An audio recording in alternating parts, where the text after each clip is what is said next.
The Senate will convene as a court of impeachment, and the chaplain, Dr. Barry Black, will lead the Senate in prayer.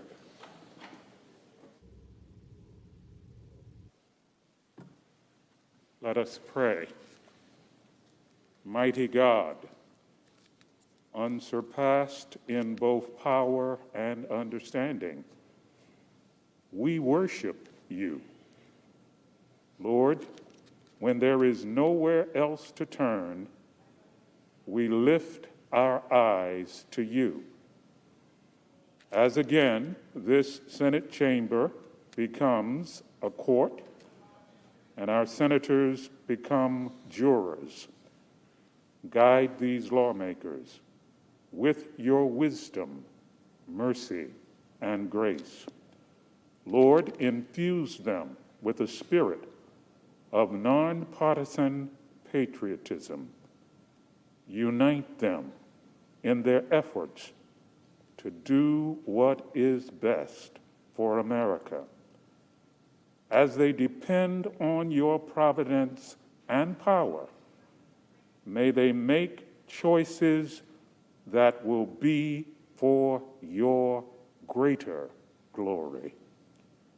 We pray in your sovereign name. Amen. Please join me in the Pledge of Allegiance. I pledge allegiance to the flag of the United States of America and to the republic for which it stands, one nation, under God, indivisible, with liberty and justice for all.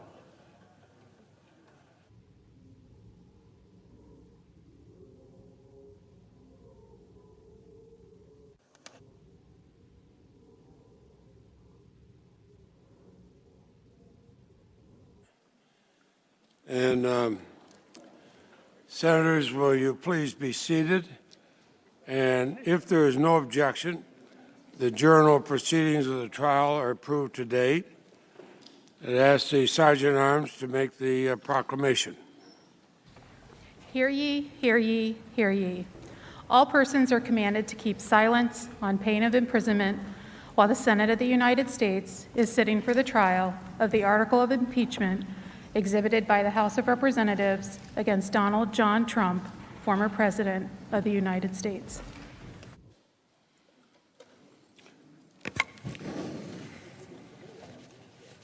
Mr. President, The majority leader is recognized. for the information of all senators, we'll plan to take short breaks approximately every 2 hours and a longer dinner break around 5 p.m. Now, pursuant to the provisions of Senate Resolution 47, the counsel for the former president have 16 hours to make the presentation of their case, and the Senate will hear the counsel now.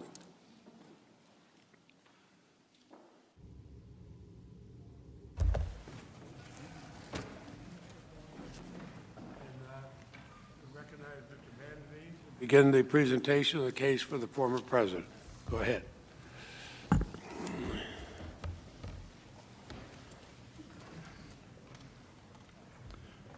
Good afternoon, Senators.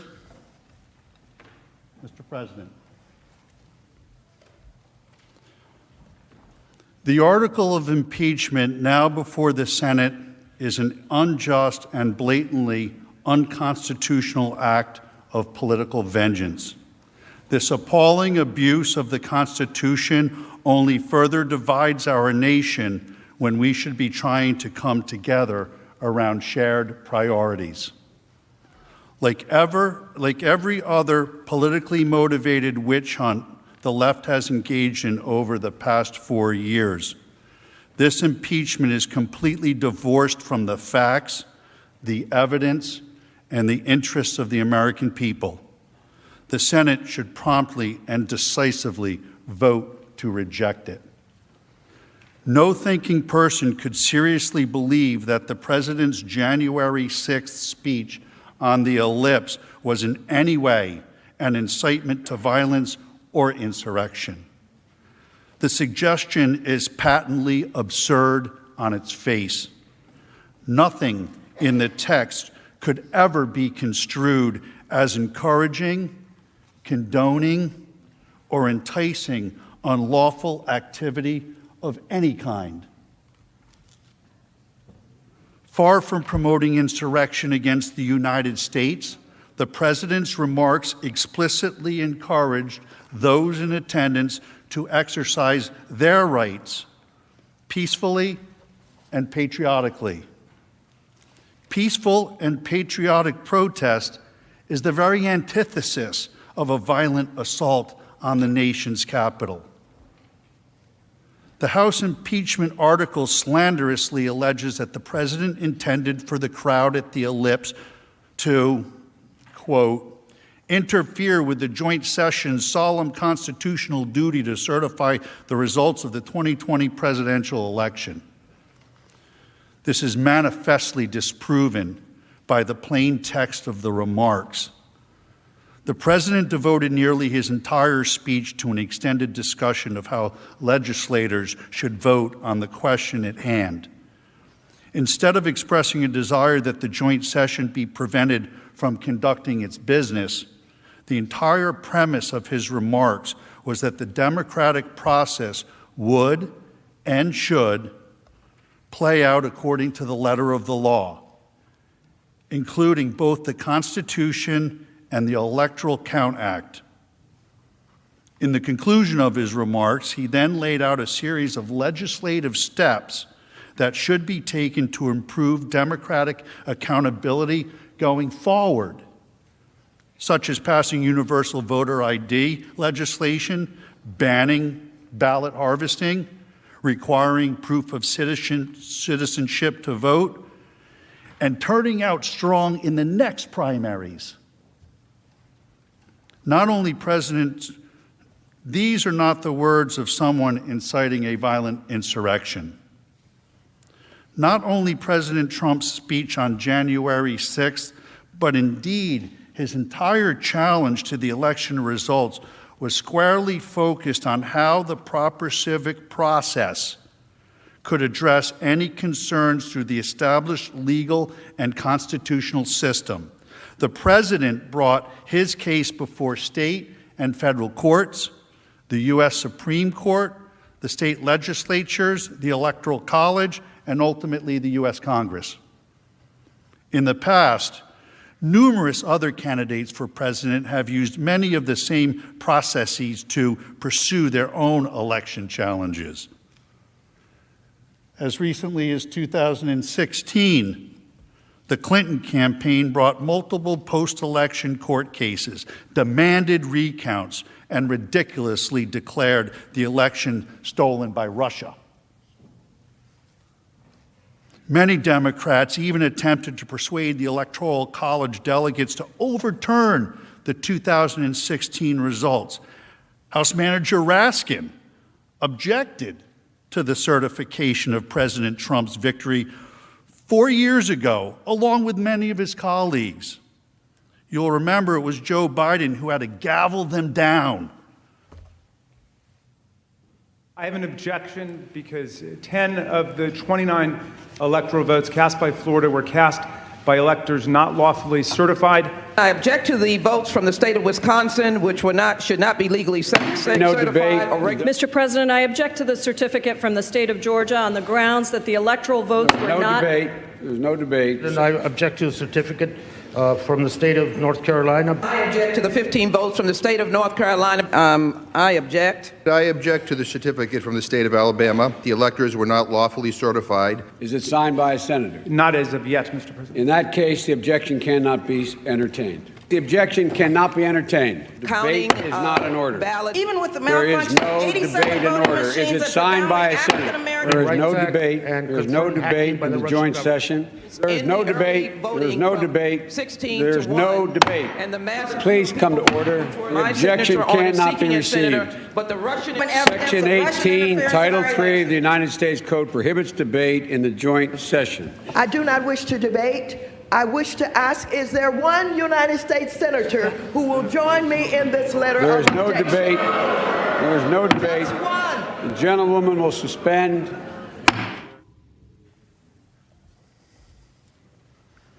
In 2000, the dispute over the outcome was taken all the way to the Supreme Court, which ultimately rendered a decision. To litigate questions of election integrity within this system is not incitement to resurrection. It is the democratic system working as the founders and lawmakers have designed. To claim that the president in any way wished, desired, or encouraged lawless or violent behavior is a preposterous and monstrous lie. In fact, the first two messages the president sent via Twitter once the incursion of the Capitol began were, "Stay peaceful and no violence, because we are the party of law and order."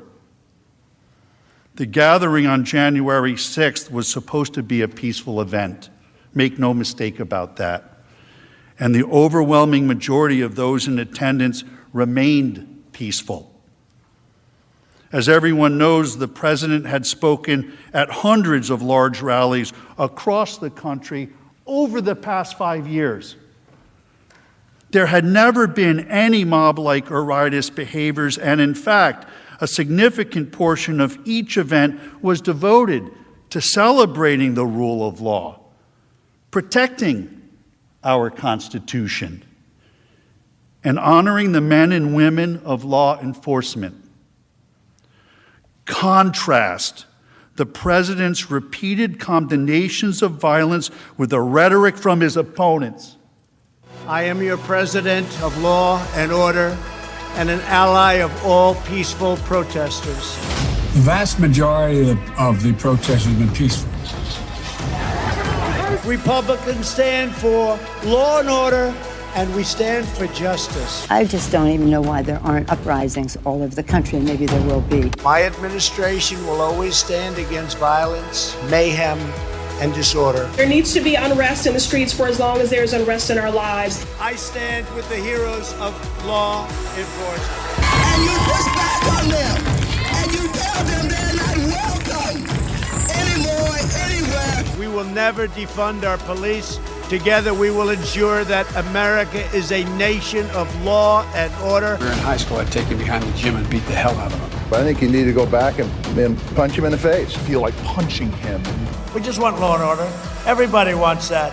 I want to tell you, Gorsuch, I want to tell you, Kavanaugh, you have released the whirlwind, and you will pay the price. We want law and order. We have to have law and order. Show me where it says that protests are supposed to be polite and peaceful. We believe in safe streets, secure communities, and we believe in law and order.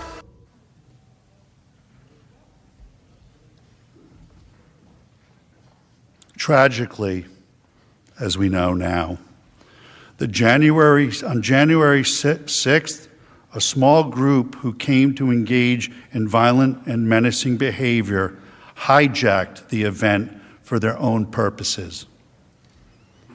According to publicly available reporting, it is apparent that extremists of various different stripes and political persuasions pre-planned and premeditated an attack on the Capitol. One of the first people arrested was a leader of Antifa. Sadly, he was also among the first to be released. From the beginning, the president has been clear. The criminals who infiltrated the Capitol must be punished to the fullest extent of the law. They should be imprisoned for as long as the law allows. The fact that the attacks were apparently premeditated, as alleged by the House managers, demonstrates the ludicrousness of the incitement allegation against the president. You can't incite what was already going to happen. Law enforcement officers at the scene conducted themselves heroically and courageously, and our country owes them an eternal debt. But there must be a discussion of the decision by political leadership regarding force posture and security in advance of the event. As many will recall, last summer, the White House was faced with violent rioters night after night. They repeatedly attacked Secret Service officers and at one point pierced a security wall, culminating in the clearing of Lafayette Square. Since that time, there has been a sustained negative narrative in the media regarding the necessity of those security measures on that night, even though they certainly prevented many calamities from occurring. In the wake of the Capitol attack, it must be investigated whether the proper force posture was not initiated due to the political pressure stemming from the events at Lafayette Square. Consider this. On January 5th, the mayor of the District of Columbia explicitly discouraged the National Guard and federal authorities from doing more to protect the Capitol, saying, and I quote, "The District of Columbia is not requesting other federal law enforcement personnel," and discourages any additional deployment. This sham impeachment also poses a serious threat to freedom of speech for political leaders of both parties at every level of government. The Senate should be extremely careful about the precedent this case will set. Consider the language that the House impeachment article alleges to constitute incitement. If you don't fight like hell, you're not going to have a country anymore. This is ordinary political rhetoric that is virtually indistinguishable from the language that has been used by people across the political spectrum for hundreds of years. Countless politicians have spoken of fighting for our principles. Joe Biden's campaign slogan was "Battle for the Soul of America." No human being seriously believes that the use of such metaphorical terminology is incitement to political violence. While the president did not engage in any language of incitement, there are numerous officials in Washington who have indeed used profoundly reckless, dangerous, and inflammatory rhetoric in recent years. The entire Democratic Party and national news media spent the last 4 years repeating, without any evidence, that the 2016 election had been hacked, and falsely and absurdly claimed the President of the United States was a Russian spy. Speaker Pelosi herself said that the 2016 election was hijacked and that Congress has a duty to protect our democracy. She also called the president an imposter and a traitor, and recently referred to her colleagues in the House as the enemy within. Moreover, many Democrat politicians endorsed and encouraged the riots that destroyed vast swaths of American cities last summer, when violent left-wing anarchists conducted a sustained assault on a federal courthouse in Portland, Oregon. Speaker Pelosi did not call it an insurrection. Instead, she called the federal law enforcement officers protecting the building stormtroopers. When violent mobs destroyed public property, she said, "People will do what they do." The Attorney General of the state of Massachusetts stated, "Yes, America is burning, but that's how forests grow." Representative Anya Presley declared, "There needs to be unrest in the streets for as long as there is unrest in our lives." The current Vice President of the United States, Kamala Harris, urged supporters to donate to a fund that bailed out violent rioters and arsonists out of jail. One of those was released and went out and committed another crime, assault. He beat the bejesus out of somebody. She said of the violent demonstrations, "Everyone beware. They're not going to stop before Election Day in November, and they're not going to stop after Election Day. They're not going to let up, and they should not." Such rhetoric continued even as hundreds of police officers across the nation were subjected to violent assaults at the hands of angry mobs. A man claiming to be inspired by the junior senator from Vermont came down here to Washington, D.C. to watch a softball game and kill as many senators and congressmen as he could. It cannot be forgotten that President Trump did not blame the junior senator. The senior senator from Maine has had her house surrounded by angry mobs of protesters. When that happened and unnerved her, one of the House managers, I forget which one, tweeted, "Cry me a river."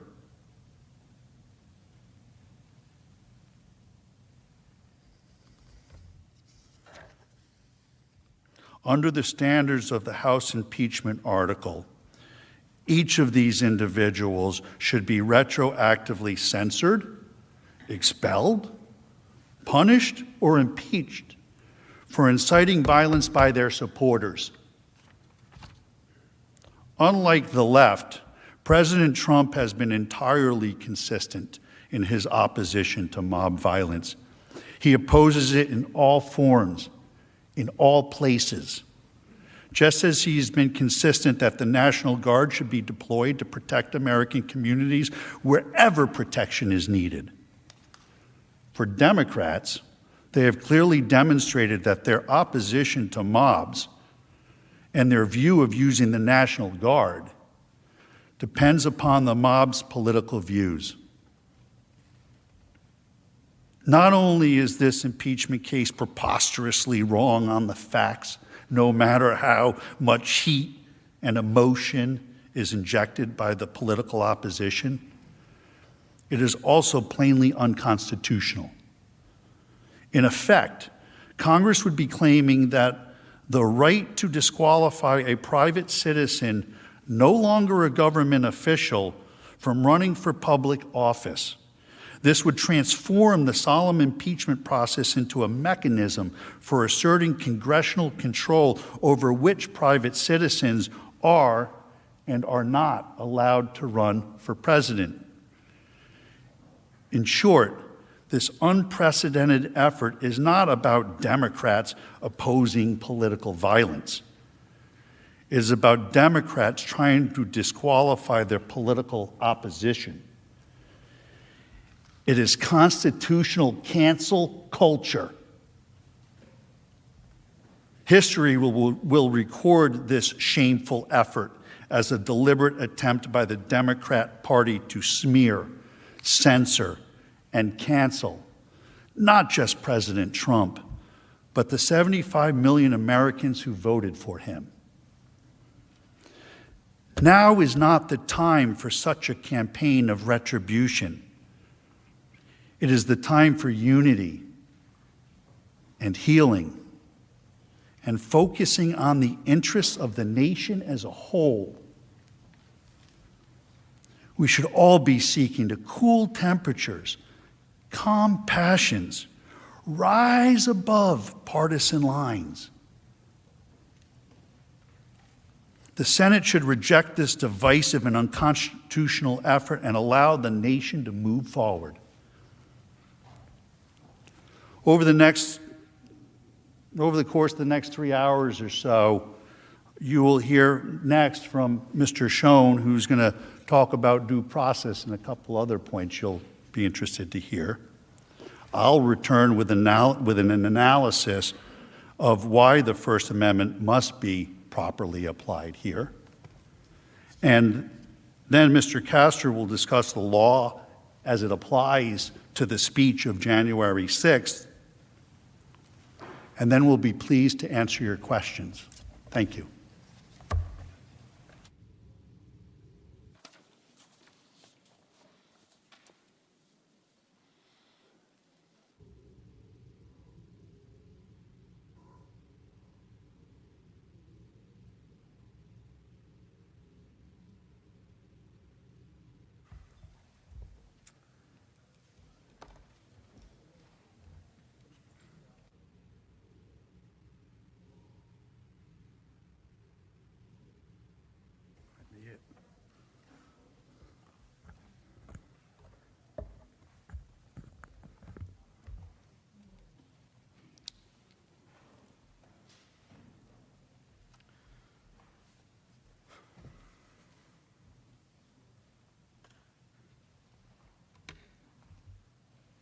President. Mr. Schoen. Leaders, senators. Throughout the course of today, my colleagues and I will explain in some detail the simple fact that President Trump did not incite the horrific, terrible riots of January 6th. We'll demonstrate that, to the contrary, the violence and looting goes against the law and order message he conveyed to every citizen of the United States throughout his presidency, including on January 6th. First, though, we would like to discuss the hatred, the vitriol, the political opportunism that has brought us here today. The hatred that the House managers and others on the left have for President Trump has driven them to skip the basic elements of due process and fairness and to rush an impeachment through the House claiming, quote, urgency, close quotes. But the House waited to deliver the articles to the Senate for almost 2 weeks, only after Democrats had secured control over the Senate. In fact, contrary to their claim that the only reason they held it was because Senator McConnell wouldn't accept the article, Representative Clyburn made clear that they had considered holding the articles for over 100 days to provide President Biden with a clear pathway to implement his agenda. Our Constitution and any basic sense of fairness require that every legal process with significant consequences for a person's life, including impeachment, requires due process under the law, which includes fact-finding and the establishment of a legitimate evidentiary record with an appropriate foundation. Even last year's impeachment followed committee hearings and months of examination and investigation by the House. Here, President Trump and his counsel were given no opportunity to review evidence or question its propriety. The rush to judgment for a snap impeachment in this case was just one example of the denial of due process. Another, perhaps even more vitally significant example was the denial of any opportunity ever to test the integrity of the evidence offered against Donald J. Trump in a proceeding seeking to bar him from ever holding public office again, and that seeks to disenfranchise some 75 million voters, American voters. On Wednesday this week, countless news outlets repeated the Democrat talking point about the power of never before seen footage. Let me ask you this. Why was this footage never seen before? Shouldn't the subject of an impeachment trial, this impeachment trial, President Trump, have the right to see the so-called new evidence against him? More importantly, the riot and the attack on this very building was a major event that shocked and impacted all Americans. Shouldn't the American people have seen this footage as soon as it was available? For what possible reason did the House managers withhold it from the American people and President Trump's lawyers? For political gain? How did they get it? How were they the ones releasing it? It is evidence in hundreds of pending criminal cases against the rioters. Why was it not released through law enforcement or the Department of Justice? Is it the result of a rushed snap impeachment for political gain without due process? House Manager Raskin told us all yesterday that your job as jurors in this case is a fact-intensive job. But of course, as several of the House managers have told you, we still don't have the facts. Speaker Pelosi herself on February 2nd called for a 9/11-style commission to investigate the events of January 6th. Speaker Pelosi says that the commission is needed to determine the causes of the events. She says it herself. If an inquiry of that magnitude is needed to determine the causes of the riot, and it may very well be, then how can these same Democrats have the certainty needed to bring articles of impeachment and blame the riots on President Trump? They don't.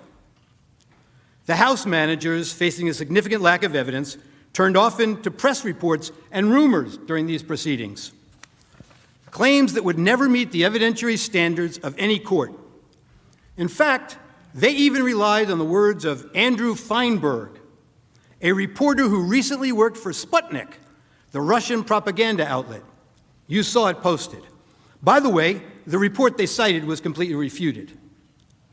The frequency with which House managers relied on unproven media reports shocked me as I sat in this chamber and listened to this. And there's a lot that we don't know yet about what happened that day. According to those around him at the time, reportedly responded. Trump reportedly reports across all major media outlets. Major news networks, including Fox News, reportedly summoned. Reportedly not accidental. According to reports, President Trump was reportedly spoke to the guard.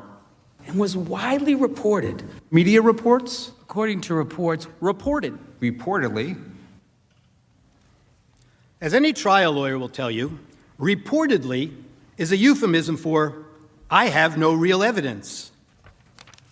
Reportedly is not the standard in any American setting in which any semblance of due process is afforded an accused. Reportedly isn't even, here is some circumstantial evidence. It is exactly as reliable as, I Googled this for you. And if you're worried that you might ever be tried based on this type of evidence, don't be. You get more due process than this when you fight a parking ticket. One reason due process is so important with respect to evidence offered against an accused is that it requires an opportunity to test the integrity, the credibility, the reliability of the evidence. Here, of course, former President Trump was completely denied any such opportunity. And it turns out there is significant reason to doubt the evidence the House managers have put before us. Let me say this clearly. We have reason to believe the House managers manipulated evidence and selectively edited footage. If they did, and this were a court of law, they would face sanctions from the judge. I don't raise this issue lightly. Rather, it is a product of what we have found in just the limited time we have had since we first saw the evidence here with you this week.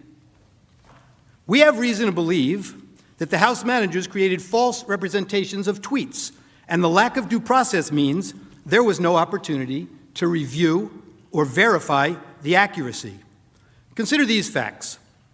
The House managers, proud of their work on this snap impeachment, staged numerous photo shoots of their preparations. In one of those, Manager Raskin is seen here at his desk reviewing two tweets side by side. The image on his screen claims to show that President Trump had retweeted one of those tweets. Now, members of the Senate, let's look closely at this screen, because obviously Manager Raskin considered it important enough that he invited the New York Times to watch him watching it. Now, what's wrong with this image? Actually, there are three things very wrong with it. Look at the date on the very bottom of the screen on Manager Raskin's computer screen when we zoom in to the picture. The date that appears is January 3rd, 2020, not 2021. Why is that date wrong? Because this is not a real screenshot that he's working with. This is a recreation of a tweet, and you got the date wrong when you manufactured this graphic. You did not disclose that this is a manufactured graphic and not a real screenshot of a tweet. Now, to be fair, the House managers caught this error before showing the image on the Senate floor, so you never saw it when it was presented to you. But that's not all. They didn't fix this one. Look at the blue check mark next to the Twitter username of the account retweeted by the president. It indicates that this is a verified account, given the blue check by Twitter to indicate it is run by a public figure. The problem? The user's real account is not verified and has no blue check mark, as you can see. Were you trying to make her account seem more significant, or were you just sloppy? If we had due process of law in this case, we would know the truth. But that's not all that's wrong with this one tweet. House Manager Swalwell showed you this tweet this week, and he emphasized that this tweet reflected a call to arms. He told you repeatedly that this was a promise to call in the cavalry for January 6th. He expressly led you to believe that President Trump's supporter believed that the president wanted armed supporters at the January 6th speech, paramilitary groups, the cavalry, ready for physical combat. The problem is, the actual text is exactly the opposite. The tweeter promised to bring the Calvary, a public display of Christ's crucifixion, a central symbol of her Christian faith, with her to the president's speech, a symbol of faith, love, and peace. They just never want to seem to read the text and believe what the text means. You'll see this reported in the media last evening also. Words matter, they told you, but they selectively edited the president's words over and over again. They manipulated video, time-shifting clips, and made it appear the president's words were playing to a crowd when they weren't. Let's take a look. After this, we're going to walk down, and I'll be there with you.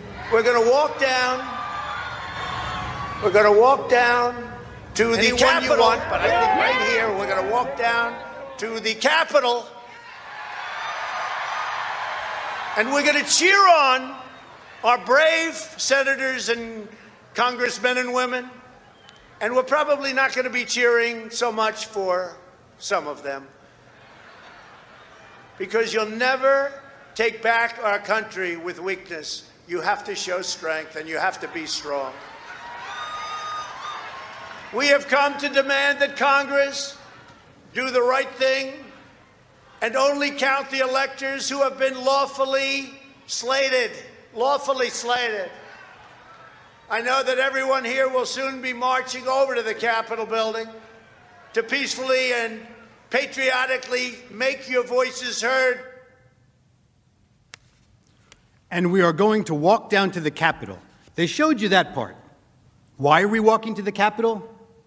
Well, they cut that off. To cheer on some members of Congress, and not others, peacefully and patriotically. The Supreme Court ruled in Brandenburg that there's a very clear standard for incitement. In short, to paraphrase, whether the speech was intended to provoke imminent lawless action, and was it likely to do so. Go to the Capitol and cheer on some members of Congress, but not others. They know it doesn't meet the standard for incitement, so they edited it down. We heard a lot this week about fight like hell, but they cut off the video before they showed you the president's optimistic, patriotic words that followed immediately after. We fight like hell, and if you don't fight like hell, you're not going to have a country anymore. Our exciting adventures and boldest endeavors have not yet begun. My fellow Americans, for our movement, for our children, and for our beloved country. And I say this, despite all that's happened, the best is yet to come. There's that famous quote, like one of the House managers said, "A lie will travel halfway around the world before the truth has a chance to put its shoes on." Well, this lie traveled around the world a few times, made its way into the Biden campaign talking points, and ended up on the Senate floor. The Charlottesville lie. Very fine people on both sides, except that isn't all he said. And they knew it then, and they know it now. Watch this. But you also had people that were very fine people on both sides. You had people in that group, excuse me, I saw the same pictures as you did. You had people in that group that were there to protest the taking down of, to them, a very, very important statue and the renaming of a park from Robert E. Lee to another name. Robert E. Lee are not the same. Well, no, George Washington was a slave owner. Was George Washington a slave owner? So will George Washington now lose his status? Are we going to take down, excuse me, are we going to take down statues to George Washington? How about Thomas Jefferson? What do you think of Thomas Jefferson? You like him? Okay, good. Are we going to take down the statue? Because he was a major slave owner. Now we're going to take down his statue. So you know what? It's fine. you're changing history, you're changing culture, and you had people, and I'm not talking about the neo-Nazis and the white nationalists, because they should be condemned totally. But you had many people in that group other than neo-Nazis and white nationalists, okay? And the press has treated them absolutely unfairly. Now, in the other group also, you had some fine people, but you also had troublemakers, and you see them come with the black outfits and with the helmets and with the baseball bats. You had a lot of bad people in the other group too. Treated unfairly, sir. I'm sorry, I just didn't understand what you were saying. You were saying the press has treated white nationalists unfairly? No, I just didn't understand what you were saying. No. There were people in that rally, and I looked the night before. If you look, there were people protesting very quietly the taking down of the statue of Robert E. Lee. I'm sure in that group there were some bad ones. The following day it looked like they had some rough, bad people. Neo-Nazis, white nationalists, whatever you want to call them. But you had a lot of people in that group that were there to innocently protest and very legally protest because, you know, I don't know if you know, they had a permit. The other group didn't have a permit. So I only tell you this. There are two sides to a story. I thought what took place was a horrible moment for our country, a horrible moment. But there are two sides to the country. Does anybody have a final? Does anybody have? You have an infrastructure. What makes you think? This might be today the first time the news networks played those full remarks in their context.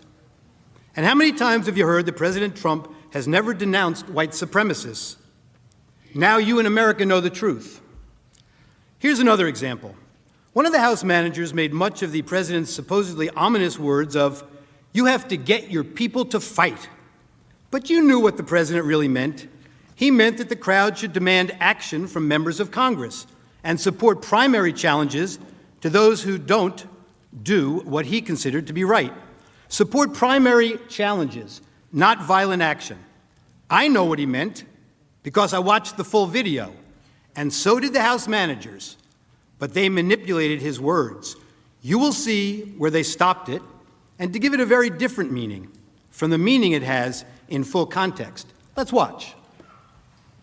You have to get your people to fight. He told them. You have to get your people to fight. And if they don't fight, we have to primary the hell out of the ones that don't fight. You primary them, we're gonna let you know who they are. I can already tell you, frankly. The people who need to fight are members of Congress. Why did we have to skip the necessary due diligence and due process of law and that any legal proceeding should have? It couldn't have been the urgency to get President Trump out of office. House Democrats held the articles until he was no longer president, mooting their case. Hatred, animosity, division, political gain, and let's face it, for House Democrats, President Trump is the best enemy to attack. I want to say this for Donald Trump, who I may well be voting to impeach. Donald Trump has already done a number of things which legitimately raise the question of impeachment. I don't respect this president, and I will fight every day until he is impeached. That is grounds to start impeachment proceedings. Those are grounds to start impeachment. Those are grounds to start impeachment proceedings. Yes, I think that's grounds to start impeachment proceedings. I rise today, Mr. Speaker, to call for the impeachment of the President of the United States of America. I continue to say, impeach him! Impeach 45! Impeach 45! So we're calling upon the House to begin impeachment hearings immediately. On the impeachment, Donald Trump, would you vote yes or no? I would vote yes. I would vote to impeach. Because we're going to go in there, we're going to impeach the mother. But the fact is, I introduced articles of impeachment in July of 2017. If we don't impeach this president, he will get reelected. My oath requires me to be for impeachment, have an impeachment hearing. He needs the scarlet eye on his chest. The representatives should begin impeachment proceedings against this president. It is time to bring impeachment charges against him. Bring impeachment charges. My personal view is that he richly deserves impeachment. I'm here at an impeachment rally, and we are ready to impeach the... Well, we can impeach him every day of the week for anything he does. That same hatred and anger has led House managers to ignore their own words and actions and set a dangerous double standard. The House managers spoke about rhetoric, about a constant drumbeat of heated language. Well, as I'm sure everyone watching expected, we need to show you some of their own words. I just don't even know why there aren't uprisings all over the country, and maybe there will be. There needs to be unrest in the streets for as long as there's unrest in our lives. You got to be ready to throw a punch. You have to be ready to throw a punch. Donald Trump, I think you need to go back and punch him in the face. That I thought he should have punched him in the face. I feel like punching him. I'd like to take him behind the gym if I were in high school. If we were in high school, I'd take him behind the gym and beat the hell out of him. No, I wish we were in high school, I could take him behind the gym. I will go and take Trump out tonight. Take him out now. Okay. When was the last time an actor assassinated a president? They're still going to have to go out and put a bullet in Donald Trump. Show me where it says that protests are supposed to be polite and peaceful. And you push back on them, and you tell them they're not welcome anymore, anywhere. I have thought an awful lot about blowing up the White House. Please, get up in the face of some Congress people. People will do what they do. I want to tell you, Gorsuch, I want to tell you, Kavanaugh, you have released the whirlwind, and you will pay the price. We're going to go in there, we're going to impeach the This is just a warning to you Trumpers. Be careful. Walk lightly. And for those of you who are soldiers, make them pay. If you had to be stuck in an elevator with either President Trump, Mike Pence, or Jeff Sessions, who would it be? Does one of us have to come out alive?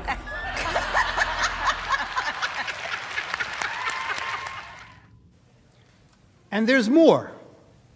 I promise to fight every single day. One, I'm a fighter and I'm relentless, but I'm a fighter and I'm relentless. A fighter and I'm relentless. I will fight like hell. But the way I see it now is that we pick ourselves up and we fight back. That's what I think it's all about. We stand up and we fight back. We do not back down. We do not compromise, not today, not tomorrow, not ever. You can either lie down, you can whimper, you can pull up in a ball, you can decide to move to Canada, or you can stand your ground and fight back. And that's what it's about. We do fight back, but we are going to fight back. We are not turning this country over to what Donald Trump has sold. We are just not. Look, people are upset and they're right to be upset. Now we can whimper, we can whine, or we can fight back. Me, I'm here to fight back. I'm here to fight back because we will not forget. We do not want to forget.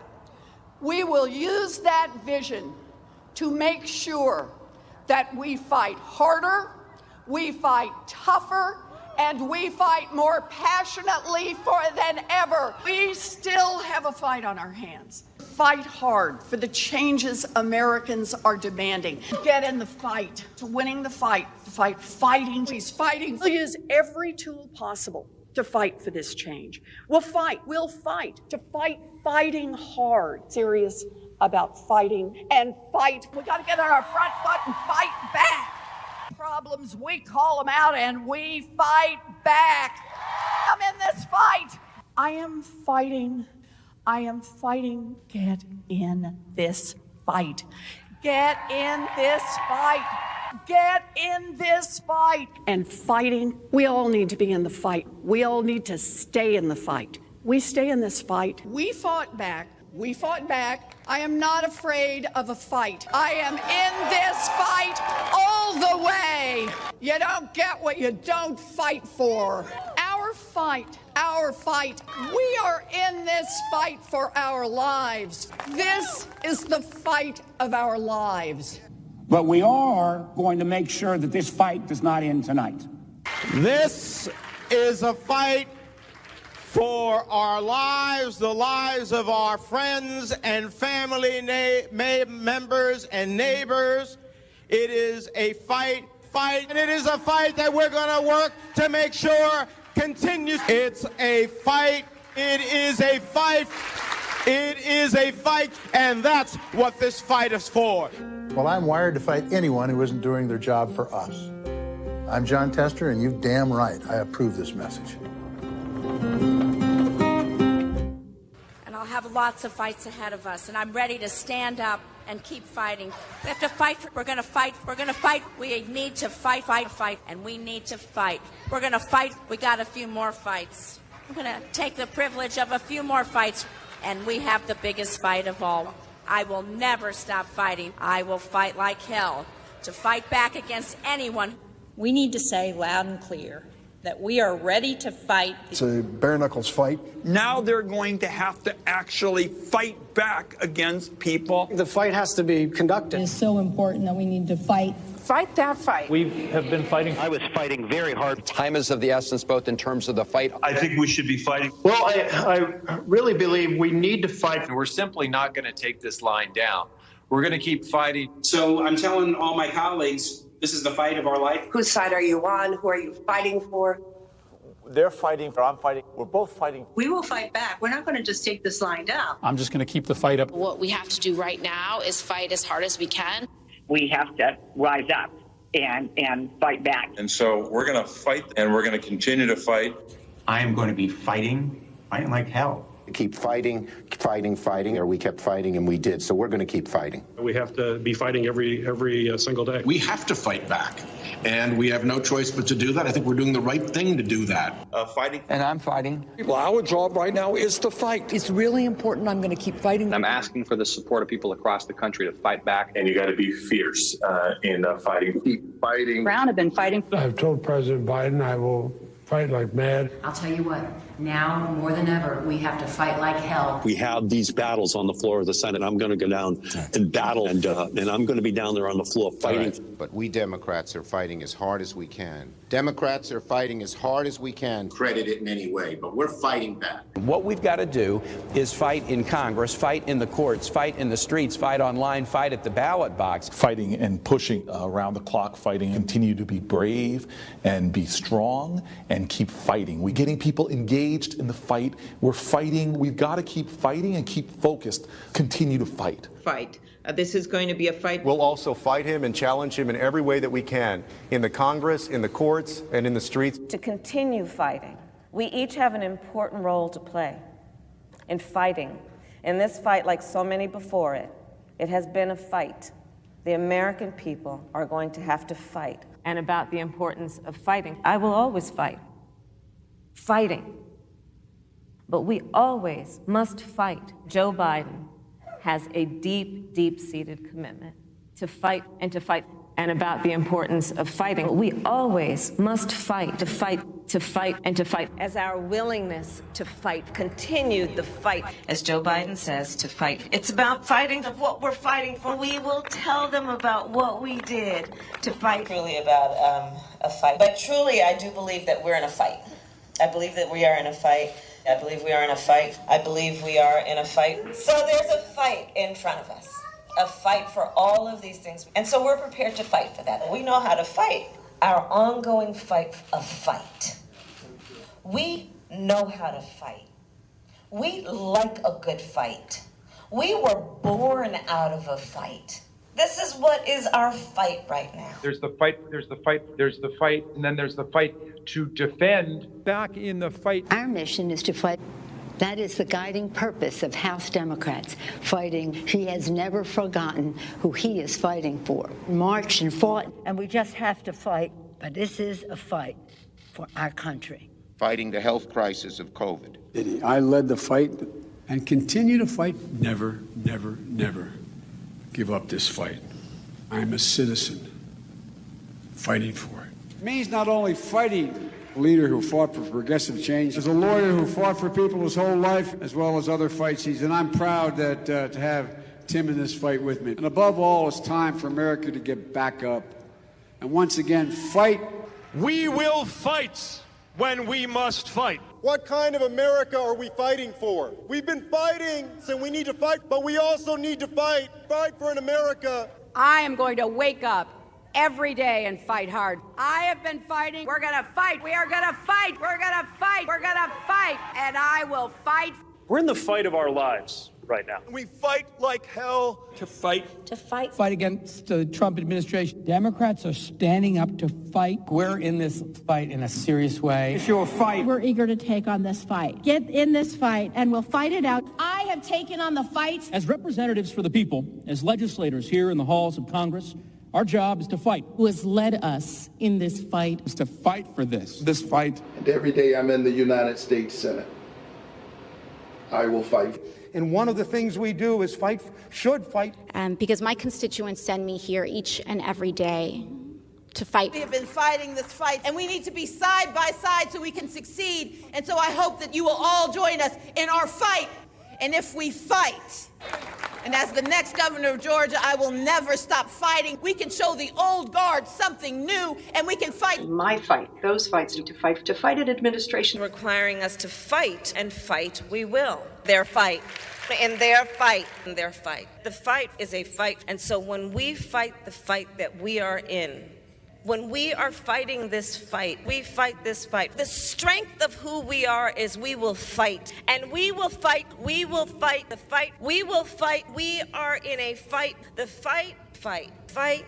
It is a fight, and it is a fight born out of patriotism. This is a fight, fighting. I say fight on, fight on, fight on, fight on. I'm here to say one more time publicly, this is not a fight I wanted to take on, but this is the fight in front of us now. Every single one of you and every one of you. That's okay. You didn't do anything wrong. It's a word people use. But please stop the hypocrisy. And did you tone down the rhetoric last summer when all of this was happening? Did you condemn the rioters? Or did you stand with Nancy Pelosi, who said, people are going to do what they're going to do? This is a movement, I'm telling you. They're not going to stop. And everyone beware, because they're not going to stop. They're not going to stop before Election Day in November, and they're not going to stop after. And please, show me where it says that protests are supposed to be polite and peaceful. I just don't even know why there aren't uprisings all over the country. Maybe there will be. It was a violent night in St. Louis. They shot and killed David in cold blood. Destroying property which can be replaced is not violent. This is an apartment complex on fire. And it just collapsed. The building just collapsed. I have nowhere to go now. These people did this for no reason. This is just a snapshot of some of the damage that people will be waking up to. Going up, but police clearly... I'm proud of New York, and I'm proud of the protests. There is damage everywhere you look. Honestly, it looks like a war zone. Heartwarming to see so many people turn out peacefully. They keep doing it day after day after day. In fact, our country is a nation of protests. The Patriots were protesters. St. John's Church is on fire. Do you disavow the violence from Antifa? That's a myth. I hope someone burns down your whole precinct with all y'all inside. It is not, generally speaking, unruly. And you push back on them. And you tell them they're not welcome anymore, anywhere. They're not going to let up, and they should not. You claim that it's wrong to object to the certification of election results. You, along with your allies in the media, attempted to cancel and censor members of this chamber who voiced concerns and objected to certification. Manager Raskin, you'd been in Congress only 3 days when you objected in 2017. It's one of the first things you did when you got here. I have an objection because 10 of the 29 electoral votes cast by Florida were cast by electors not lawfully certified.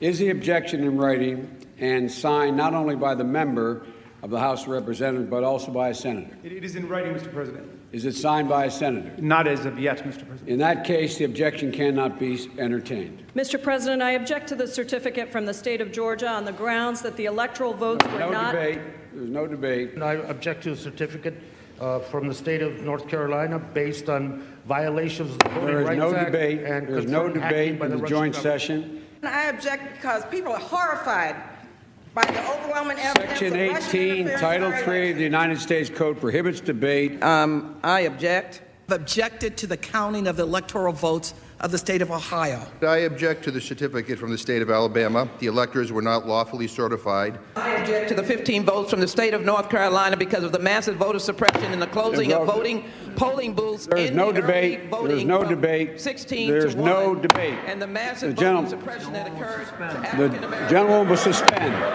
I have an objection to the electoral votes. The objection is in writing, and I don't care that it is not signed by a member of the Senate. I do not wish to debate.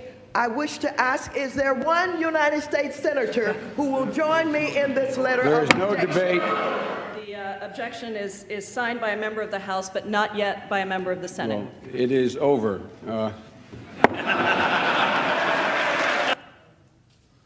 And when the House managers realized that the president's actual words could not have incited the riot, as you alleged in your article of impeachment, you attempted to pivot. You said that raising the issue of election security and casting doubt on the propriety of our elections was dangerous. One of the House managers, Mr. Stipulating, told you that this is not about the words Mr. Trump used in isolation. Rather, it is about the big lie, the claim that the election was stolen. The House managers told you that it's the big lie that incited the riot, and that the big lie was President Trump's claim that the election was not a fair election, or that the election was stolen. Claiming an election was stolen, you were told, are words that are insightful to a candidate's followers and cause people to respond violently. Claiming an election was stolen or not legitimate is something that a candidate should never do, because he or she knows, or should know, that such a claim and such words can actually incite violent insurrection, you were told. Well, it seems that the House manager's position must be actually a bit narrower than that. The House manager's position really is that when Republican candidates for office claim an election is stolen or that the winner is illegitimate, it constitutes inciting an insurrection, and the candidate should know it. But Democratic Party candidates for public elective office are perfectly entitled to claim the election was stolen or that the winner is illegitimate or to make any other outrageous claim they can. It is their absolute right to do so. And it is their absolute right to do so, irrespective of whether there's any evidence to support the claim. Democratic candidates can claim that an election was stolen because of Russian collusion or without any explanation at all. And that is perfectly okay and is in no way incitement to an insurrection. And somehow, when Democratic candidates publicly decry an election as stolen or illegitimate, it's never a big lie. You've been doing it for years. But can you imagine telling your supporters that the only way you could possibly lose is if an American election was rigged and stolen from you? And ask yourself whether you've ever seen anyone at any level of government make the same claim about their own election. If Stacey Abrams doesn't win in Georgia, they stole it. It's clear. It's clear. And I say that publicly, it's clear. You can run the best campaign. You can even become the nominee. And you can have the election stolen from you. He knows he's an illegitimate president. He knows that there were a bunch of different reasons why the election turned out the way it did. Votes remain to be counted.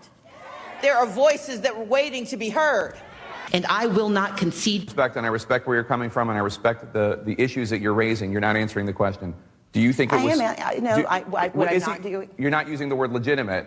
There are still legitimate concerns over the integrity of our elections and of ensuring the principle of one person, one vote. I agree with tens of millions of Americans who are very worried that when they cast the ballot on an electronic voting machine, that there is no paper trail to record that vote. But constantly shifting vote tallies in Ohio and malfunctioning electronic machines, which may not have paper receipts, have led to additional loss of confidence by the public. This is their only opportunity to have this debate while the country is listening, and it is appropriate to do so. House Manager Castro no longer has to try to imagine it, thanks to the distinguished senator and others. It didn't have to be this way. The Democrats promised unity. They promised to deliver the very COVID relief in the form of $2,000 stimulus checks that President Trump called for. They should have listened to their own words of the past. I leave you with the wise words of Congressman Jerry Nadler. The effect of impeachment is to overturn the popular will of the voters. We must not overturn an election and remove a president from office, except to defend our system of government or our constitutional liberties against a dire threat. And we must not do so without an overwhelming consensus of the American people. There must never be a narrowly voted impeachment or an impeachment supported by one of our major political parties and opposed by the other. Such an impeachment will produce the divisiveness and bitterness in our politics for years to come and will call into question the very legitimacy of our political institutions. The American people have heard the allegations against the president, and they overwhelmingly oppose impeaching him. They elected President Clinton. They still support him. We have no right to overturn the considered judgment of the American people. Mr. Speaker, the case against the president has not been made. There is far from sufficient evidence to support the allegations, and the allegations, even if proven true, do not rise to the level of impeachable offenses. Mr. Speaker, this is clearly a partisan railroad job. The same people who today tell us we must impeach the president for lying under oath almost to a person voted last year to re-elect the speaker who had just admitted lying to Congress in an official proceeding. The American people are watching, and they will not forget. You may have the votes, you may have the muscle, but you do not have the legitimacy of a national consensus or of a constitutional imperative. This partisan coup d'etat will go down in infamy in the history of this nation. Thank you, Mr. Speaker. I yield back the balance of my time.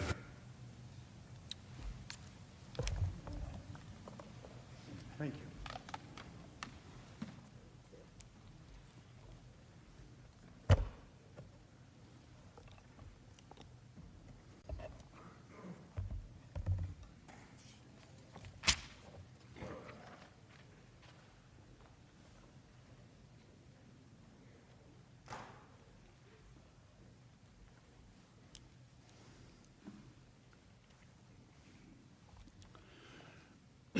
Good afternoon again, Senators. Mr. President. There are two fundamental questions for purposes of this free speech analysis. First, does the First Amendment to the Constitution apply in this chamber to these impeachment proceedings? Second, if it does, do the words spoken by Mr. Trump at the Ellipse on January 6th meet the definition of constitutional incitement so as to void the protections afforded by the First Amendment? I will explain why the answers to both of these questions must be a resounding yes.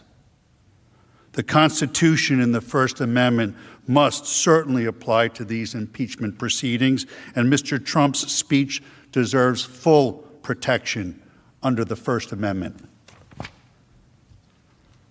But before getting into the legal analysis, some preliminary observations about the House manager's case should be made. First, this case, unfortunately, is about political hatred.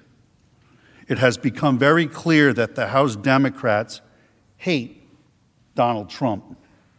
This type of political hatred has no place in our political institutions, and certainly no place in the law. This hatred has led the House managers to manipulate and selectively edit Mr. Trump's speech to make it falsely appear that he sought to incite the crowd to violently attack the Capitol. He didn't, and we will show you why. The hatred has also led the House managers to make some astounding legal arguments. They astoundingly urge you to disregard your oath by ignoring the First Amendment of the Constitution. They also ignore landmark binding United States Supreme Court cases, precedents, Wood and Bond, both of which unequivocally hold that elected officials have core First Amendment rights to engage in the exact type of political speech which Mr. Trump engaged in. I was shocked the House managers not only spent a mere 3 pages on the First Amendment analysis in their trial memo, but yesterday they spent a mere 10 minutes at the end of their case as a throwaway. What we have read and what we have heard is devoid of any constitutional analysis for less than what I would expect from a first-year law student. They left out landmark cases, total intellectual dishonesty. And finally, hatred is at the heart of the House managers' frivolous attempts to blame Donald Trump for the criminal acts of the rioters based on double hearsay statements of fringe right-wing groups based on no real evidence other than rank speculation. Hatred is a dangerous thing. We all have to work to overcome it. Hatred should have no place in this chamber, in these proceedings. The second observation. The Senate is presented with an extraordinary task sitting in judgment of a former president's words in a speech that he gave at a political event. The House managers accused Mr. Trump of using his words to incite the horrific events at the Capitol on January 6th. But yesterday, they gave you a new and novel standard of incitement with an element of foreseeability, a negligence concept. They cite 0 case law. They made it up. This task of applying a completely made-up legal standard of incitement to an impeachment proceeding is truly an unprecedented task for the Senate.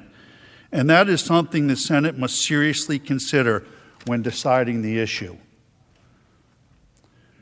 Do you want to create a precedent where the Senate will be tasked with sitting in judgment as to the meaning and implied intent of a president's words? Or words of any elected official?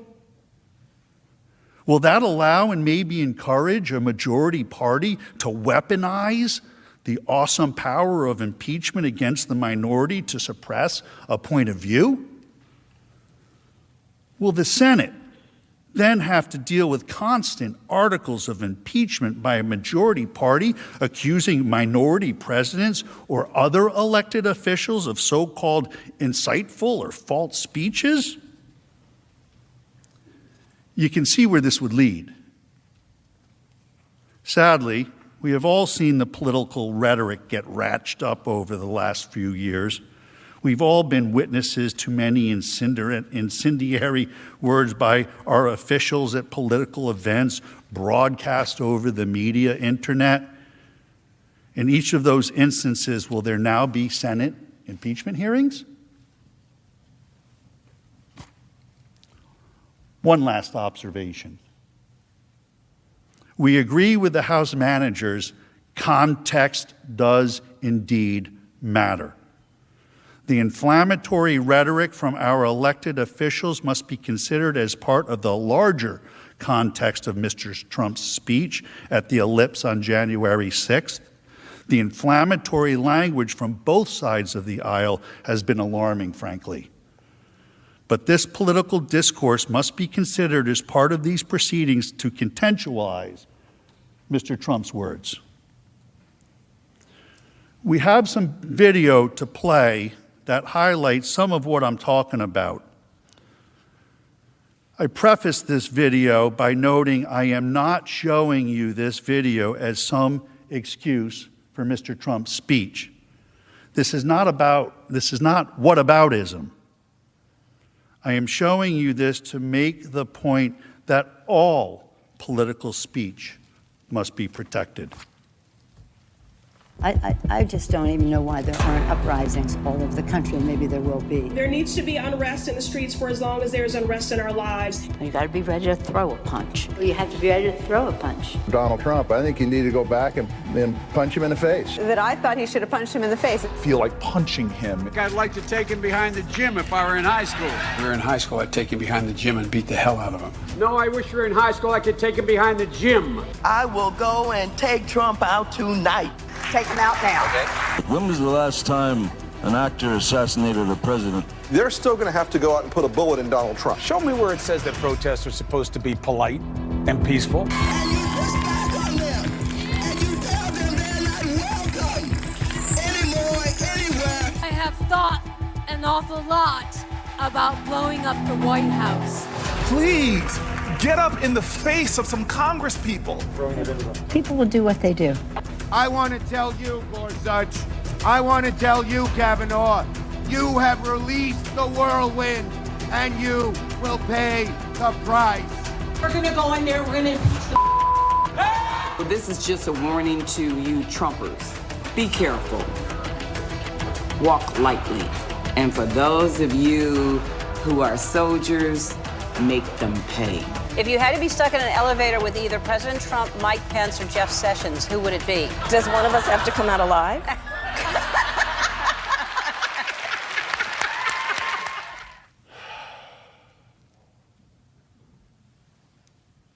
Again, I did not show you their robust speech to excuse or balance out the speech of my client, for I need not.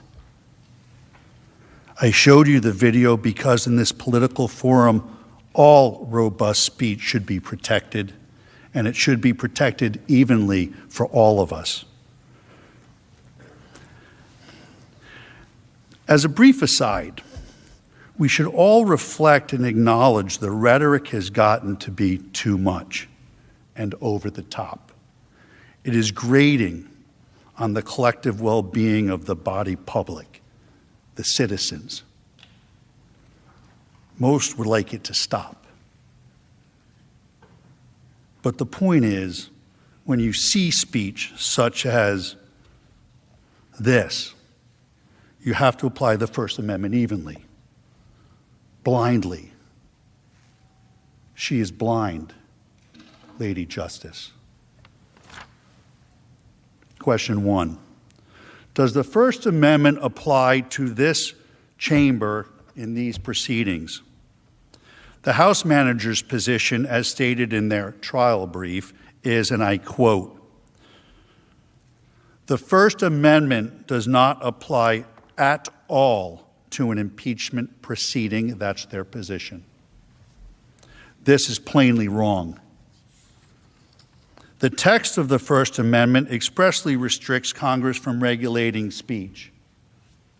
It says, "Congress shall make no law respecting an establishment of religion or prohibiting the free exercise thereof or abridging the freedom of speech or of the press or the right of the people peaceably to assemble and to petition the government for a redress of grievances." To ignore the Constitution would be contrary to the oath of office of a United States Senator. I do solemnly swear or affirm that I will support and defend the Constitution of the United States against all enemies, foreign and domestic, that I will bear true faith and allegiance to the same. Well, you all know the rest. No, the Senate cannot ignore the First Amendment. The Constitution itself limits the ability of the House to impeach to limited items, such as high crimes and misdemeanors. The position advanced by the House managers is essentially an unlimited impeachment standard without constitutional guardrails, unmoored to any specific legal test other than the unbridled discretion of Congress. This is distinctly not the intent of the framers. The framers were aware of the danger of any impeachment process that would make the president the mere creature of the legislature, a quote directly from the framers while debating the impeachment process on the floor of the Constitutional Convention of 1787. The framers were fearful that any impeachment process that gave Congress full discretion on the standard for impeachment would constitute nothing less than a violation, quote, a violation of the fundamental principle of good government. One founding father, James Wilson, wrote extensively on the impeachment process. Mr. Wilson was a renowned legal scholar at the time, a law professor at the University of Pennsylvania in Philadelphia. He was a major force in drafting and adopting the Constitution in 1787. He served as one of the first six Supreme Court justices, 1789 to 1798. He was appointed by President George Washington.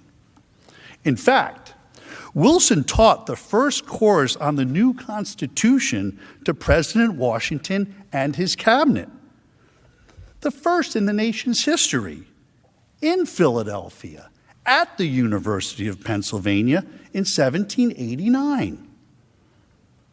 Wilson, in his law lectures, the first of their kind under the Constitution, plainly states that the Senate may not ignore the Constitution in impeachment proceedings.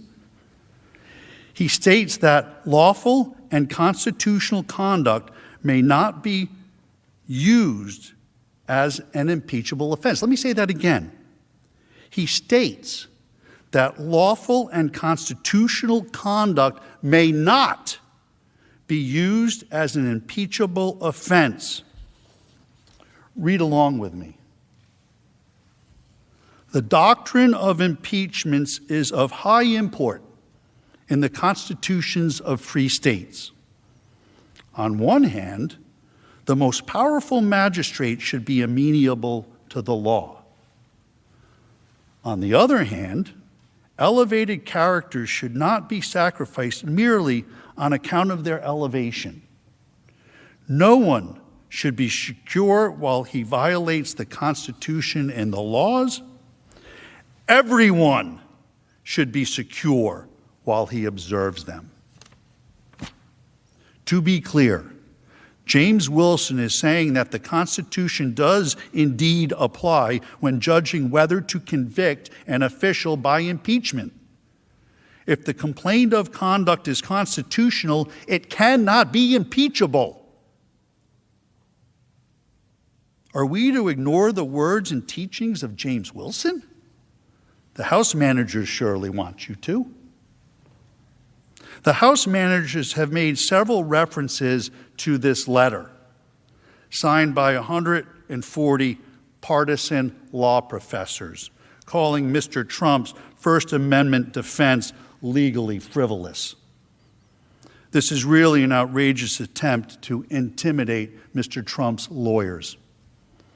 Whenever a lawyer advances a truly frivolous argument, they may violate professional ethical rules and could be subject to discipline. This letter is a direct threat to my law license, my career, and my family's financial well-being. These law professors should be ashamed of themselves, and so should the House managers. How dare you?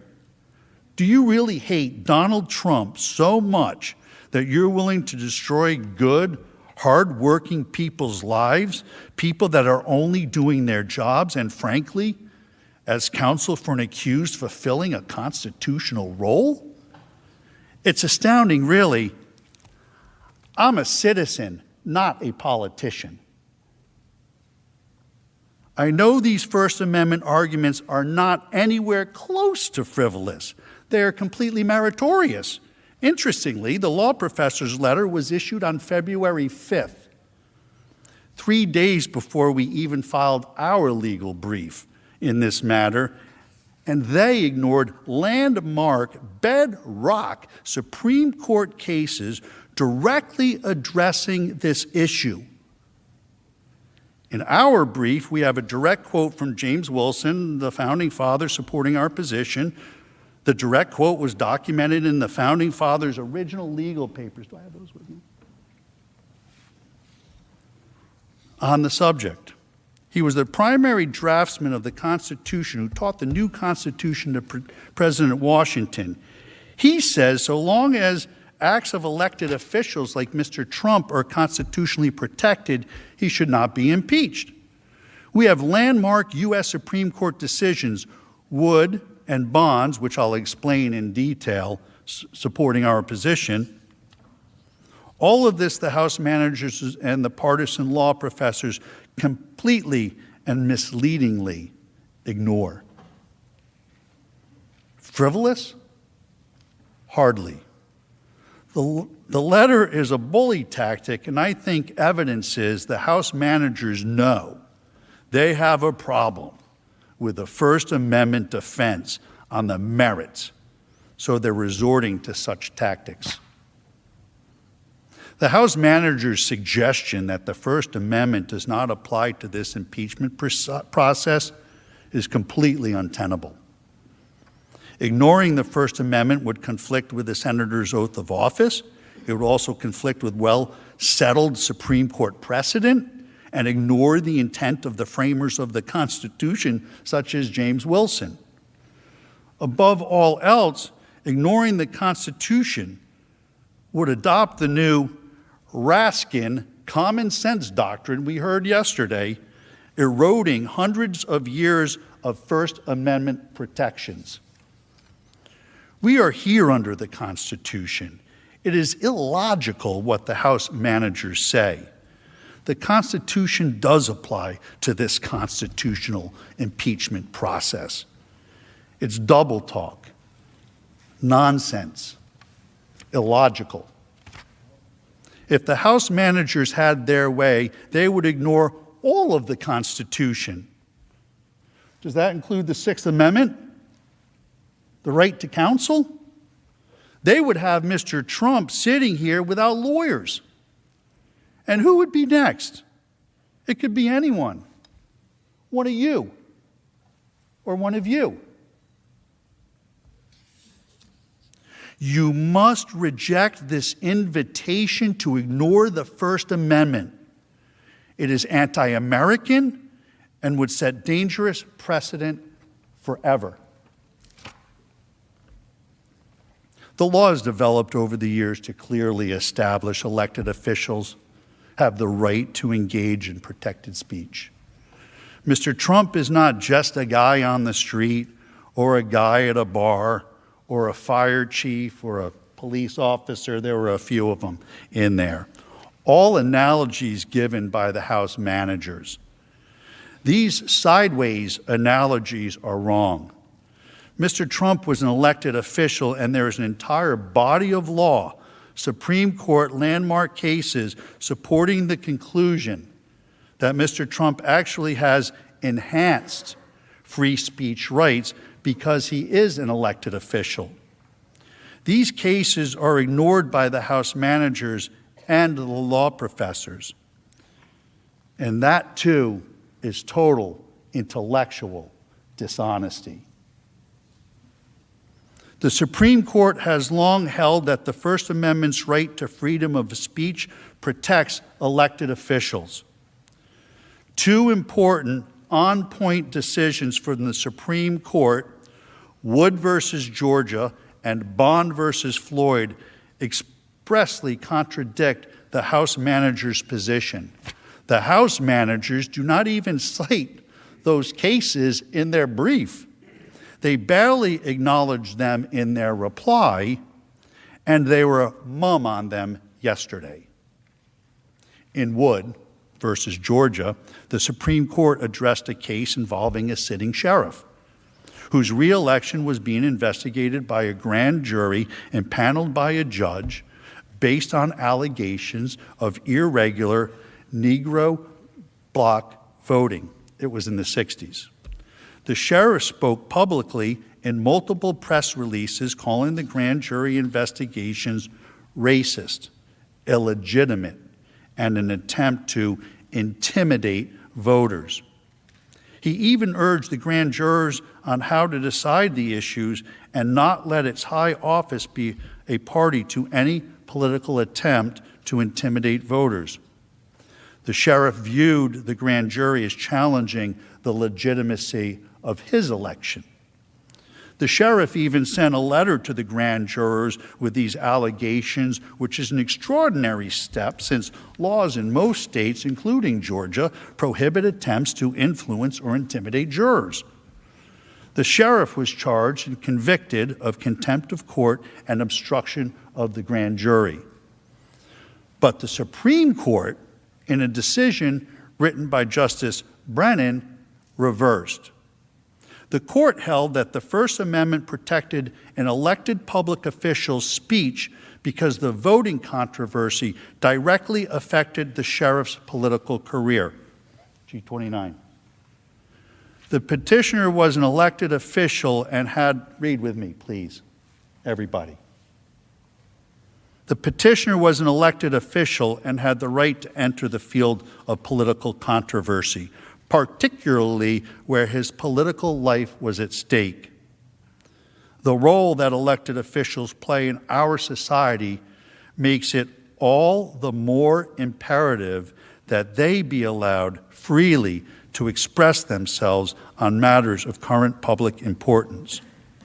Would, thus, stands for the proposition that a difference of political opinion expressed in a speech on an issue of voting irregularity cannot be punishable where all that was done was to encourage investigation and peaceful political speech. Just like Mr. Trump has done here. The legal scholars call that directly on point. A second case, Bond versus Floyd, involved a state legislature punishing an elected official for protected political speech. Bond is particularly instructive here, too. In Bond, the Supreme Court squarely addressed the question of an elected official's punishment by a legislature for statements alleged to have incited public violation of the law, the burning of draft cards. The court unequivocally rejected the idea, advanced here by the House managers, that an elected official is entitled to no protection under the First Amendment. The Supreme Court held that the Georgia House of Representatives was, in fact, forbidden by the First Amendment from punishing Bond, by not seating him, for advocating against the policy of the United States. There are three fundamental holdings in Bond.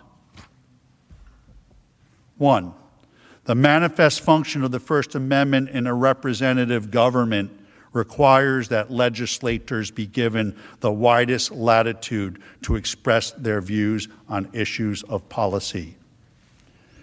Two, just as erroneous statements must be protected to give freedom of expression the breathing space it needs to survive, so statements criticizing public policy and the implementation of it must be similarly protected. Third holding, legislators have an obligation to take positions on controversial political questions so that their constituents can be fully informed by them and be better able to assess their qualifications. Please read along with me. Their qualifications for office.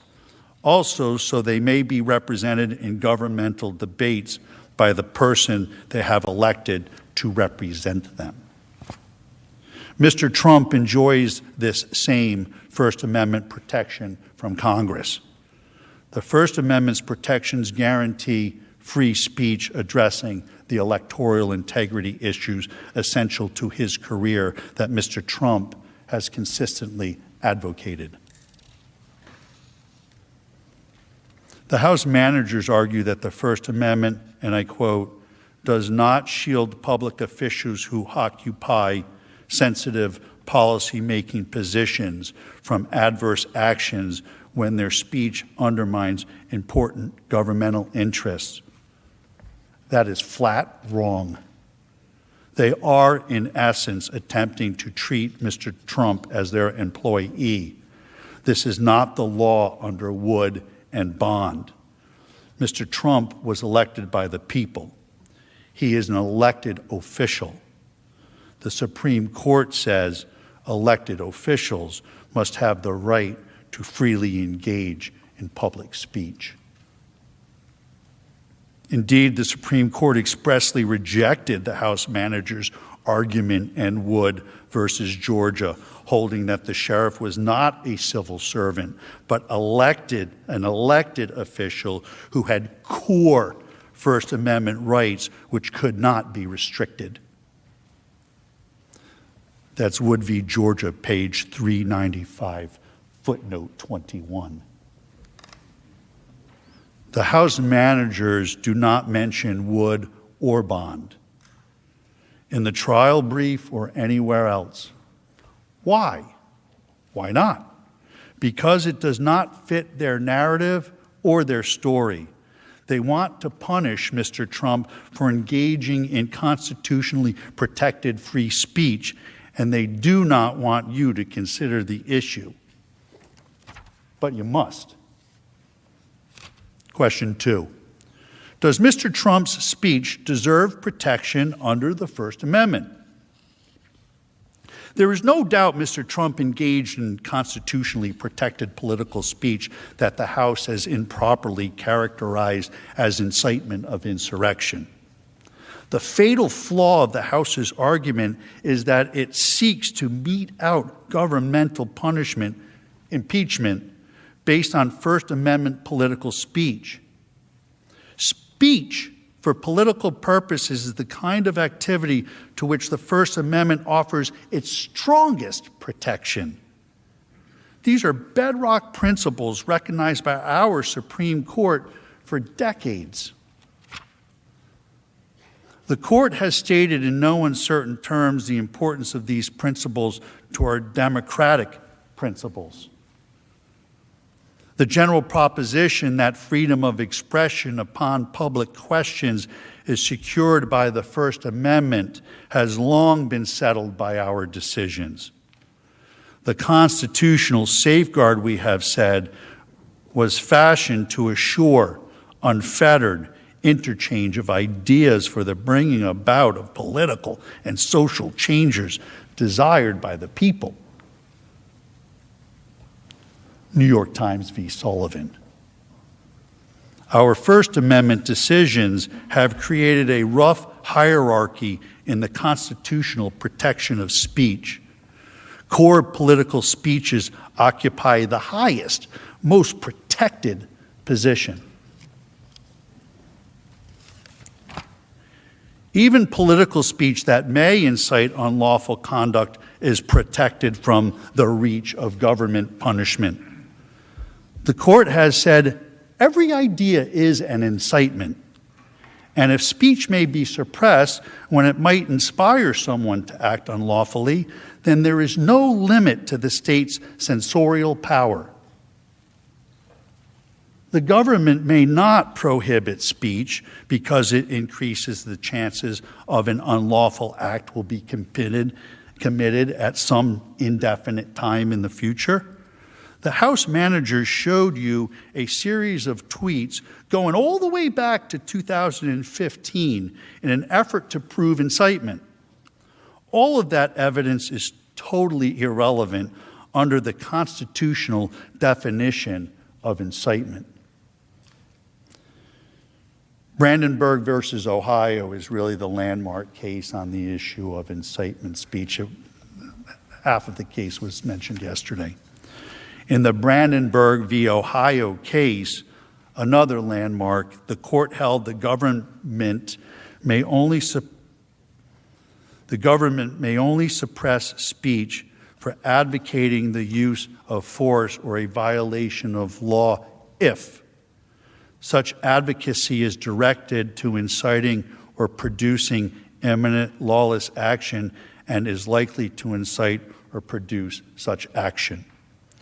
The Brandenburg holding has been interpreted as having three basic prongs to determine if speech meet the definition of incitement.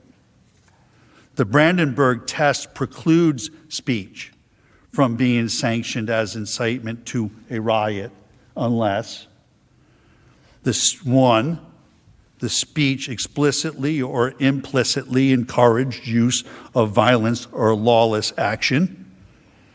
2, the speaker intends that his speech will result in use of violence or lawless action.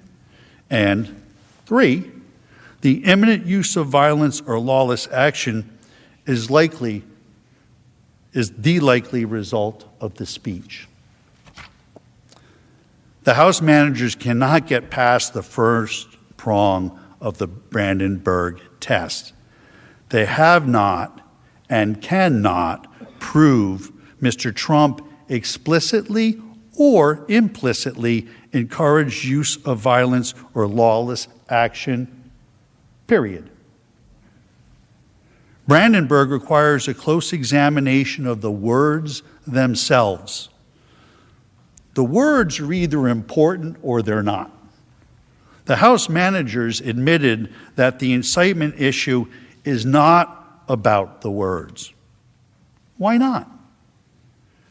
Because on the face of it, Mr. Trump's words are no different than the figurative speech used by every one of the senators assembled here today.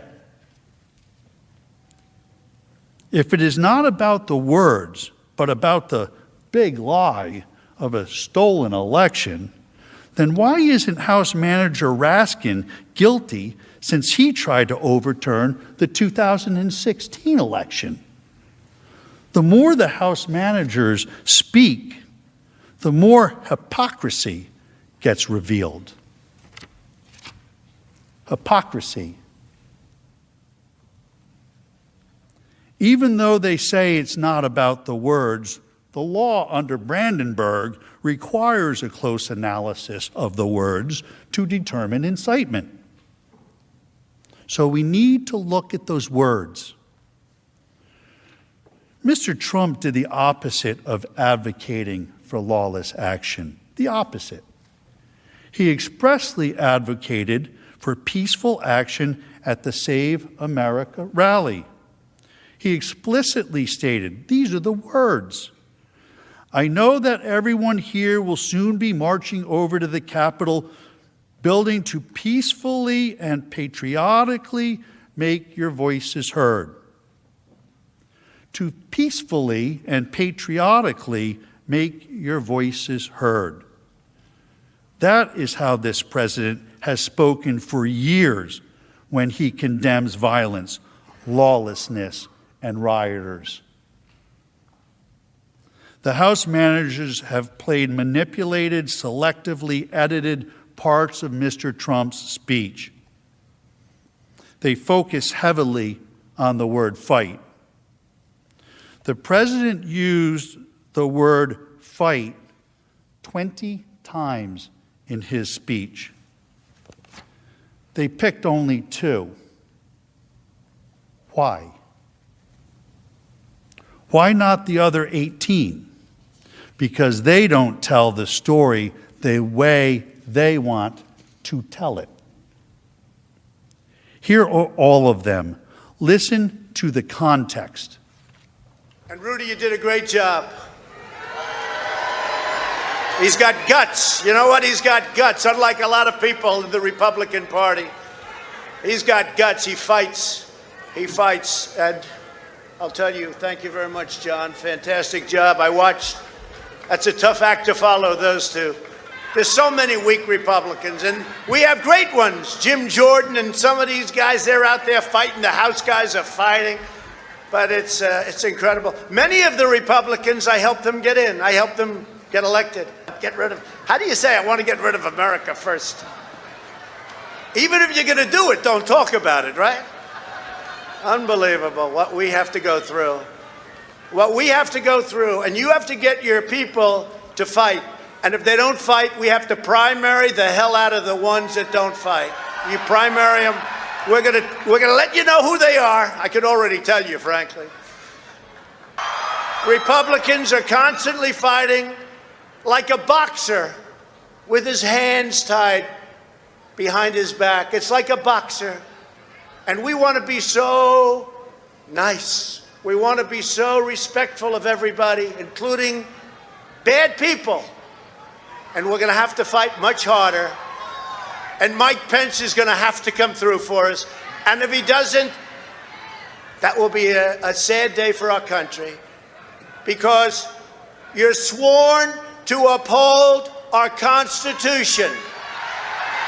And the accountability says if we see somebody in there that doesn't treat our vets well, or they steal, they rob, they do things badly, we say, Joe, you're fired. Get out of here. Before you couldn't do that. You couldn't do that before. So we've taken care of things. We've done things like nobody's ever thought possible. And that's part of the reason that many people don't like us, because we've done too much. But we've done it quickly, and we were going to sit home and watch a big victory, and everybody had us down for a victory. It was going to be great. And now we're out here fighting. I said to somebody I was going to take a few days and relax after our big electoral victory. 10 o'clock, it was over. The American people do not believe the corrupt fake news anymore. They have ruined their reputation. But you know, it used to be that they'd argue with me, I'd fight. So I'd fight, they'd fight, I'd fight, they'd fight, boop. You'd believe me, you'd believe them. Somebody comes out, you know, they had their point of view, I had my point of view. But you'd have an argument. Now what they do is they go silent. It's called suppression. And that's what happens in a communist country. That's what they do. They suppress. You don't fight with them anymore unless it's a bad story. If they have a little bad story about me, they make it 10 times worse and it's a major headline. But Hunter Biden, they don't talk about him. What happened to Hunter? Where's Hunter? With your help over the last 4 years, we built the greatest political movement in the history of our country, and nobody even challenges that. I say that over and over, and I never get challenged by the fake news, and they challenge almost everything we say. But our fight against the big donors, big media, big tech, and others is just getting started. This is the greatest in history. There's never been a movement like that. Our brightest days are before us. Our greatest achievements still wait. I think one of our great achievements will be election security, because nobody until I came along had any idea how corrupt our elections were. And again, most people would stand there at 9 o'clock in the evening and say, I want to thank you very much. And they go off to some other life. But I said, something's wrong here. Something's really wrong. Can't have happened. And we fight. We fight like hell. And if you don't fight like hell, you're not going to have a country anymore. Our exciting adventures and boldest endeavors have not yet begun. My fellow Americans, for our movement, for our children, and for our beloved country. And I say this, despite all that's happened, the best is yet to come.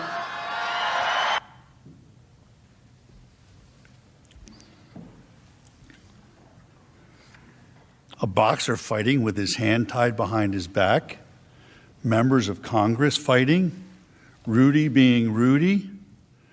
These are the metaphorical, rhetorical uses of the word fight. We all know that, right? Suddenly, the word fight is off limits. Spare us the hypocrisy and false indignation. It's a term used over and over and over again by politicians on both sides of the aisle. And of course, the Democrat House managers know that the word fight has been used figuratively in political speech forever. But don't take it from me. It's best to listen to them. Our mission is to fight. Our job is to fight. We are in a fight. We are in a fight. We are in a fight. Democrats are fighting as hard as we can. Democrats are standing up to fight. We know how to fight. We like a good fight. Democrats are going to fight like hell. We fight like hell. I'm going to fight like hell. I will fight like hell. We're going to fight like hell. I'm going to fight like hell. Fight like hell. I will fight like hell. We have to fight like hell. I, and I know many other senators and members of the House, will fight like hell. We are going to fight like hell. We're going to fight like hell. Fight like hell. And we just have to fight. We're gonna fight. We are gonna fight. We're gonna fight. We're gonna fight. Because you'll fight. To fight. Political revolution. That means that millions have got to stand up and fight. And fight. And fight. Stand up and fight back. To fight. And continue to fight. And once again, fight back in the fight. We're fighting back. My fight. To fight an administration. You don't get what you don't fight for. We'll also fight him and challenge him in every way that we can. Fight in Congress, fight in the courts, fight in the streets. In the Congress, in the courts, and in the streets. There's the fight, and then there's the fight to defend. We're eager to take on this fight. The American people are going to have to fight. Get in this fight. Get in this fight. Around the clock fighting. We've got to keep fighting and keep focused. We will fight when we must fight. We've been fighting, and we need to fight, but we also need to fight. It's always going to be an uphill fight. This is going to be a fight. We always must fight. We're in the fight of our lives. And we're going to be in for the fight of our lives. This is the fight of our life. The fight of their lives. We are in this fight for our lives. We cannot ever give up fighting.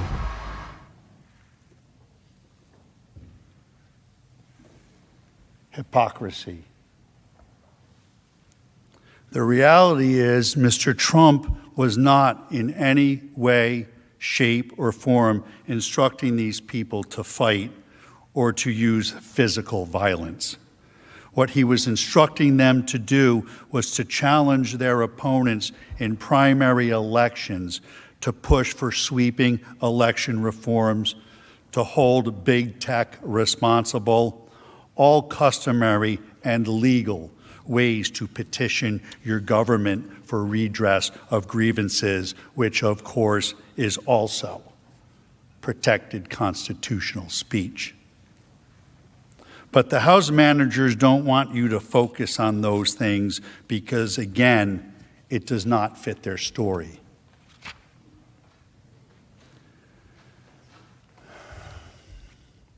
In the end, I leave you with this quote from Benjamin Franklin.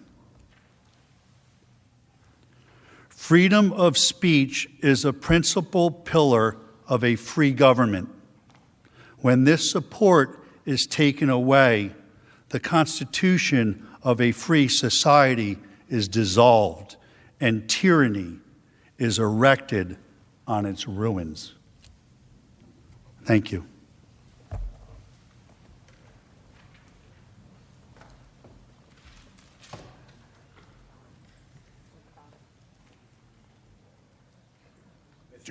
Mr. President, The majority leader. I ask unanimous consent the Senate recess for a 15-minute break. Without objection.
The Senate will be in order.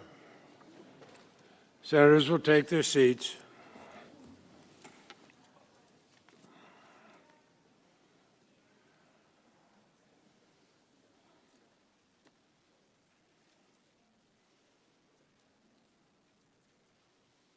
Who seeks recognition? Mr. Castor is recognized.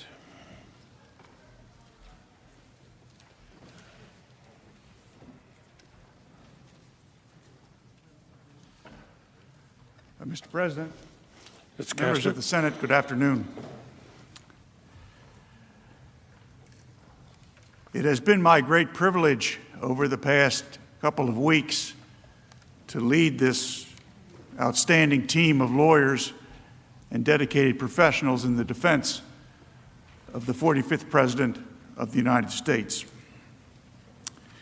One of the most difficult things in leading such a talented group is deciding who's responsible for what and the strategy and the order in which we will present our evidence. And you have heard from Mr. Vanderveen and Mr. Sean on the importance of the First Amendment and the importance of due process of law. And because I had the opportunity to set out the schedule, I decided that I would take the last substantive part of the case for myself. You can take that two ways.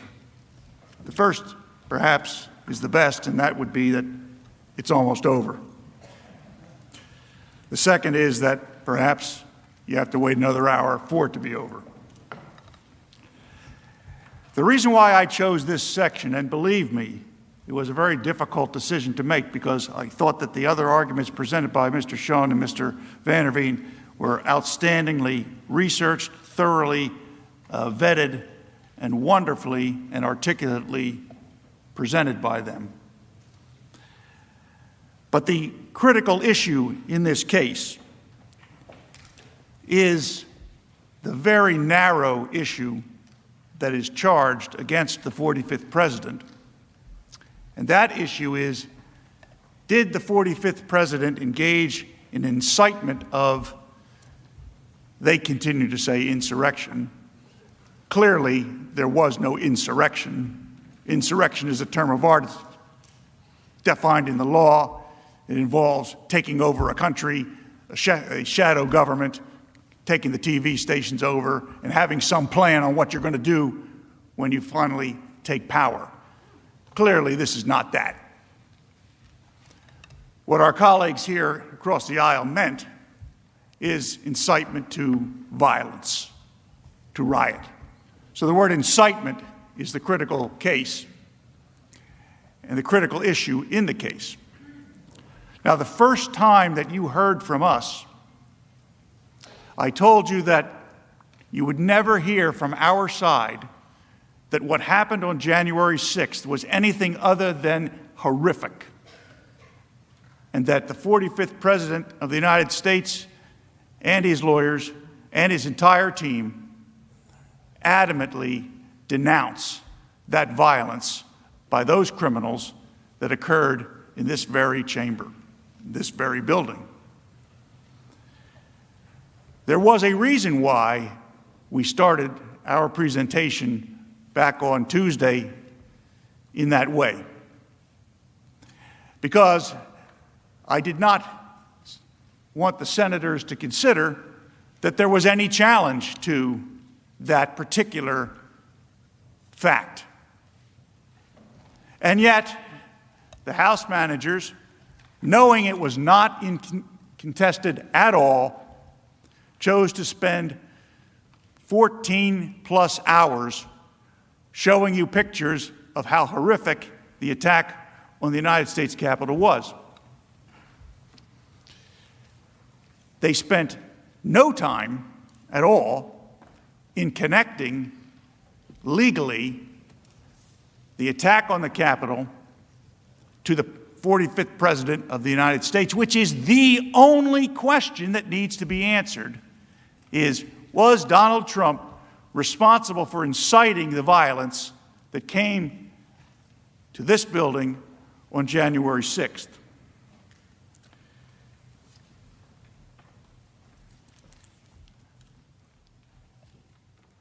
Now, by any measure,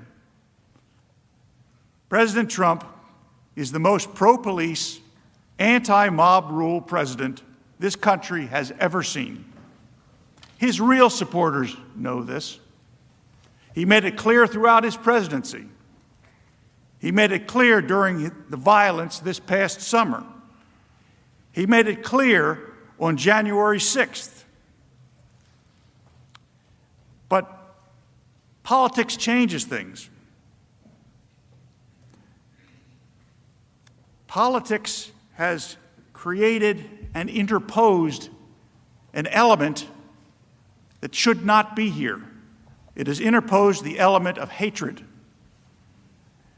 And the political world changes when hatred becomes part of the dynamic. As we wrote in our answer to the original charging document, and I hope that this is a phrase that lives on long after we are all departed, and that I hope someday this becomes the mantra by which all of us operate who work for the benefit of the public. That political hatred has no place in the American justice system, and most certainly no place in the Congress of the United States.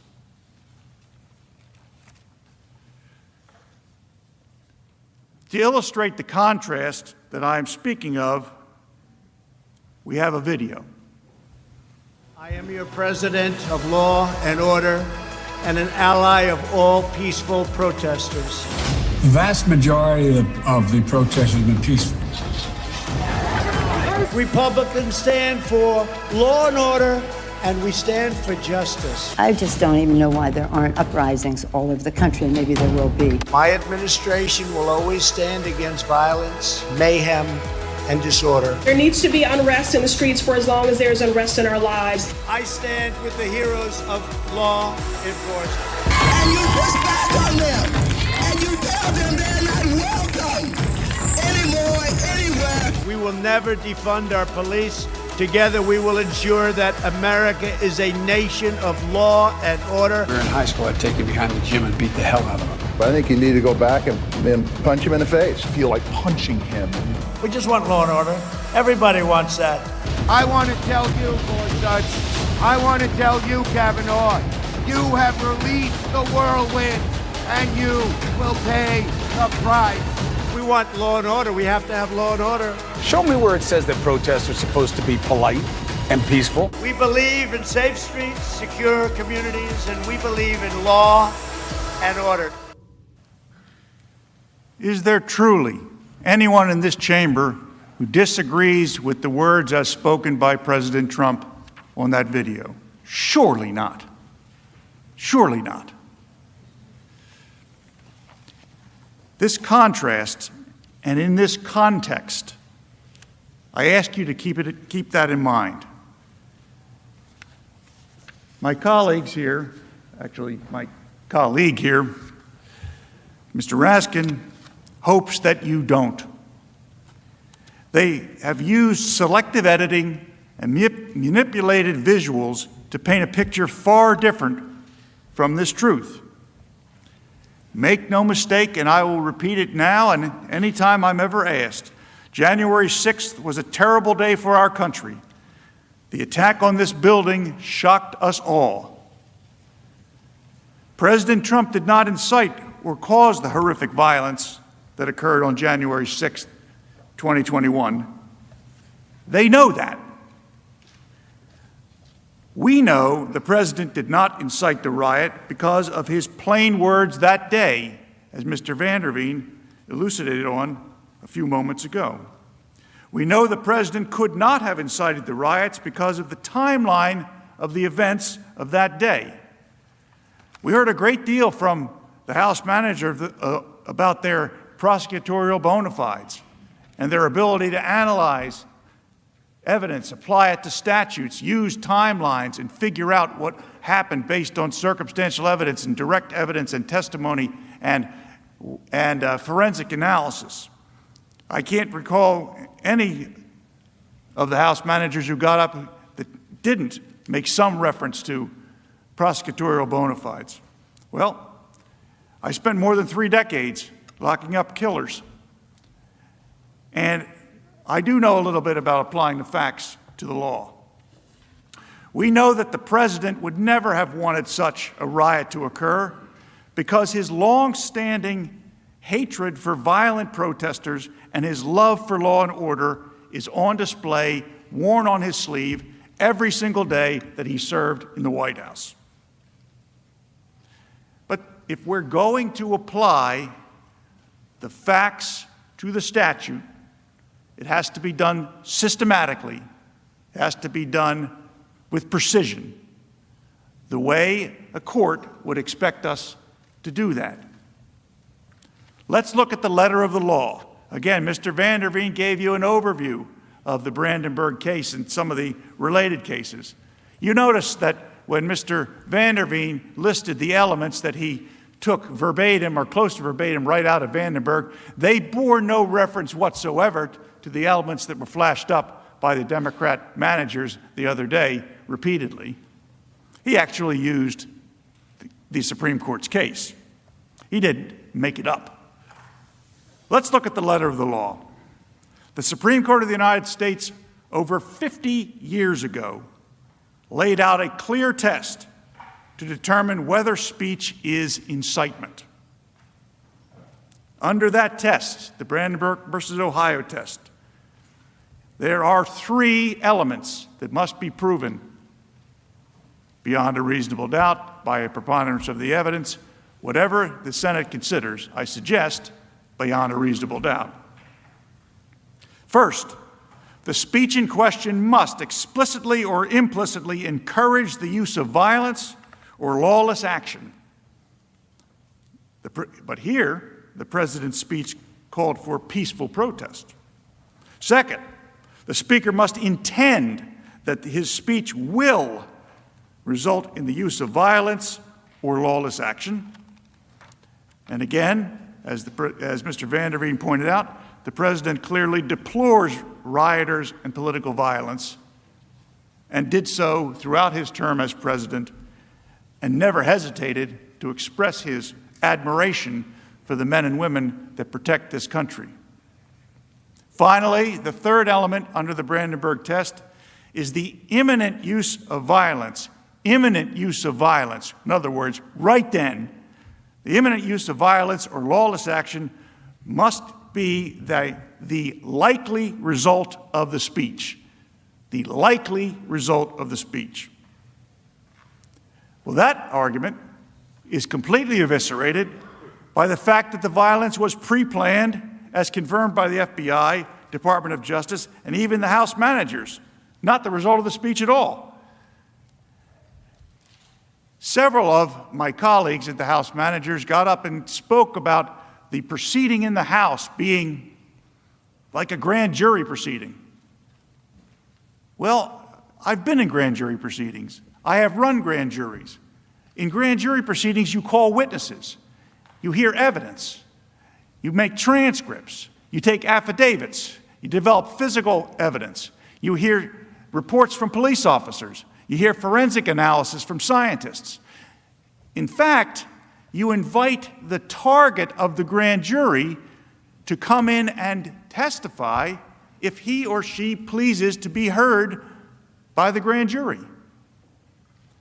Which one of those things happened in the House prior to the impeachment article? I don't believe any of them happened.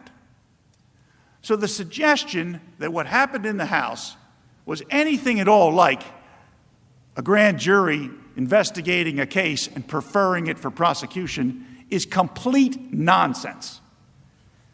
And if the House managers are trying to fool you about that, you must ask yourself, What else are they trying to fool you about?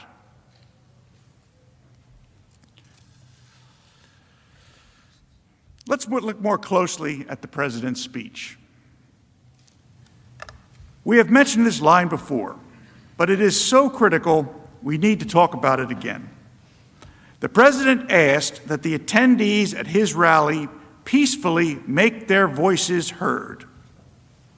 I know that everyone here will soon be marching over to the Capitol building to peacefully and patriotically make your voices heard.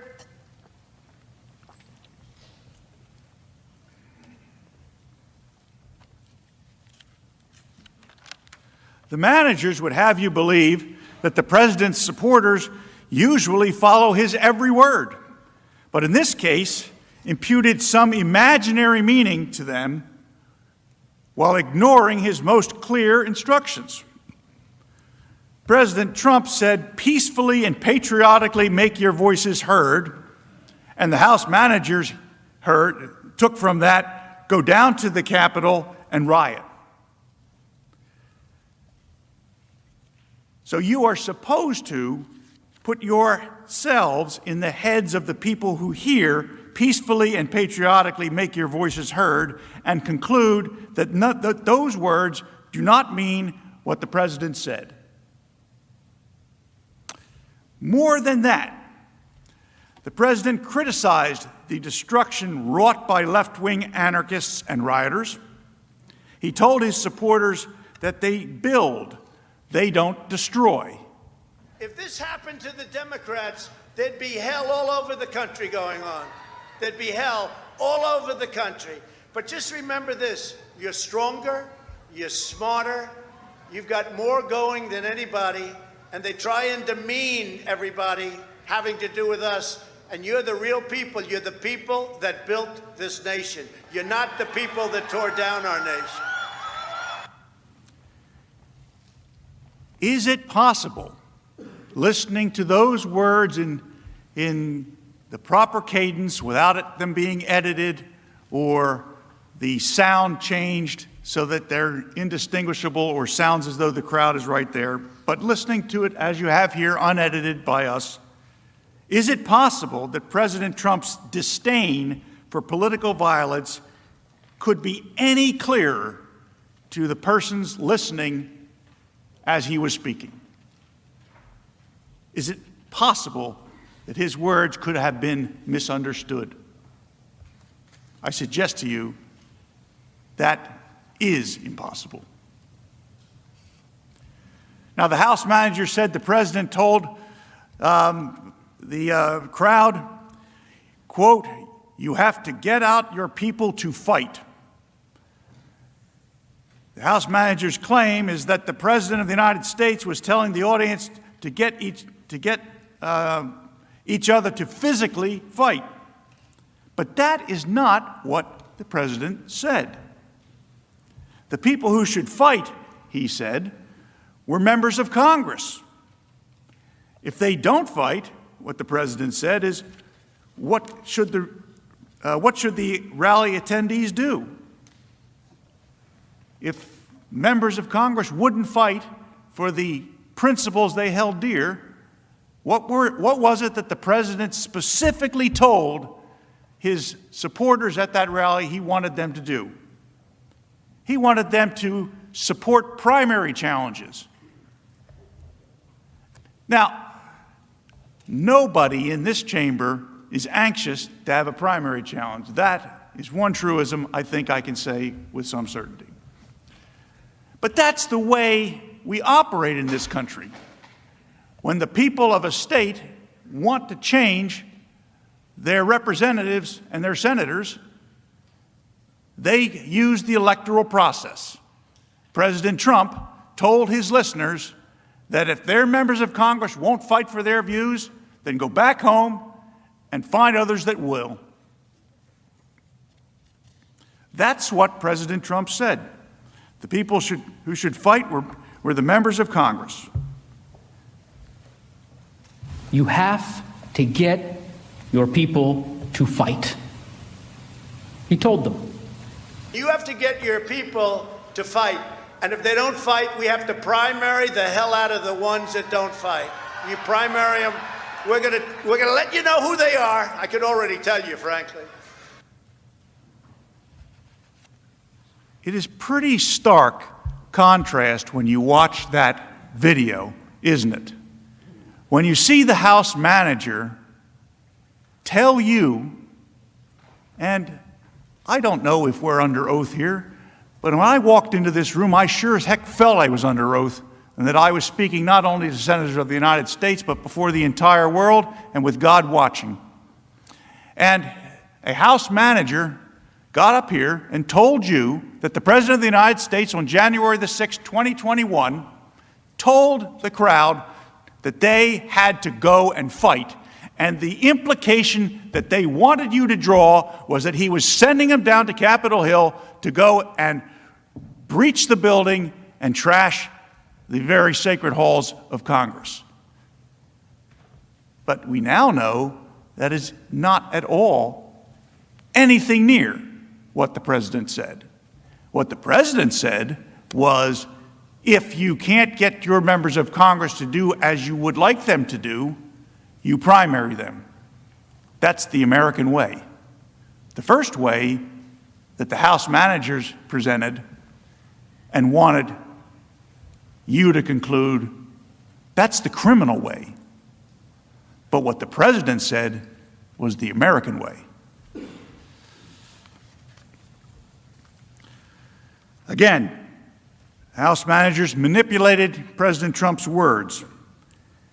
I can't stand here and pretend to tell you that I know every time from all those videos that the House managers manipulated what the president said, put up evidence that was not with the foundation of correctness and admissibility we expect. I can't tell you that I picked up every one. I don't think Mr. Van der Veen or Mr. Schoen or any of the others that worked with us can tell you that. But what I can tell you is that there were an awful lot of times, and I know at least some of you were judges in previous lives, and if one of the lawyers was able to create the impression that one side intentionally presented false or misleading evidence, that judge would give an instruction called falsus in uno, falsus in omnibus. False in one thing, false in everything. In other words, if they're trying to fool you about one thing, not only might they be trying to fool you in something else, but under that maxim of the law, you may conclude they're trying to fool you in everything else.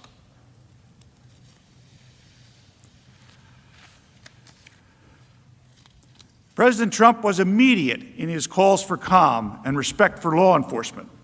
The House managers emphasized President Trump's tweet in the 6 p.m. hour where he told crowds to, quote, go home in love and peace and remember this day.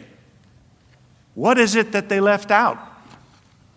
Well, the House starts their recitation of what President Trump said as far as the aftermath of when the Capitol was breached at roughly 6 p.m. What they don't tell you and didn't tell you, and which you probably don't know because I think I'm the first one to say it in this forum, is at 2:38, President Trump urged protesters at the U.S. Capitol to, quote, stay peaceful, please support our Capitol Police and law enforcement. They are truly on the side of our country. Stay peaceful. And before we run the graphic, I just want to point out to you, President Trump's speech ended at 1:11 p.m. So at 2:38 p.m., by the time word reaches the president that there's a problem down here, he's out urging people to support the police, stay peaceful, support our Capitol Police and law enforcement. They are on the side of the country. Stay peaceful.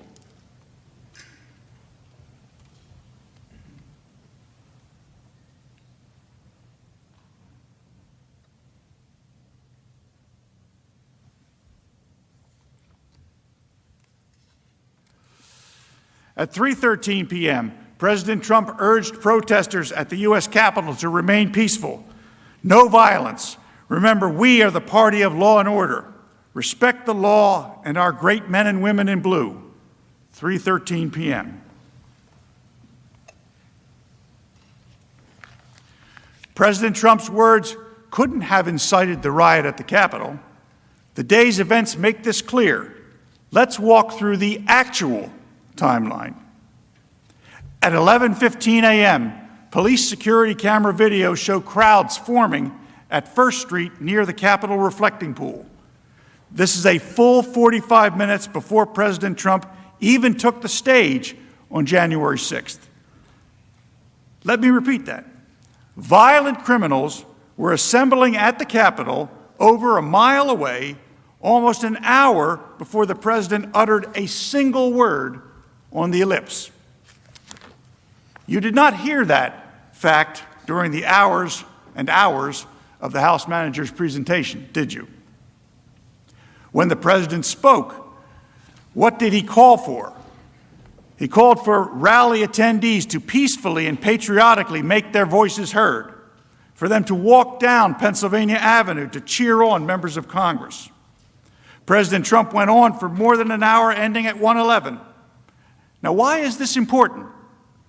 Because of all of the events that I am about to describe, they all occurred before President Trump's remarks concluded. At 12:49 p.m., the first barriers at the U.S. Capitol grounds were pushed over and the crowd entered the restricted area. At 11:05 p.m., Acting Defense Secretary Christopher Miller received open source reports of demonstrator movements to the U.S. Capitol. At 1:09 p.m., U.S. Capitol Police Chief Stephen Sund called the House and Senate sergeants at arms, telling them he wanted an emergency declared and he wanted the National Guard called. The point? Given the timeline of events, the criminals at the Capitol weren't there at the ellipse to even hear the president's words. They were more than a mile away, engaged in their pre-planned assault on this very building. This was a pre-planned assault, make no mistake, and that is a critical fact. Watch this. Does anyone in this chamber honestly believe that but for the conduct of President Trump, that a charge in the article of impeachment, that attack at the Capitol would have occurred? Does anybody believe that? It was not some sort of spontaneous decision by a bunch of, quote, protesters to go up to Capitol Hill and storm Capitol Hill. This was all planned out. How much of it was planned? How much of this was strategized ahead of time? They are getting indications, some evidence that they've seen that indicates that there was some level of planning. There appears to be premeditation. FBI internal report the day before the siege, warning of a violent war at the Capitol. The FBI issued a warning of a, quote, war at the Capitol. The FBI warned law enforcement agencies about this specific attack. Be ready to fight. Congress needs to hear glass breaking, doors being kicked in. We developed some intelligence that a number of individuals were planning to travel to the D.C. area with intentions to cause violence. We immediately shared that information. And they pushed out that information through this JTTF structure. It was immediately disseminated through a written product and briefed through our command post operations to all levels of law enforcement. The FBI says 2 pipe bombs discovered near the Capitol on January 6th were placed there the night before. New video appears to show a person suspected of planting pipe bombs near the U.S. Capitol the night before. The FBI now says the bombs were planted the night before the Capitol siege between 7:30 and 8:30 p.m. They were planted the day before. All goes to the idea of premeditation and coordination among individuals. This was a planned assault of going after a castle. So to answer the question of the House manager, does anybody believe that this would have occurred but for the speech from Donald Trump? I do.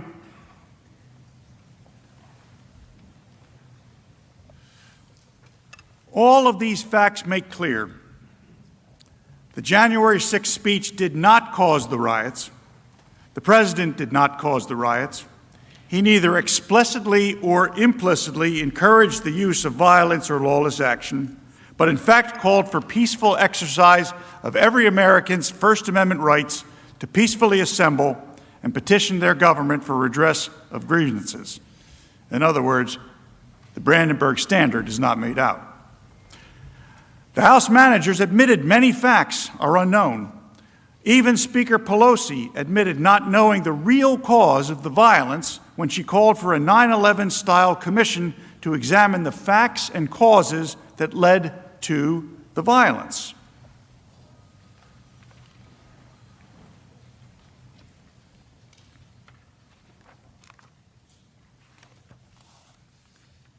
On the screen is Speaker Pelosi's call for the 9/11 Commission.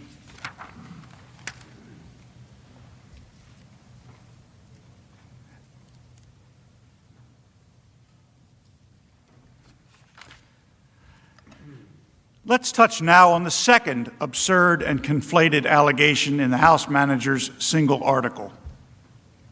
President Trump's phone call to Georgia Secretary of State Ben Roethlisberger, surreptitiously recorded, by the way, included multiple attorneys and others on the call.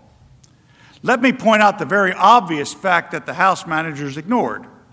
The private call that was made public by others cannot really be the basis to claim that the president intended to incite a riot, because he did not publicly disclose the contents of the call. How could he have hoped to use this call to invite his followers if he had no intent to make the conversation public and indeed had nothing to do with it being secretly recorded? The House managers told you that the president demanded that the Georgia Secretary of State, quote, find just over 11,000 votes.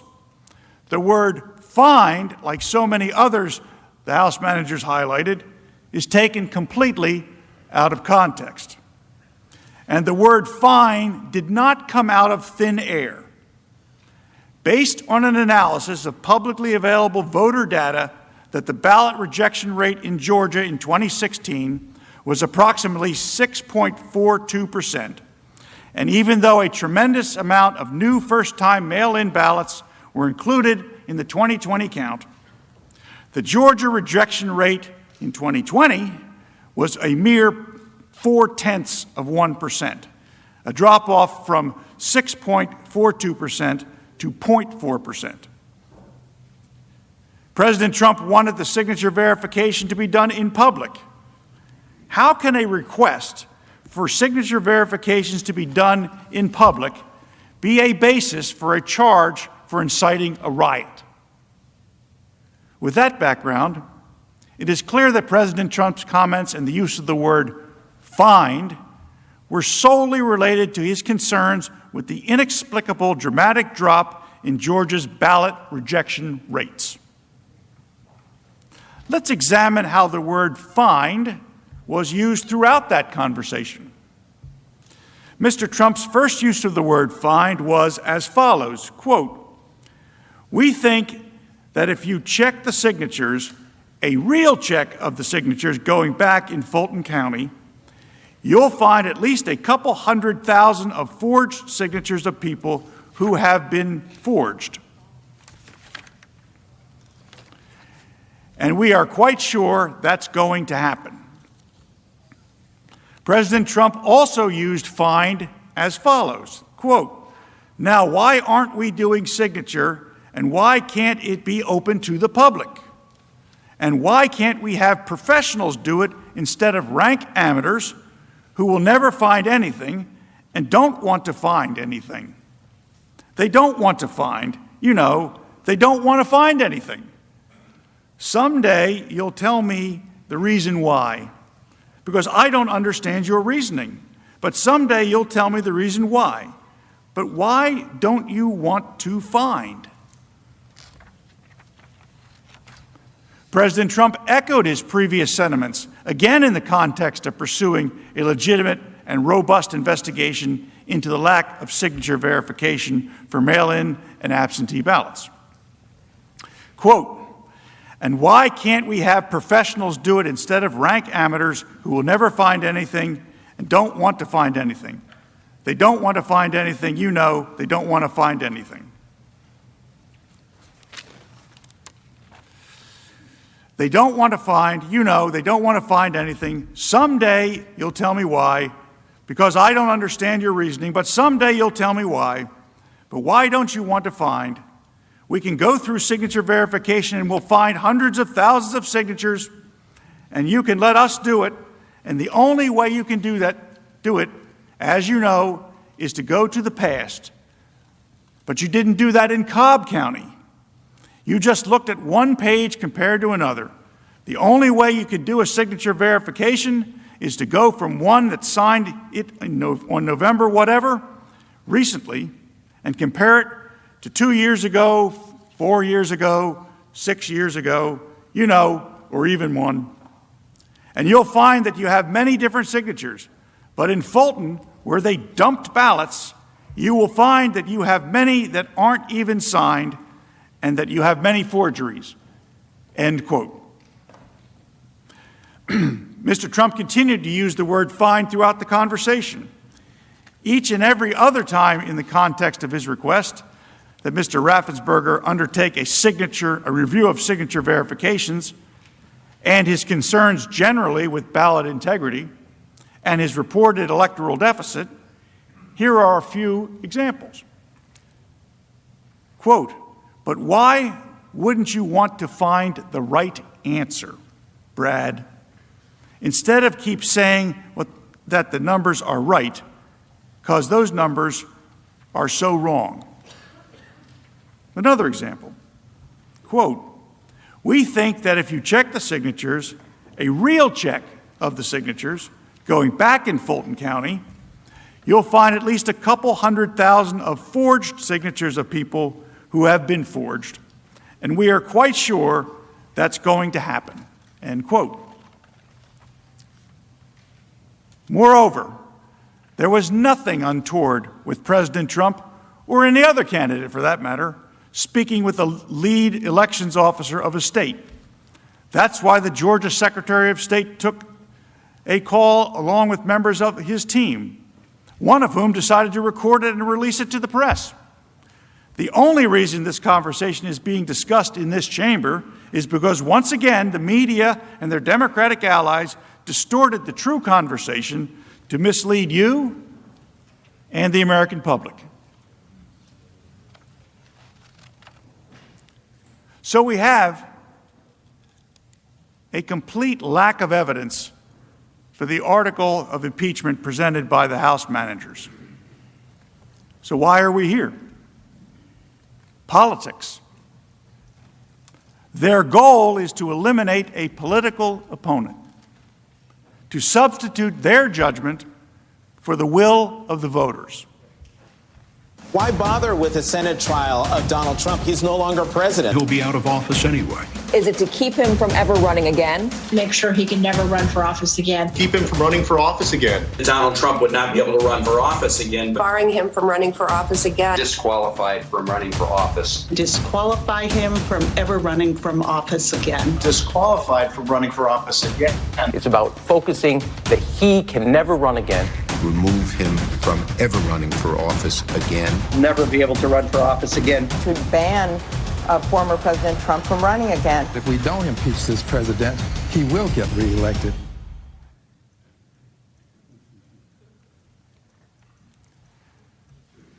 The goal is to eliminate a political opponent, to substitute their judgment for the will of the voters. Members of the Senate, our country needs to get back to work. I know that you know that. But instead, we are here. The majority party promised to unify and deliver more COVID relief. But instead, they did this. We will not take most of our time today, us of the defense, in the hopes that you will take back these hours and use them to get delivery of COVID relief to the American people. Let us be clear. This trial is about far more than President Trump. It is about silencing and banning the speech the majority does not agree with. It is about canceling 75 million Trump voters and criminalizing political viewpoints. That is what this trial is really about. It's the only existential issue before us. It asks for constitutional cancel culture to take over in the United States Senate. Are we going to allow canceling and banning and silencing to be sanctioned in this body? To the Democrats who view this as a moment of opportunity, I urge you instead to look to the principles of free expression and free speech. I hope truly that the next time you are in the minority, you don't find yourself in this position. To the Republicans in this chamber, I ask, when you are next in the majority, please resist what will be an overwhelming temptation to do this very same thing to the opposing party.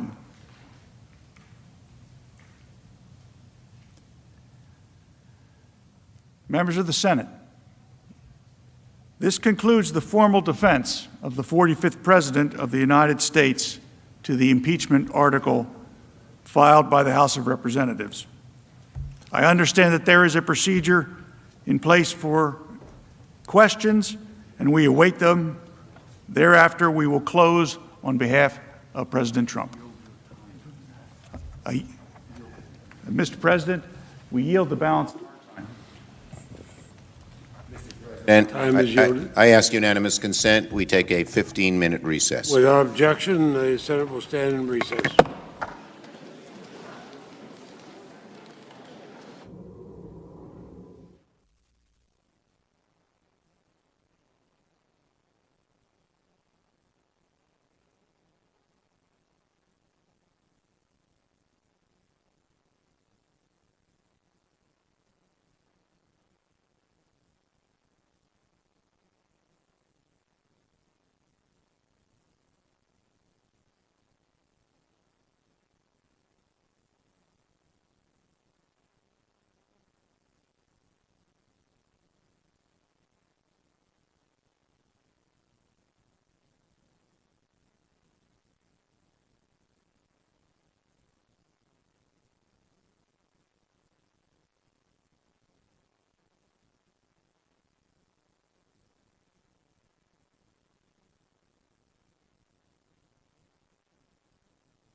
Senators will take their seats. Senate will be in order. Senators will take their seats. Senate will be in order. And pursuant to the provisions of Senate Resolution 47, the senators provide up to 4 hours during which senators may submit questions in writing directed either to the managers on the part of the House of Representatives or counsel for the former president. Majority Leader. President, I ask unanimous consent that the answers within the 4-hour question period be limited to 5 minutes each, and if the questions are directed to both parties, the times be equally divided. Furthermore, that questions alternate sides for posing questions for as long as both sides have questions. Without objection, so ordered. Mr. President, I have a question at the desk, for the desk. The senator will submit it.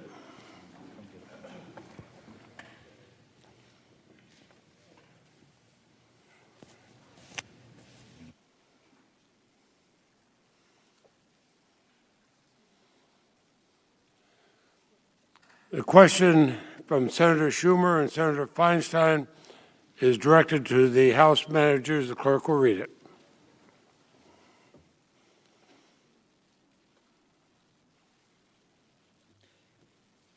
Isn't it the case that the violent attack and siege on the Capitol on January 6th would not have happened if not for the conduct of President Trump?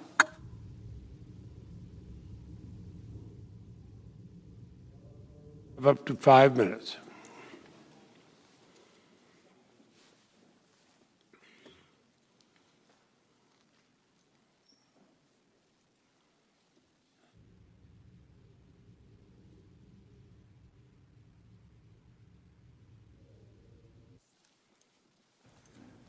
To answer your question very directly, Donald Trump summoned the mob. He assembled a mob and he lit the flame. Everything that followed was because of his doing. And although he could have immediately and forcefully intervened to stop the violence, he never did. In other words, this violent, bloody insurrection that occurred on January 6th would not have occurred but for President Trump. The evidence we presented at trial makes this absolutely clear. And this attack, as we said, didn't come from one random speech, and it didn't happen by accident, and that mob didn't come out of thin air. Before the election, Donald Trump spread lie after lie about potential fraud. An election, remember, that hadn't even happened yet. Months before the election took place, he was saying it was rigged, that it was going to be stolen. All to make his supporters believe that the only way he was going to lose is if the election was stolen, if the election was rigged. And when he did lose, he spent week after week inciting his supporters to believe that their votes had been stolen and that the election was fraudulent and that it was their patriotic duty to fight like hell to stop the steal and take their country back. And remember, this is in the United States where our vote is our voice. You tell somebody that an election victory is being stolen from them, that's a combustible situation. And he gave them clear direction on how to deal with that. For example, on December 19th, 18 days prior to January 6th, President Trump told them how and where to fight for it. He first issued his call to action for January 6th. This was a save the date sent 18 days before the event on January 6th. And it wasn't just a casual one-off reference or a singular invitation. For the next 18 days, he directed all of the rage he had incited to January 6th, and that was for him what he saw as his last chance to stop the transfer of power, to stop from losing the presidency. And he said things like, quote, fight to the death, and January 6th will be a, quote, wild and, quote, historic day. And this was working. They got the message. In the days leading to the attack, report after report, social media post after social media post confirmed that these insurgents were planning armed violence. But they were planning it because he had been priming them, because he had been amping them up. That's why they were planning it. And these posts, confirmed by reports from the FBI and Capitol Police, made clear that these insurgents were planning to carry weapons, including guns, to target the Capitol itself. And yet, Donald Trump, from January 5th to the morning of his speech, tweeted 34 times, urging his supporters to get ready to stop the steal. He even, on the eve of the attack, warned us that it was coming. He warned us that thousands were descending into D.C. and would not take it anymore. And when they got here at the Save America March, he told them again in that speech exactly what to do. His lawyer opened with, quote, "Let's have trial by combat." That was Rudy Giuliani. And Donald Trump brought that message home. In fact, he praised Rudy Giuliani as a fighter. And President Trump used the words fight or fighting 20 times in that speech. Remember, you've just told these people, these thousands of people, that somebody has stolen your election, your victory. You're not going to get the president that you love. Senators, that is an incredibly combustible situation when people are armed and they've been saying that they're mad as hell and they're not going to take it anymore. He looked out to a sea of thousands, some wearing body armor, helmets, holding sticks and flagpoles, some of which they would later use to beat Capitol Police, and told them that they could play by different rules. Play by different rules. He even at one point quite literally pointed to the Capitol as he told them to fight like hell. And after the attack, we've shown clearly, that once the attack began, insurgent after insurgent made clear they were following the president's orders. You saw us present that evidence of the insurgents who were there that day, who said, "I came because the president asked me to come. I was here at his invitation." You saw that of the folks that were in the Capitol that day. The time has expired. Are there further questions? Mr. President.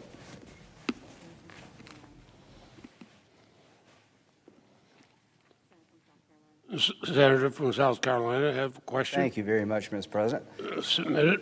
I send a question to the desk on behalf of myself, Senator Cruz, Marshall, and Kramer to council.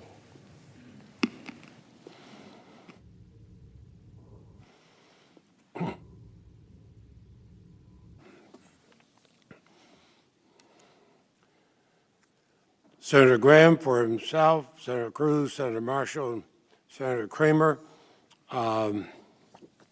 submits a question for the counsel for Donald Trump. Clerk will read it.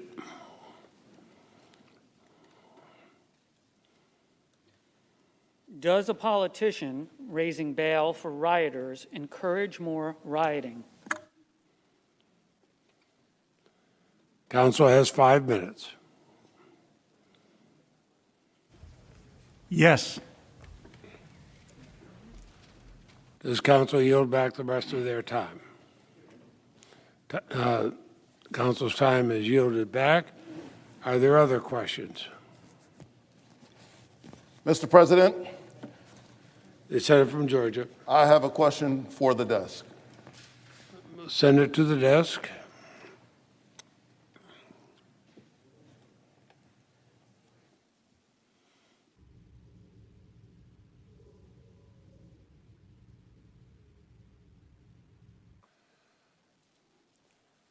The senator from Georgia, Senator Warnock, has a question for the House managers. Clerk will read the question.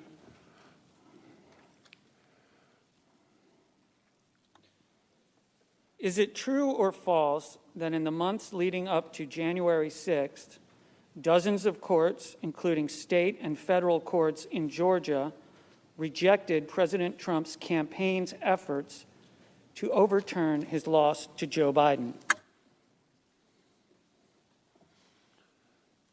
House managers recognized for 5 minutes.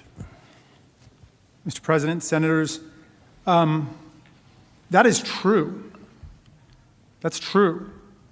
I want to be clear, though, that we have absolutely no problem with President Trump having pursued his belief that the election was being stolen or that there was fraud or corruption or unconstitutionality. We have no problem at all with him going to court to do it.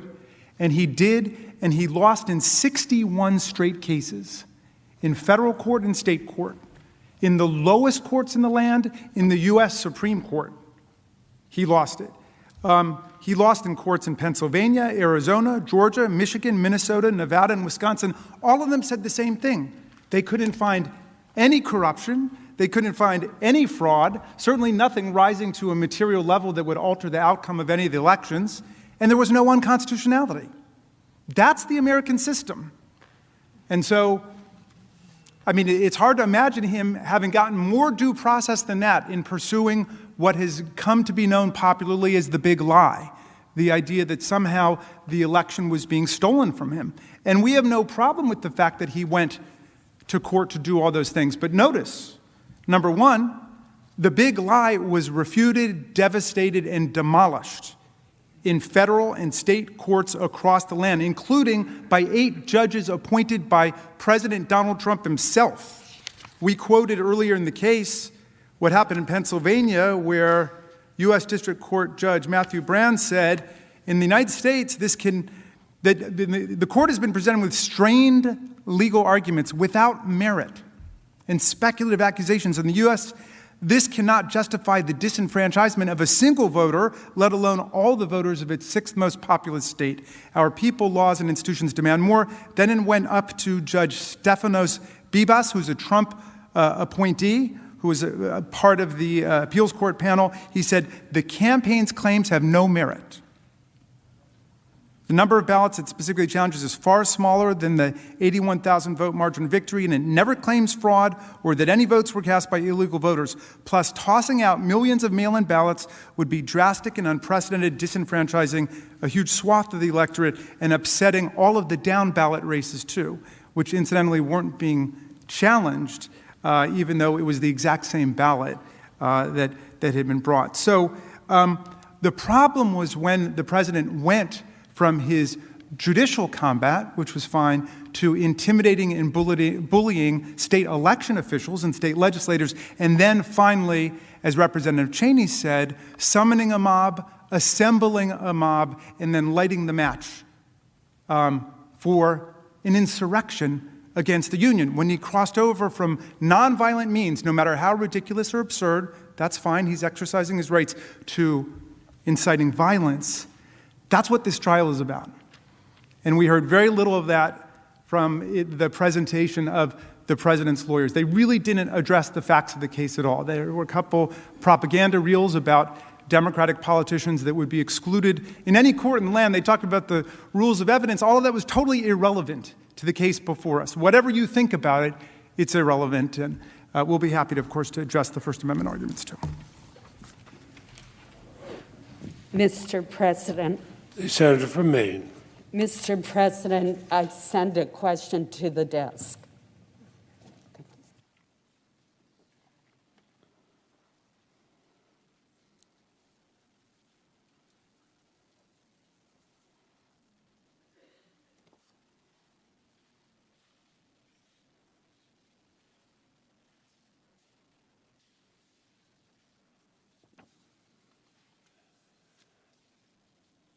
The question is from Senator Collins and Senator Murkowski.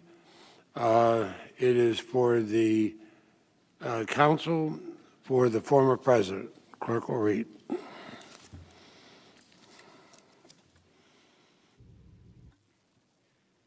Exactly when did President Trump learn of the breach of the Capitol? What specific actions did he take to bring the rioting to an end? And when did he take them? Please be as detailed as possible.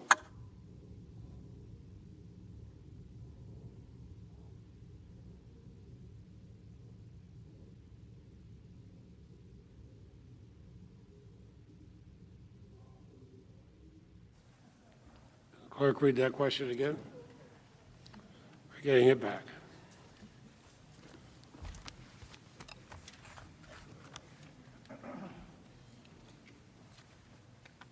Exactly when did President Trump learn of the breach of the Capitol? And what specific actions did he take to bring the rioting to an end? And when did he take them? Please be as detailed as possible. Mr. Van Veen. The House managers have given us absolutely no evidence the other onto that question.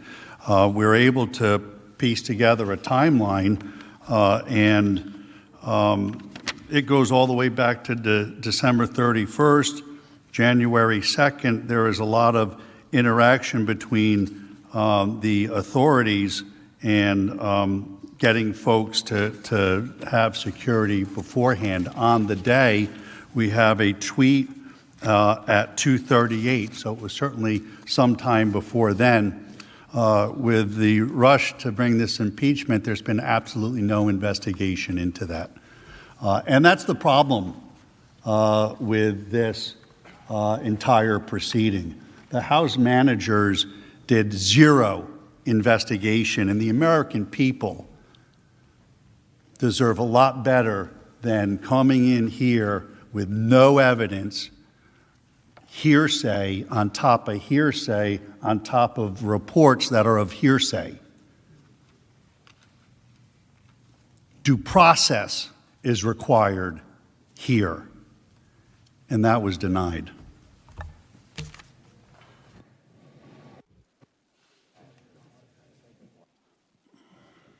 Mr. President.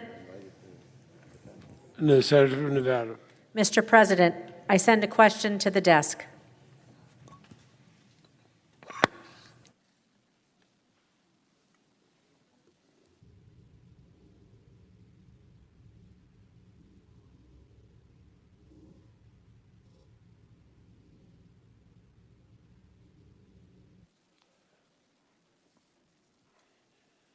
The Senator from Nevada, Senator Rosen, submits a question for the House managers.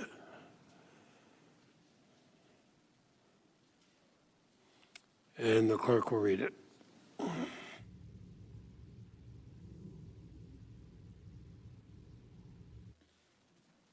On January 6th, the anti-Semitic Proud Boys group that President Trump had told to stand by laid siege to the Capitol alongside other rioters, including one wearing a Camp Auschwitz shirt.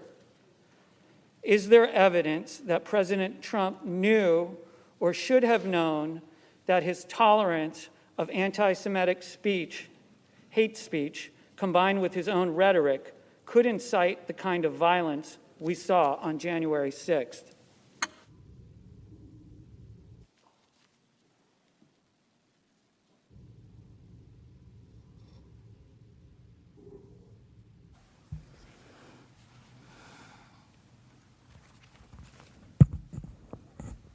Mr. President, Senators, Donald Trump has a long history of praising and encouraging violence, as you saw. He has espoused hateful rhetoric himself. He has not just tolerated it, but he's encouraged hateful speech by others. He has refused, as you saw in the September debate, that interview, to condemn extremist and white supremacist groups like the Proud Boys. And he has, at every opportunity, encouraged and cultivated actual violence by these groups. Yes, he has encouraged actual violence, not just the word fight.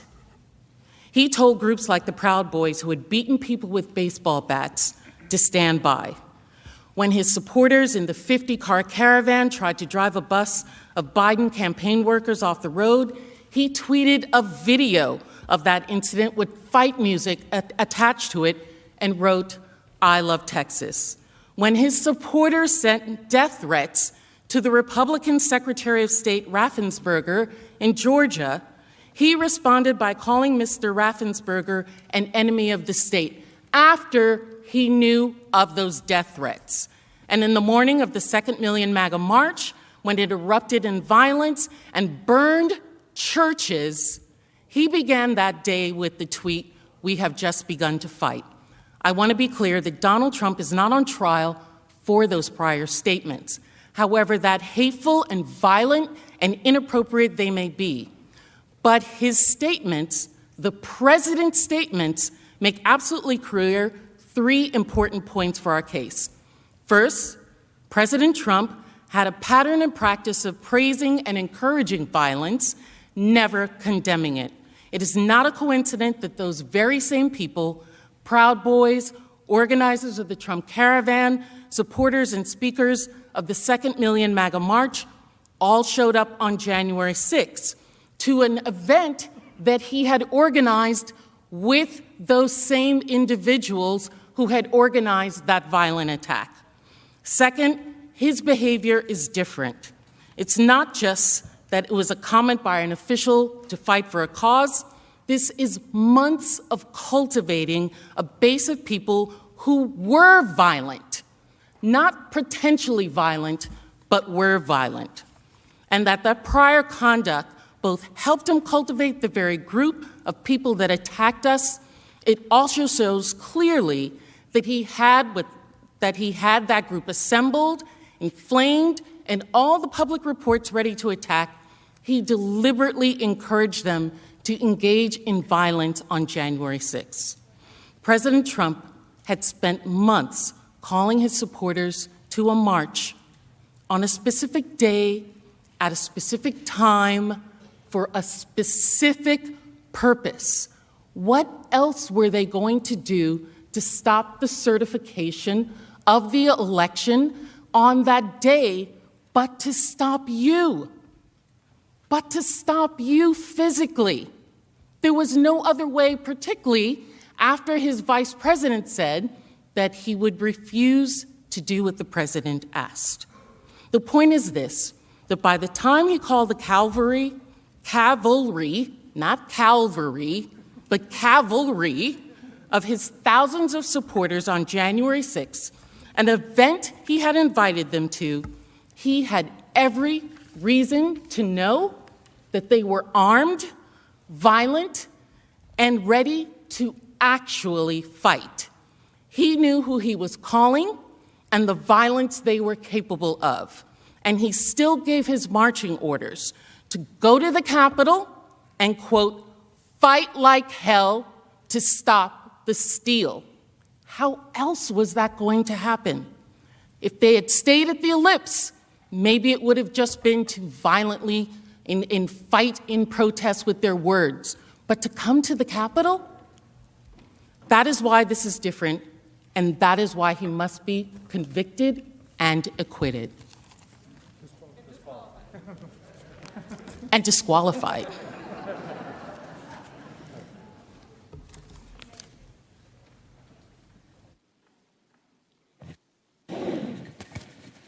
Mr. President, on behalf of Senator Scott of South Carolina and myself, I'd like to submit a question to the desk. Senator from Tennessee shall submit it. Thank you.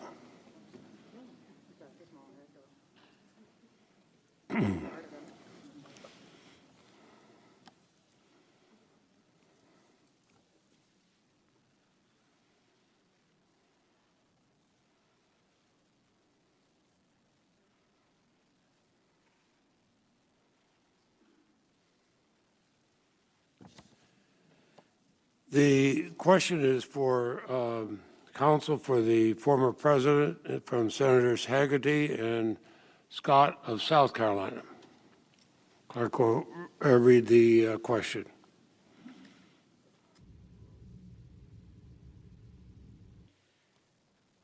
Given that more than 200 people have been charged for their conduct at the Capitol on January 6th, that our justice system is working to hold the appropriate persons accountable, and that President Trump is no longer in office, isn't this simply a political show trial that is designed to discredit President Trump and his policies and shame the 74 million Americans who voted for him?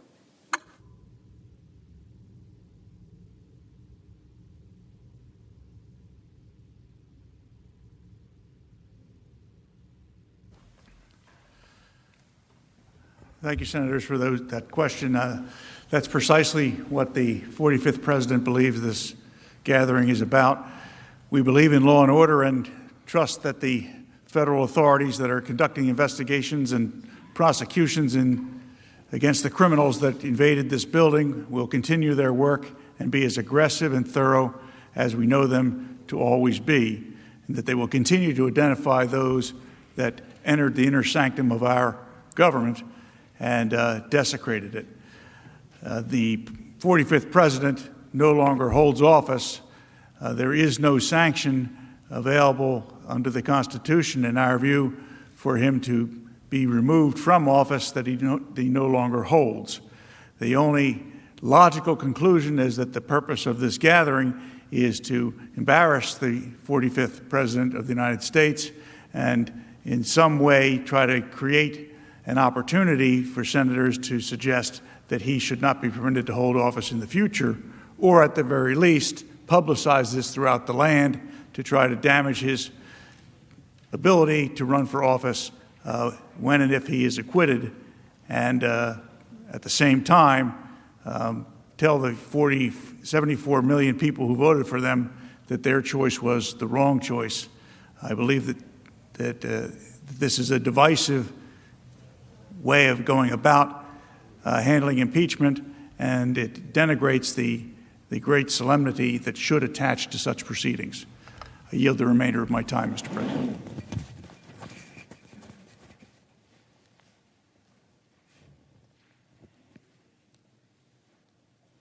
Mr. President.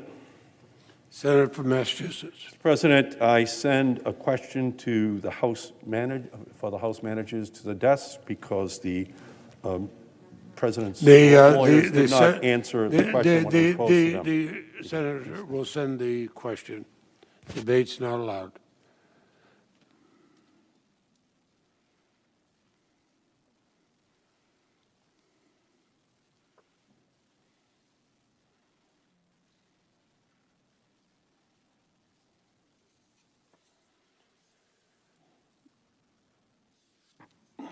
The question is from Senator Markey with Senator Duckworth to the manager and the part of the House Representatives. The clerk will read the question.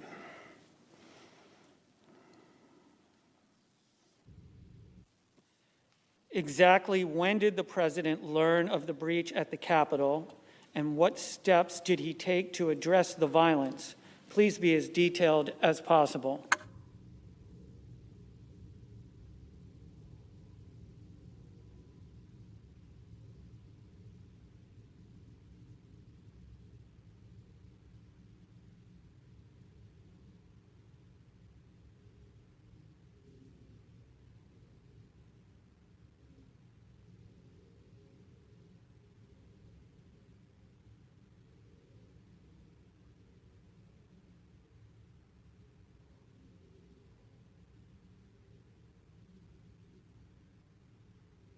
Just wish to respond.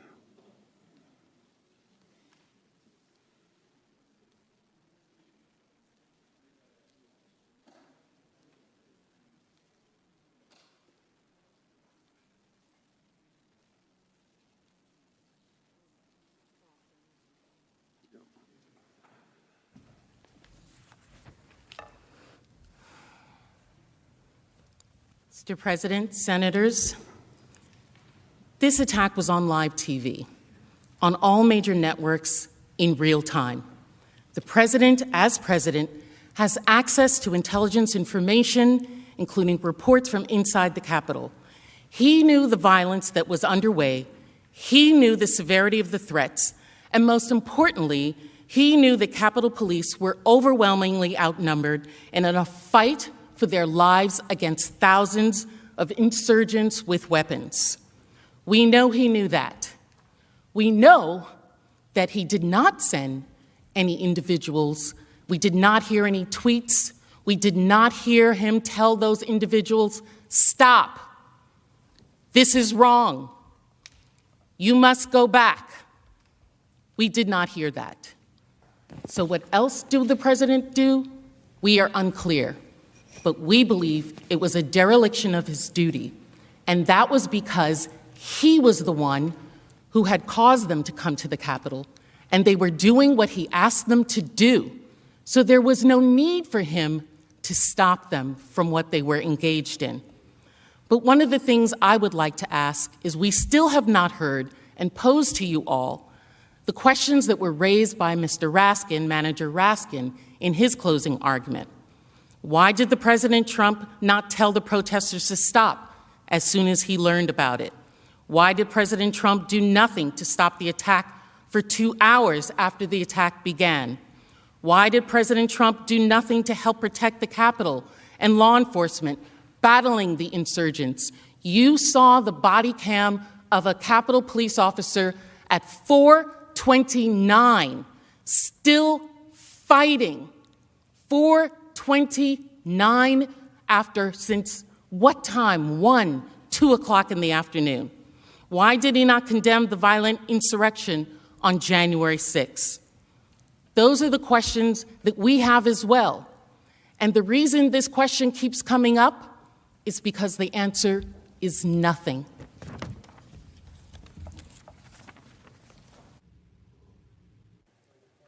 Mr. President. The Senator from Utah. I send a question to the desk.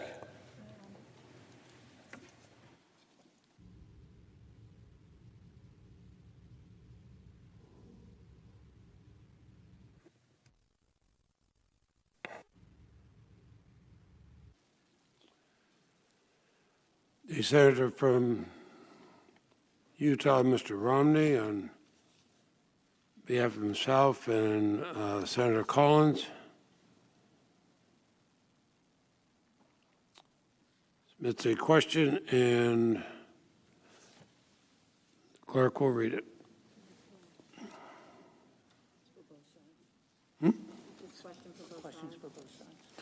Oh, and I apologize. The question is for both sides, so the time will be evenly divided.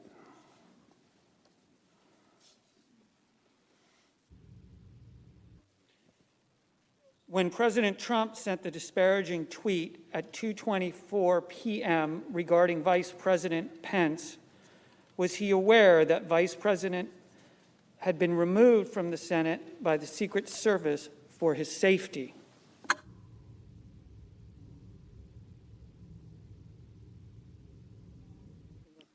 The House Manager.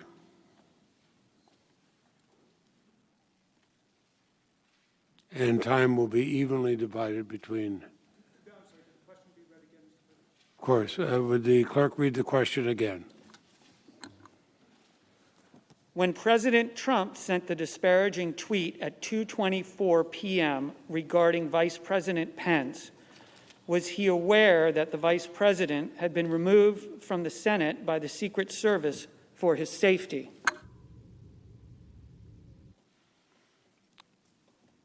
The House of Representatives managers are recognized 2.5 minutes. Thank you. Well, let me tell you what he said at 2:24 p.m. He said Mike Pence didn't have the courage to do what should have been done to protect our country and our Constitution. The USA demands the truth. And you know by now what was all over the media. You couldn't turn on the television, couldn't turn on the radio, couldn't consume any media, or probably take any phone calls or anything else without hearing about this, and also hearing about the Vice President. And here's what Donald Trump had to know at that time, because the whole world knew it. All of us knew it. Live television had, by this point, shown that the insurgents were already inside the building and that they had weapons and that the police were outnumbered. And here are the facts that are not in dispute. Donald Trump had not taken any measures to send help to the overwhelmed Capitol Police. As president, at that point, when you see all this going on and the people around you are imploring you to do something, and your vice president is there, why wouldn't you do it? Donald Trump had not publicly condemned the attack, the attackers, or told them to stand down, despite multiple pleas to do so. And Donald Trump hadn't even acknowledged the attack. And after Wednesday's trial portion concluded, Senator Tuberville spoke to reporters and confirmed the call that he had with the president and did not dispute Manager Cicilline's description in any way that there was a call between he and the president around the time that Mike Pence was being ushered out of the chamber, and that was shortly after 2 p.m. And Senator Tuberville specifically said that he told the president, Mr. President, they just took the vice president out. I've got to go. And that was shortly after 2 p.m. There were still hours of chaos and carnage and mayhem. The vice president and his family were still in danger at that point. Our commander-in-chief did nothing. Counsel for the former president.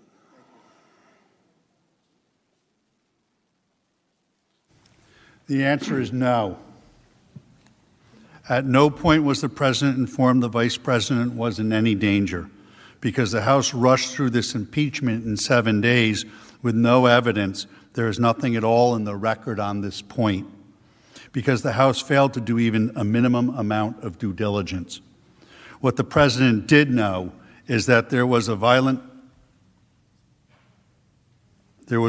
riot happening at the Capitol. That's why he repeatedly called via tweet and via video for the riots to stop, to be peaceful, to respect Capitol Police and law enforcement, and to commit no violence, and to go home. But to be clear, this is an article of impeachment for incitement. This is not an article of impeachment for anything else. It's a one count. They could have charged anything they wanted. They chose to charge incitement. So that the question, although answered directly no, it's not really relevant to the charges for the impeachment in this case. And I just wanted to clear up one more thing. Mr. Castro, in his first answer, may have spoke, but what he said was Mr. Trump had said, fight to the death. That's false. I'm hoping he misspoke. Thank you. Mr. President. The senator from Minnesota. Mr. President, on behalf of myself and Senators Casey and Brown, I send a question to the desk.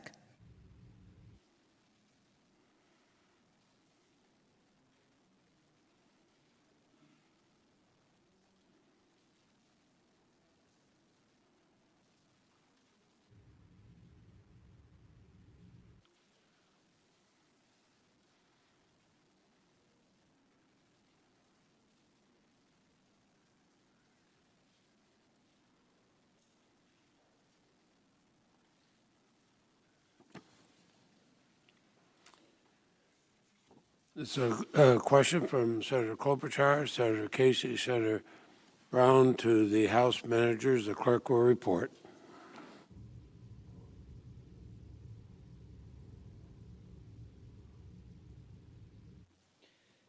In presenting your case, you relied on past precedents from impeachment trials, such as William Belknap's impeachment.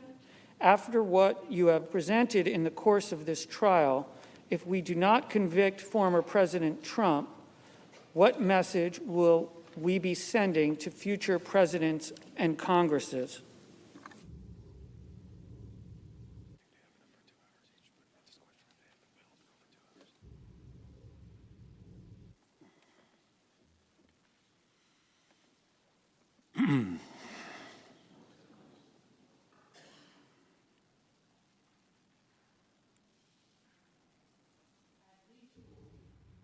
President Trump engaged in a course of conduct that incited an armed attack on the Capitol.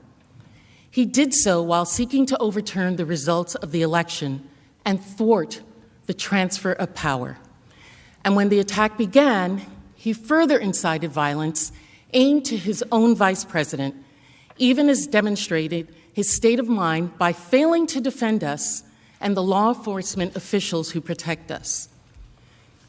The consequences of his conduct were devastating on every level. Police officers were left overwhelmed, unprotected. Congress had to be evacuated. Our staff barricaded in this building, calling their families to say goodbye. Some of us, like Mr. Raskin, had children here. And these people in this building some of whom were on the FBI's watch list, took photos, stole laptops, destroyed precious statues, including one of John Lewis, desecrated the statue of a recently deceased member of Congress who stood for nonviolence. This was devastating. And the world watched us. And the world is still watching us to see what we will do this day. And we'll know what we did this day 100 years from now. Those are the immediate consequences, and our actions will reverberate as to what are the future consequences. The extremists who attacked the Capitol at the president's provocation will be emboldened. All our intelligence agencies have confirmed this. It is not House managers saying that.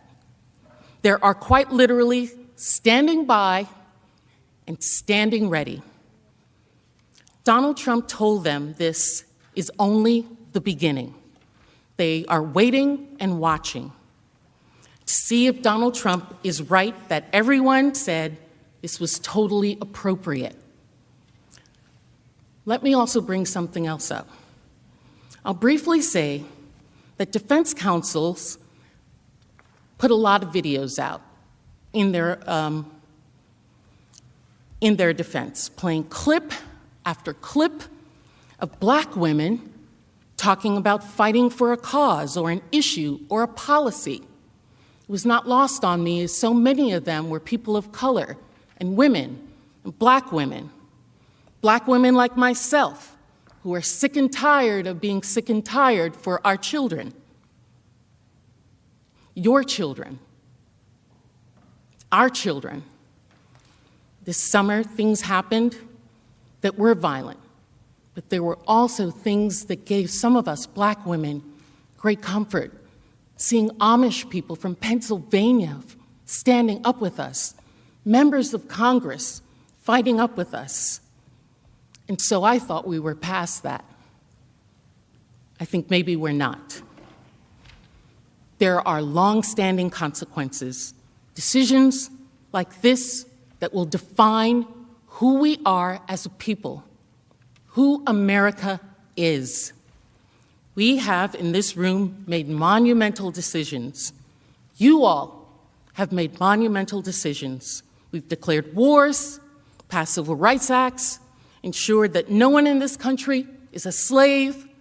Every American has the right to vote, unless you live in a territory. At this time, some of these decisions are even controversial, but history has shown that they define us as a country and as a people. Today is one of those moments, and history will wait for our decision.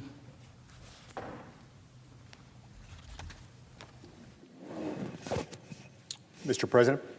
The Senator from Utah. I send a question to the desk.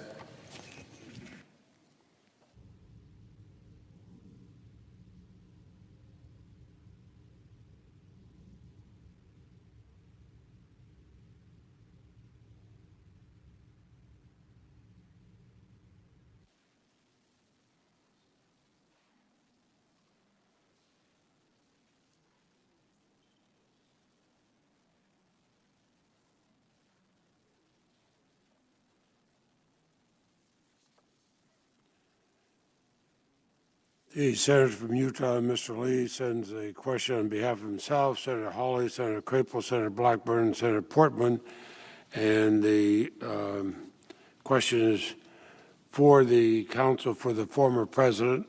Clerk will read.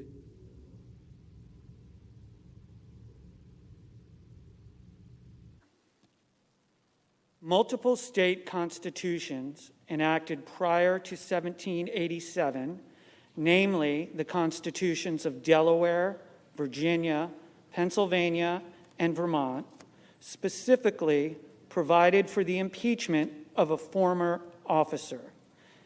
Given that the framers of the U.S. Constitution would have been aware of these provisions, does their decision to omit language specifically authorizing the impeachment of former officials indicate that they did not intend for our Constitution to allow for the impeachment of former officials?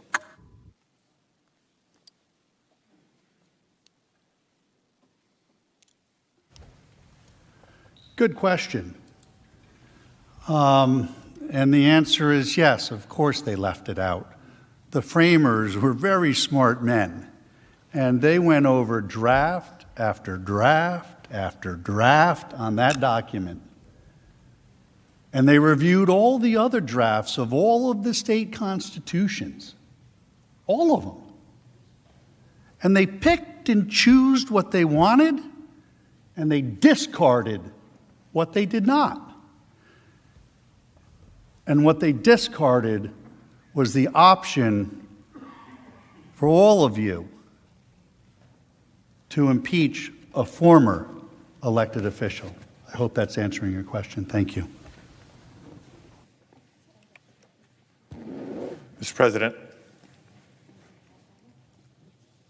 The Senator from California. Mr. President, I send a question to the desk.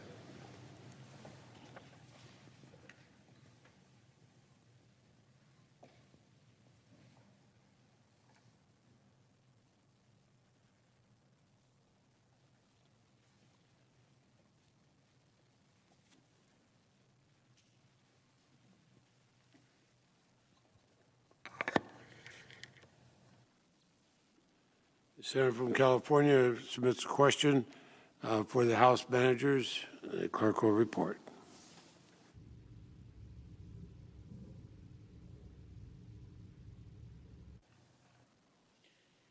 Having been on the front lines of combating the big lie over the past 4 years as California's chief elections officer, it is clear that President Trump's plot to undermine the 2020 election was built on lies and conspiracy theories. How did this plot to unconstitutionally keep President Trump in power lead to the radicalization of so many of President Trump's followers and the resulting attack on the Capitol?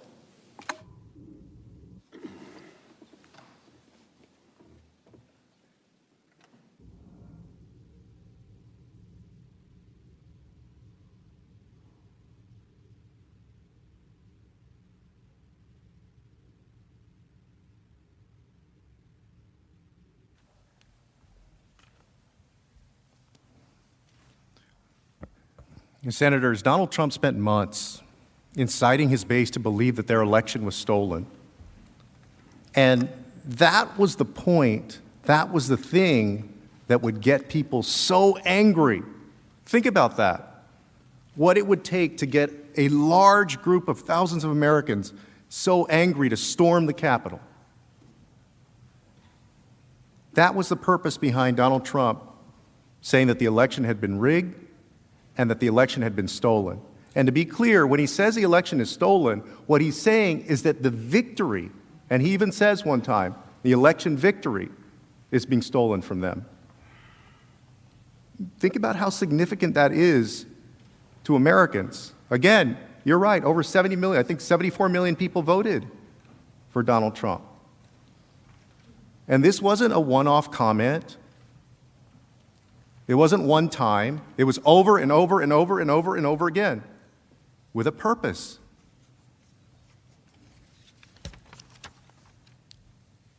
And we're not having this impeachment trial here because Donald Trump contested the election. As I said during the presentation, nobody here wants to lose an election. We all run our races to win our elections. But what President Trump did was different. What our commander-in-chief did was the polar opposite of what we're supposed to do. We let the people decide the elections, except President Trump. He directed all of that rage that he had incited to January 6th, the last chance. This again, to him, this was his last chance. This was certifying the election results. He needed to whip up that mob, amp them up enough to get out there and try to stop the election results, the certification of the election. And y'all, they took over the Senate chamber to do that. They almost took over the House chamber. There were 50 or so or more House members who were literally scared for their lives up in the gallery. A woman who bought into that big lie died because she believed the president's big lie. This resulted in a loss of one of his supporters' lives.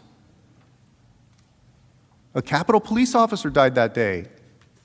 Other of President Trump's supporters. 2 Capitol police officers ended up taking their own lives. Defense counsel, their defense is basically everything President Trump did is okay, and he could do it again. Is that what we believe? That there is no problem with that? That it's perfectly fine if he does the same thing all over again? This is dangerous. He's inciting his base. He was using the claim of a rigged election. We have never seen somebody do that over and over and over again, tell a lie, say 6 months ahead of time that it's a rigged election. There is a dangerous consequence to that. When you've got millions of followers on Twitter and millions of followers on Facebook, and you've got that huge bully pulpit from the White House, and you're the President of the United States, there is a cost to doing that. People are listening to you in a way that, quite honestly, they're not listening to me, and they're not listening to all of us in this room. You know, I just want to clear up, the defense counsel made a point about something that I read earlier. The defense counsel suggested I misspoke. And I just want to clarify for the record that the tweet I referenced, let me read you the tweet directly. If a Democrat presidential candidate had an election rigged and stolen with proof of such acts at a level never seen before, the Democrat senators would consider it an act of war and fight to the death. Mitch and the Republicans do nothing, just want to let it pass. No fight. So Donald Trump was equating what Democrats would do if their election was stolen. He said they'd fight to the death. Why do you think he sends that tweet? Because he's trying to say, hey, the other side would fight to the death, so you should fight to the death. I mean, do we read that any other way?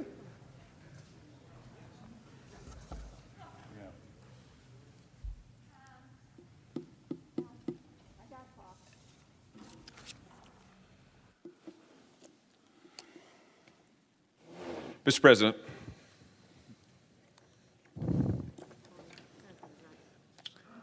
The senator from Missouri. Mr. President, on my behalf and on behalf of Senator Kramer, I send a question to the desk.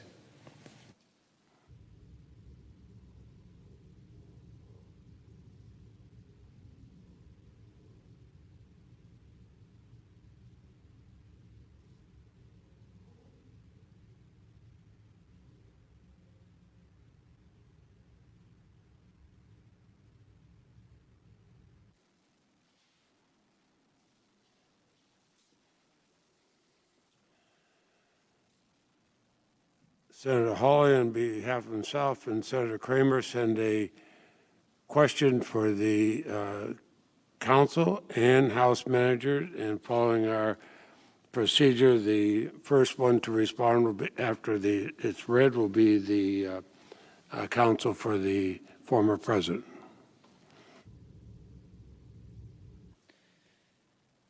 If the Senate's power to disqualify is not derivative of the power to remove a convicted president from office, could the Senate disqualify a sitting president but not remove him or her?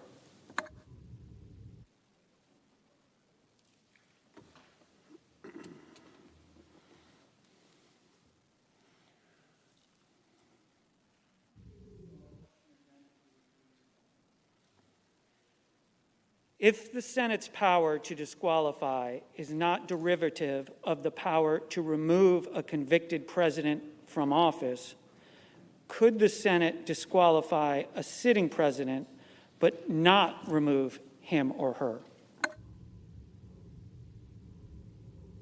President. has 2.5 minutes.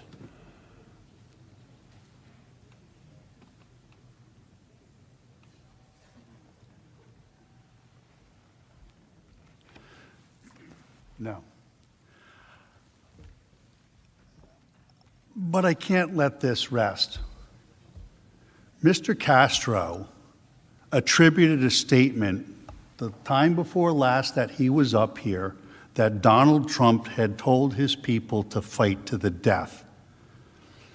I'm not from here. I'm not like you guys. I was being very polite and given an opportunity to correct the record, and I thought that's exactly what he would do.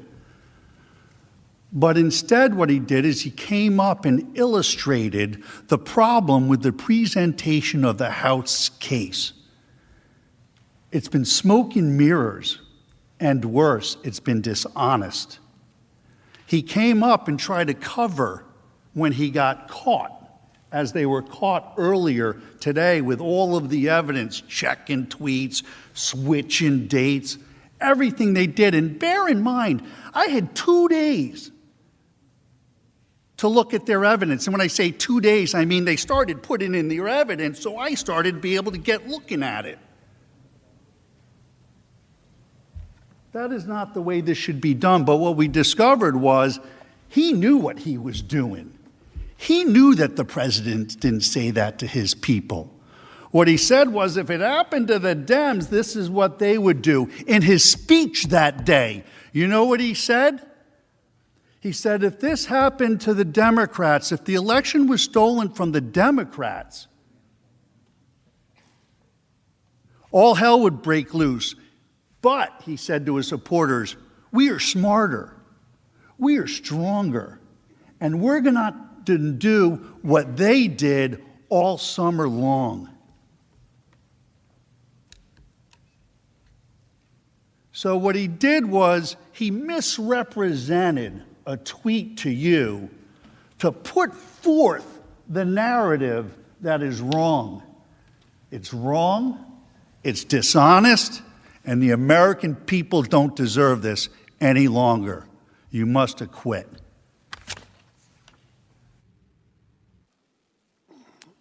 Managers on the part of the House of Representatives have 2.5 minutes.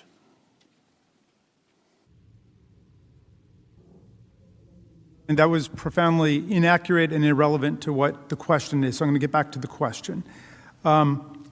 So under Article 2, Section 4, a president who is in office must be convicted before removal, and then must be removed before disqualification. Okay. But if the president is already out of office, then he can be separately disqualified, as this president is. But these powers have always been treated as separate, which is why I think there have been 8 people who've been convicted and removed, and just 3 of them disqualified. And as you know, there's a totally separate process within the Senate for doing this. The Constitution requires 2/3 vote for conviction, but for disqualification, it's a majority vote. It's a separate thing. So people could vote to convict and then vote not to disqualify. If they felt that the evidence demonstrated that the president was guilty of incitement to insurrection, they could vote to convict. But if they felt that they didn't want to exercise the further power established by the Constitution to disqualify, they wouldn't have to do that, and that could be something that's taken up separately by the Senate by majority vote. Mr. President,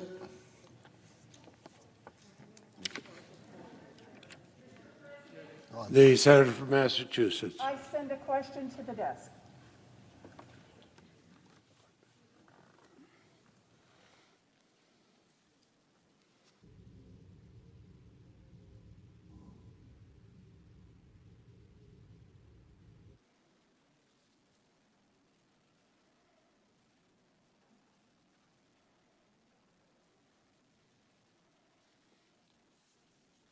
The senator from Massachusetts has a question for the House managers. The clerk will read the question.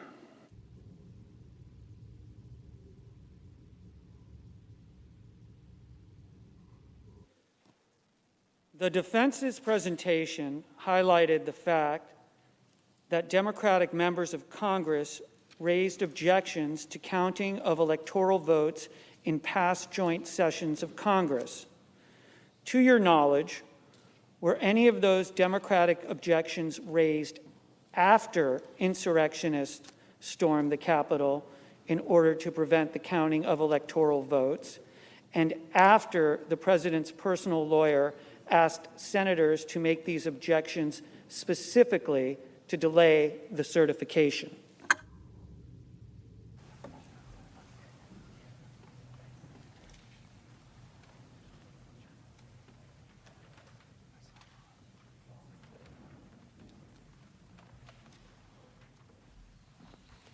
So thank you very much, Mr. President, for the opportunity to respond to that. The answer is no. We are not aware that any other objections raised in the counting of electoral college votes, either by Democrats or Republicans, and this has actually been a kind of proud bipartisan tradition under the Electoral College, just because the Electoral College is so arcane and has so many rules to it. I think that my co-counsel on the other side had some fun, because I was one of the people who took, I think, about 30 seconds in 2016 to point out that the electors from Florida were not actually conforming to the letter of the law, because they have a rule in Florida that you can't be a dual office holder. In other words, you can't be like a state legislator and also be an elector. And so that was improper form. But I think that then Vice President Biden properly gavelled me down and said, look, we're going to try to make the Electoral College work, and we're going to vindicate the will of the people. And that's pretty much what's happened. And nobody has stormed the Capitol before, or as Representative Cheney, the Secretary of the Republican Conference, said, gone out and summoned a mob, assembled a mob, incited a mob, and lit a match. As Representative Cheney said, that all of this goes to the doorstep of the president. None of it would have happened without him, and everything is due to his actions. This would not happen. That is the chair of the House Republican Conference, who was the target of an effort to remove her, which was rejected on a vote by more than 2-1 in the House Republican Conference, when there was an attempt to remove her for voting for impeachment and becoming a leader for vindicating our constitutional values. So please don't mix up what Republicans and Democrats have done, I think, in every election for a long time, to say there are improprieties going on in terms of conforming with state election laws, with the idea of mobilizing a mob insurrection against the government that got 5 people killed, 140 Capitol officers wounded, and threatened the actual peaceful succession of power and transfer of power in America. Now, if we want to talk about reforming the Electoral College, we can talk about reforming the Electoral College. You don't do it with violence. Mr. President, thank you. My apologies to the senator from Massachusetts for butting in. I send a question to the desk for the former president's attorneys.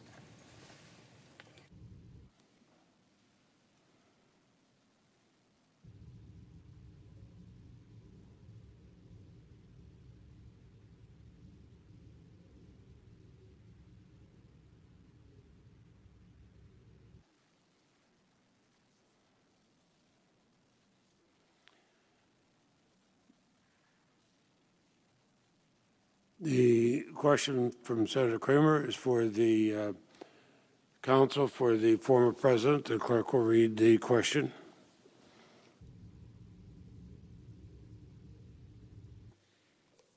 Given the allegations of the House manager that President Trump has tolerated anti-Semitic rhetoric, has there been a more pro-Israel president than President Trump?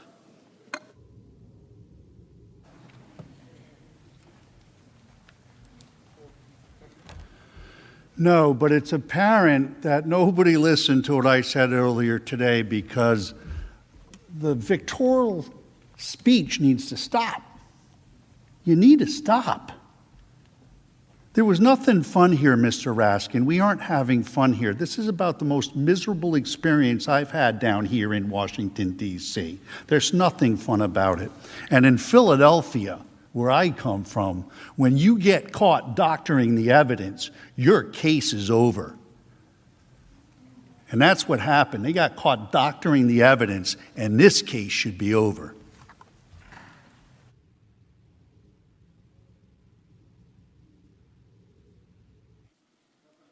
The senator from Vermont.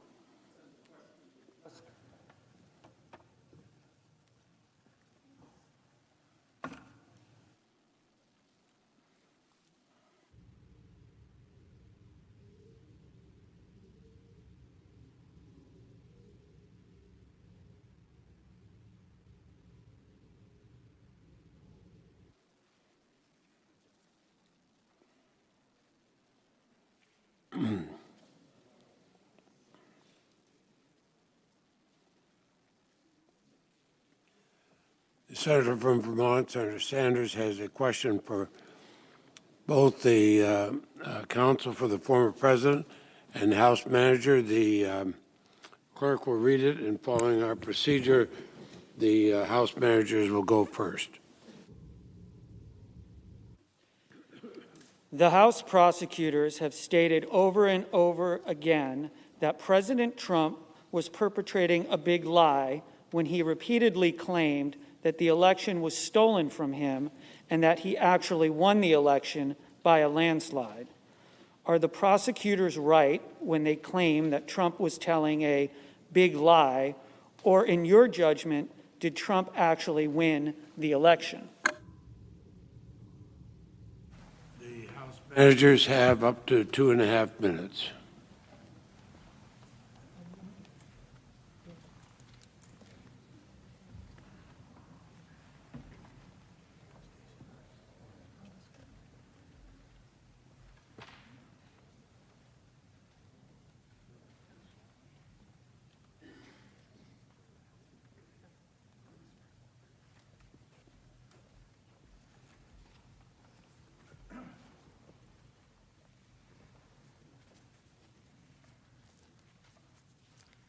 As we all know, President Trump did lose the election by 7 million votes, 306 electoral votes.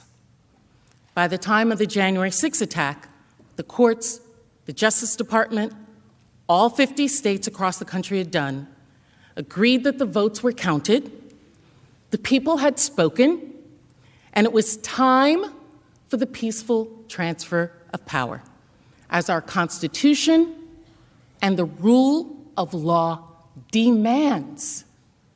61 courts the president went to. That's fine, appropriate. He lost. He lost. He lost the election. He lost the court case. As Leader McConnell recognized the day after the electors certified the votes on December 14th, he said, quote, "Many millions of us had hoped that the presidential election would yield a different result. But our system of government has processes to determine who will be sworn in on January 20th.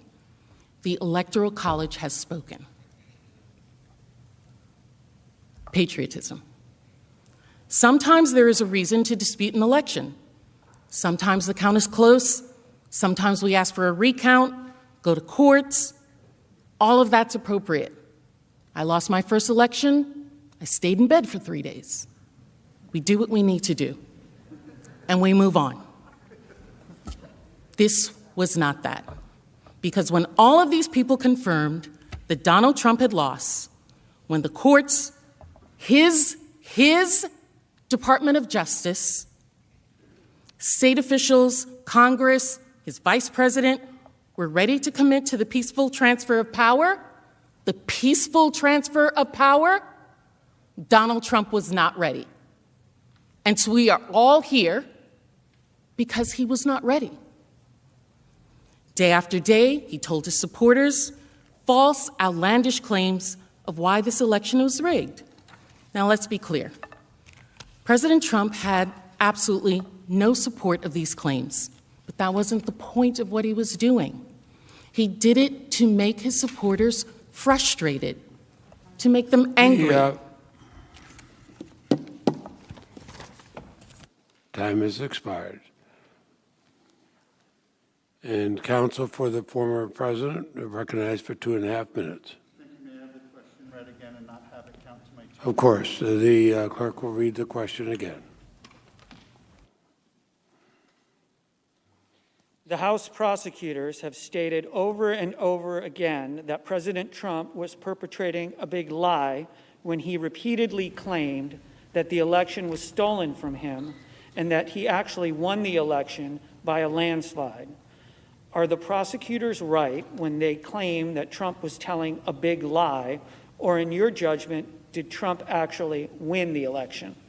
The counsel for the former president have 2.5 minutes. My judgment? Who asked that?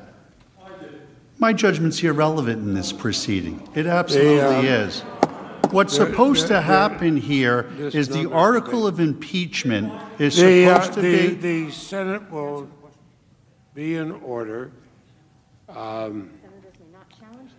The senators, under the rules, cannot challenge the content of the response. The counsel will continue. May I have the question read again, please? The House prosecutors have stated over and over again that President Trump was perpetrating a big lie when he repeatedly claimed that the election was stolen from him and that he actually won the election by a landslide. Are the prosecutors right when they claim that Trump was telling a big lie, or in your judgment, did Trump actually win the election? In my judgment, it's irrelevant to the question before this body. What's relevant in this impeachment article is, were Mr. Trump's words insightful to the point of violence and riot? That's the charge. That's the question. And the answer is no. He did not have speech that was insightful to violence or riot. Now, what's important to understand here is the House managers have completely, from the beginning of this case to right now, done everything except answer that question. The question they brought before you, the question they want my client to be punished by. That's the questions that should be getting asked. And the answer is, he advocated for peaceful, patriotic protests. They're his words. The House managers have showed zero evidence that his words did anything else. Remember, all of the evidence is this was premeditated. The attack on the Capitol was pre-planned. It didn't have anything to do with Mr. Trump in any way, what he said on that day on January 6th at that ellipse. And that's the issue before this Senate. Now, on the issue of contesting elections and the results, the Democrats have a long history of just doing that. I hope everybody was able to see the video earlier today. Over and over again, it's been contested. When Mr. Trump was elected president, we were told that he was hijacked. Council's 2.5 minutes has expired.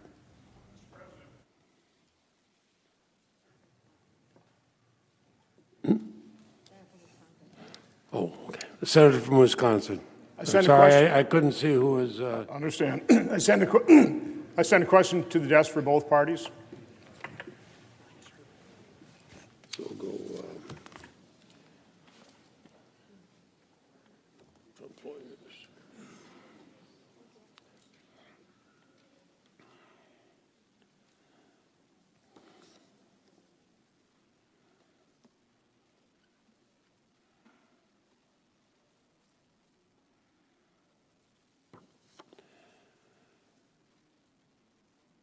Senator from Wisconsin sends a question for both counsel for the former president and the House managers. Clerk will read it, and the counsel for the former president will have the first 2.5 minutes.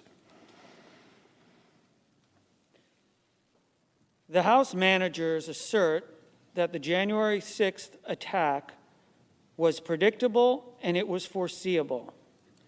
If so, why did it appear that law enforcement at the Capitol were caught off guard and unable to prevent the breach?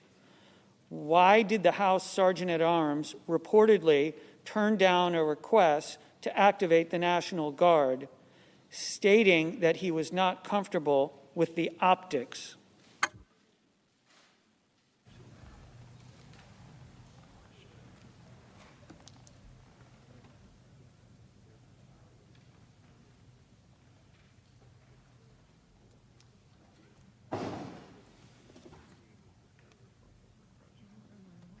Counsel, former president is recognized.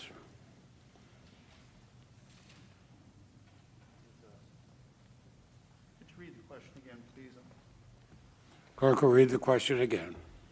The House managers assert that the January 6th attack was predictable and it was foreseeable. If so, why did it appear that law enforcement at the Capitol were caught off guard and unable to prevent the breach? Why did the House Sergeant-at-Arms reportedly turn down a request to activate the National Guard, stating that he was not comfortable with the optics? Holy cow. That is a really good question. And had the House managers done their investigation, maybe somebody would have an answer to that. But they didn't. They did zero investigation. They did nothing. They looked into nothing. They read newspaper articles. They talked to their friends who know a TV reporter or something or another. But Jiminy Crickets, there is no due process in this proceeding at all. And that question highlights the problem when you have no due process. You have no clear-cut answers. But we do know that there was, I think, a certain level of foreseeability. It looks like from the information they were presenting, some law enforcement knew that something could be happening. In my presentation, we knew that the mayor 2 days before had been offered to have federal troops or National Guard deployed, beef up security here in Capitol Police. That was offered. So somebody had to have an inkling of something. And my question is, who ignored it and why?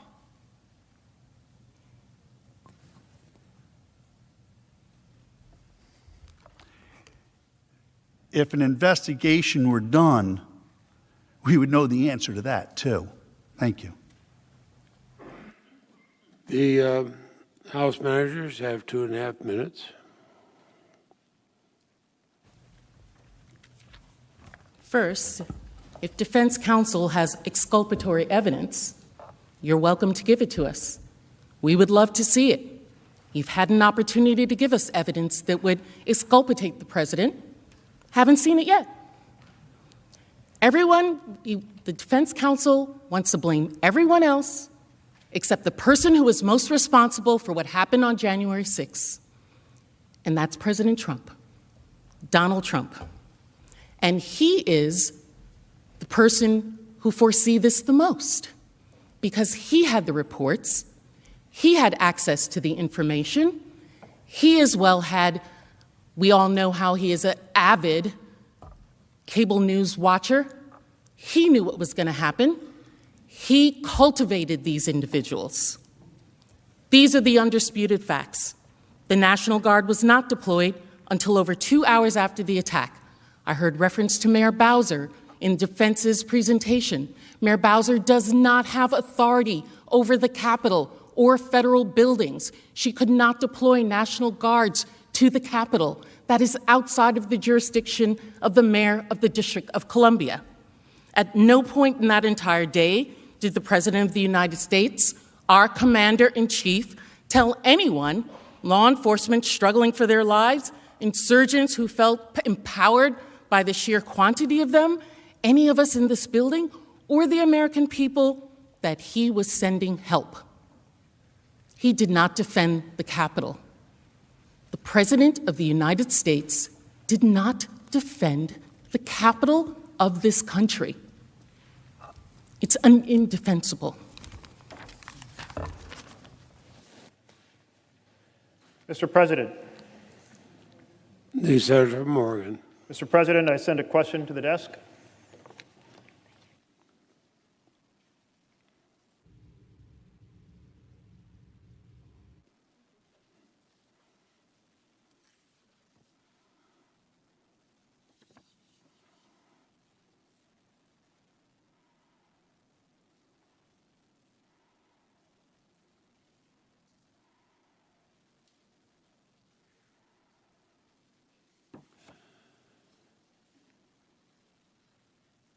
Senator Merkley submits a question for the House managers. The clerk will read the question.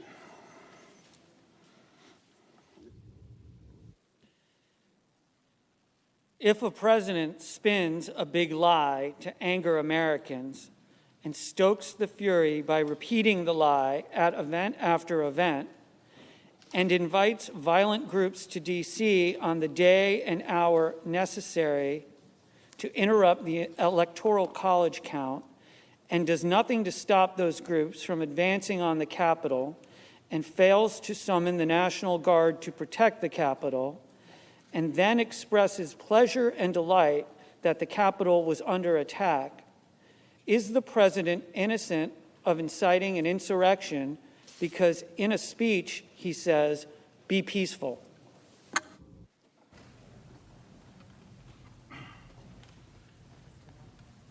The House managers have 5 minutes.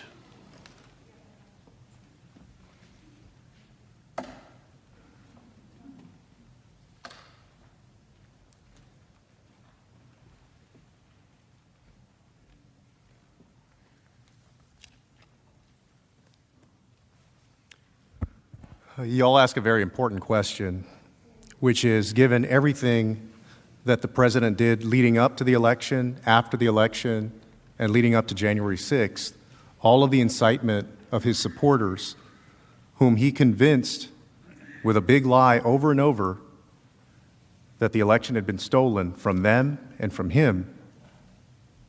And then once the mob had stormed the Capitol, the vice president was in danger, the speaker was in danger, the members of the House and the Senate, and all the staff here, the janitorial staff, the cafeteria workers, everybody.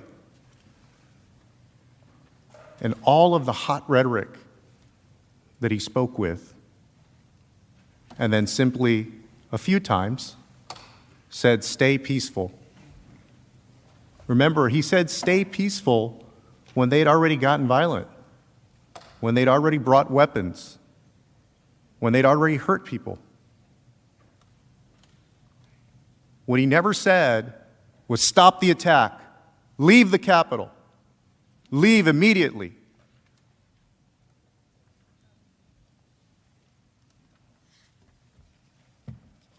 And let me be clear, the president's message in that January 6th speech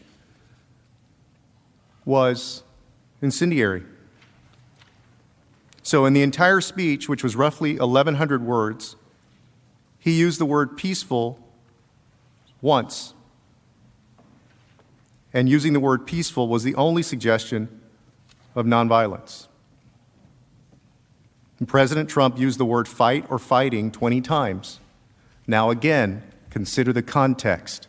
He'd been telling them a big lie over and over, getting them amped up, getting them angry because an election had been stolen from them. There's thousands of people in front of him. Some of them are carrying weapons and arms. They're angry. He's telling them to fight. And President Trump's words in that speech, just like the mob's actions, were carefully chosen.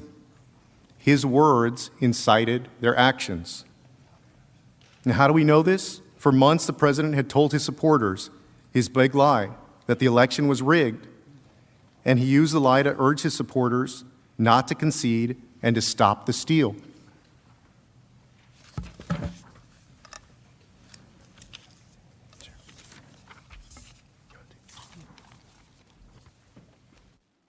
If you rob a bank and on the way out the door you yell, "Respect private property," that's not a defense to robbing the bank.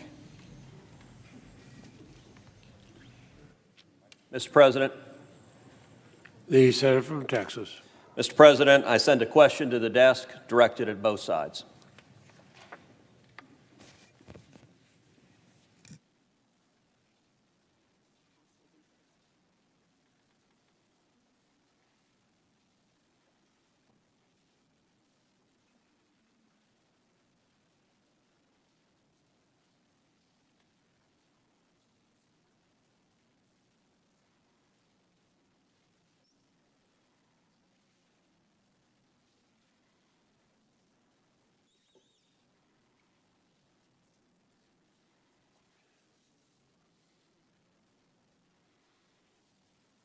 The senator from Texas has a question for both sides. The clerk will read it, and the House managers will go first for 2.5 minutes.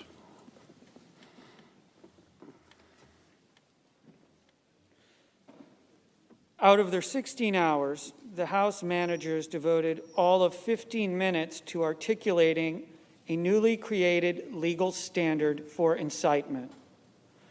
1, was violence foreseeable? 2, did he encourage violence? 3, did he do so willfully? Is this new standard derived from the criminal code or any Supreme Court case? While violent riots were raging, Kamala Harris said on national TV, "They're not going to let up, and they should not." And she also raised money to bail out violent rioters. Using the manager's proposed standard, is there any coherent way for Donald Trump's words to be incitement and Kamala Harris's words not to be incitement?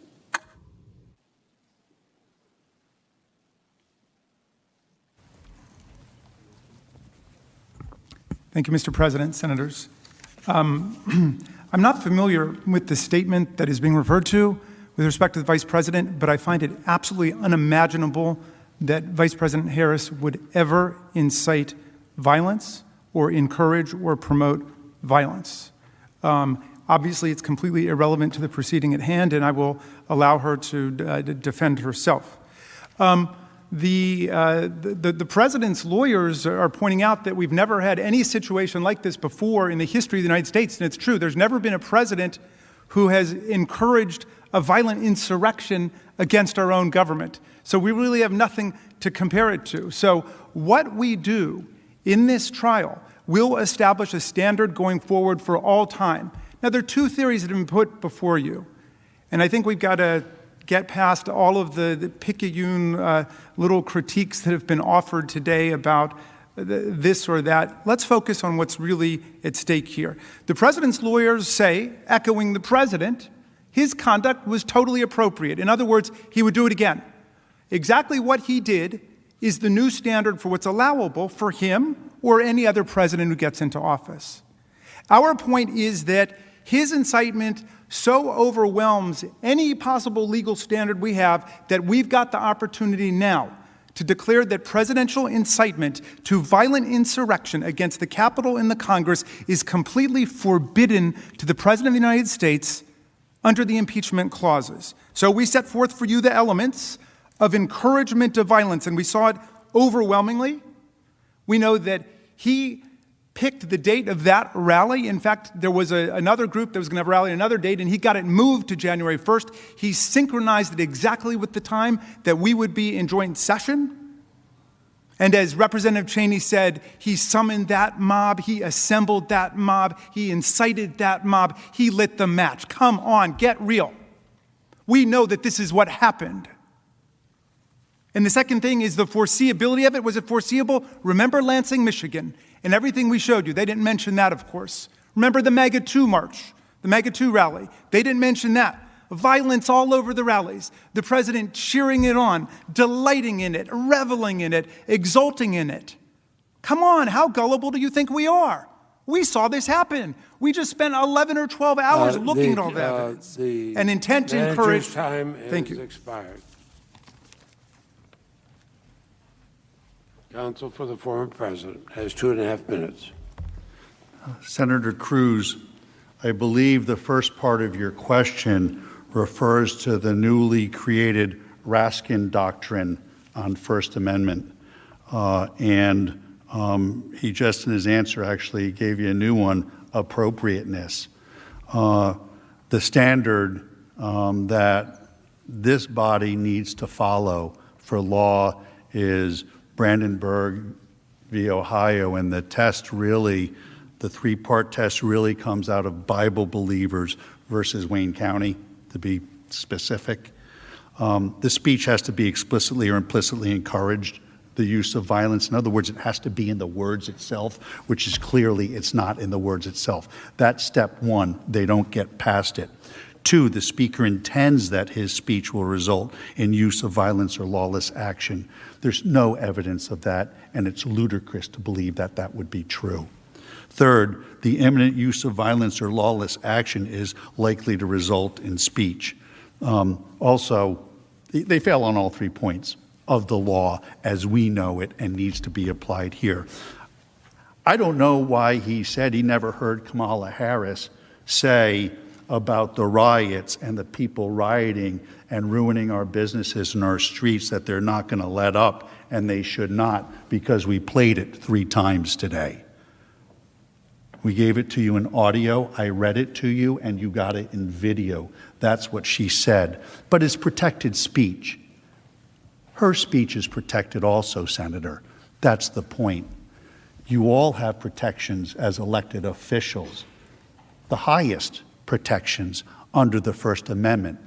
And that First Amendment applies here in this chamber to this proceeding. And that's what you need to keep focused on. You need to keep focused on what is the law and how do we apply it to this set of facts. It's your duty. You can't get caught up in all of the rhetoric and the facts that are irrelevant. You need to keep focused on what is the issue before you, decide it based on the law, Brandenburg and Bible believers, and apply it to the facts. And that requires you to look at the words. And there were no words of incitement of any kind. The council's time has expired. Thank you. Mr. President. The senator from Washington State. President, I send a question to the desk.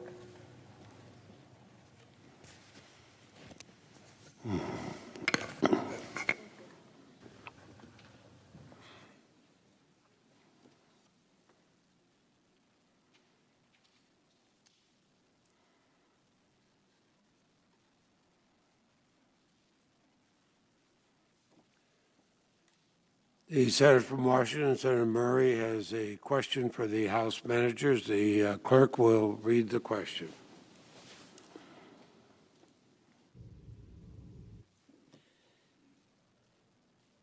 At 6:01 p.m. Eastern Time on January 6th, President Trump tweeted, "These are the things that happen when a sacred landslide election victory is so unceremoniously and viciously stripped away from great patriots who have been badly and unfairly treated for so long."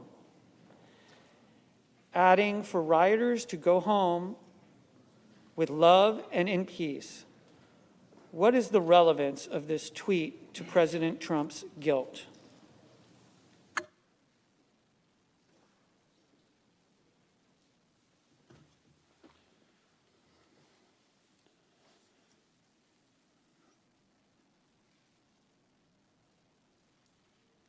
The House managers are recognized for up to 5 minutes.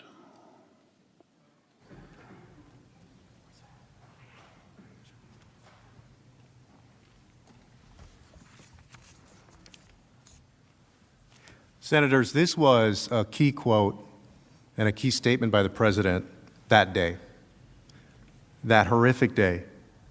Remember, the Capitol had been stormed, it had been attacked, people had yelled, "Hang Mike Pence," people had gone after Speaker Pelosi, people brought baseball bats and other weapons. Many members of Congress, in the Senate and the House, were fearful for their own lives. The President didn't call the National Guard.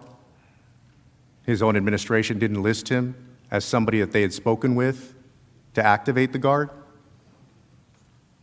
And he said, "Remember this day forever."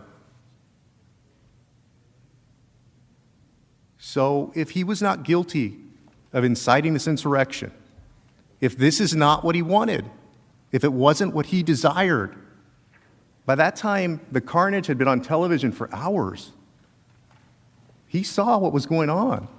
Everybody saw what was going on. If it wasn't what he wanted, why would he have said, "Remember this day forever"?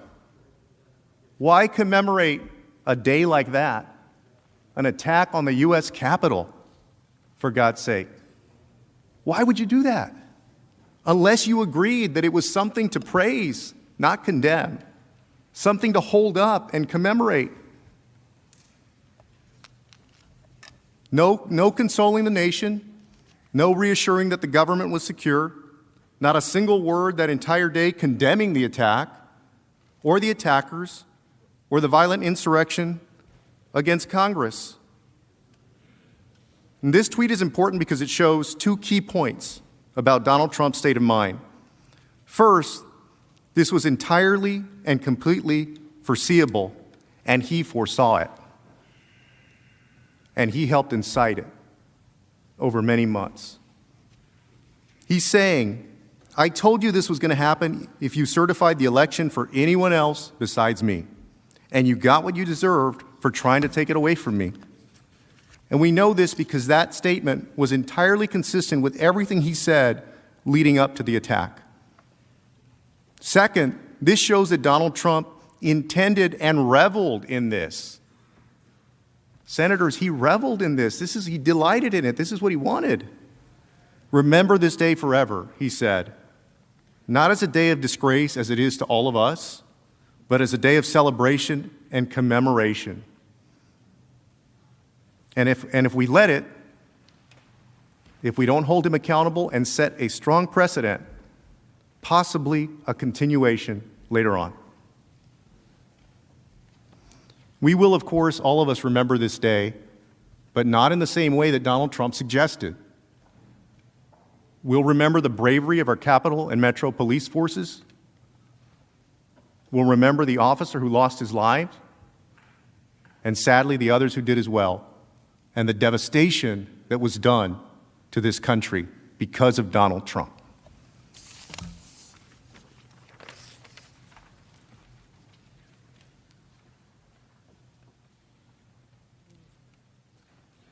The Senator from Louisiana. Mr. President, I send a question to the desk.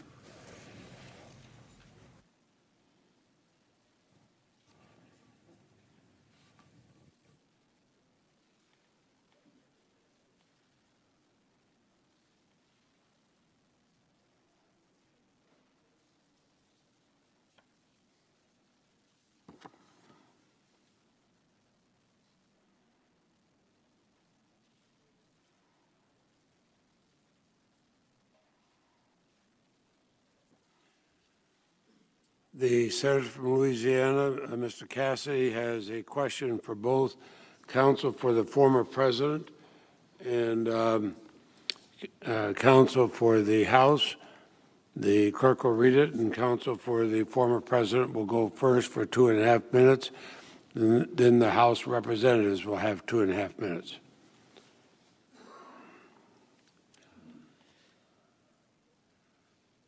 Senator Tuberville reports that he spoke to President Trump at 2:15 p.m.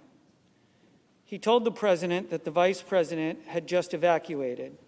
I presume it was understood at this time that rioters had entered the Capitol and threatened the safety of senators, and the vice president.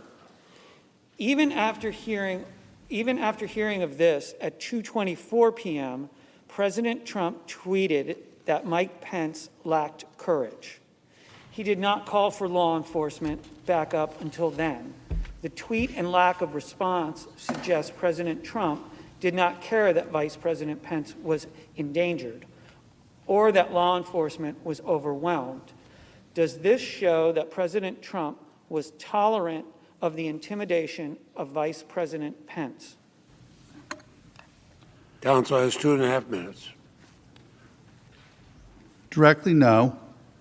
But I dispute the premise of your facts. I dispute the facts that are laid out in that question. And unfortunately, we're not going to know the answer to the facts in this proceeding because the House did nothing to investigate what went on. We're trying to get hearsay from Mr. Tuberville. There was hearsay from Mr. Lee, I think it was 2 nights ago when we ended, where Mr. Lee was accused of making a statement that he never made. But it was a report from a reporter, from a friend of somebody who had some hearsay that they heard the night before at a bar somewhere. I mean, that's really the kind of evidence that the House has brought before us. And so I have a problem with the facts in the question because I have no idea. And nobody from the House has given us any opportunity to have any idea.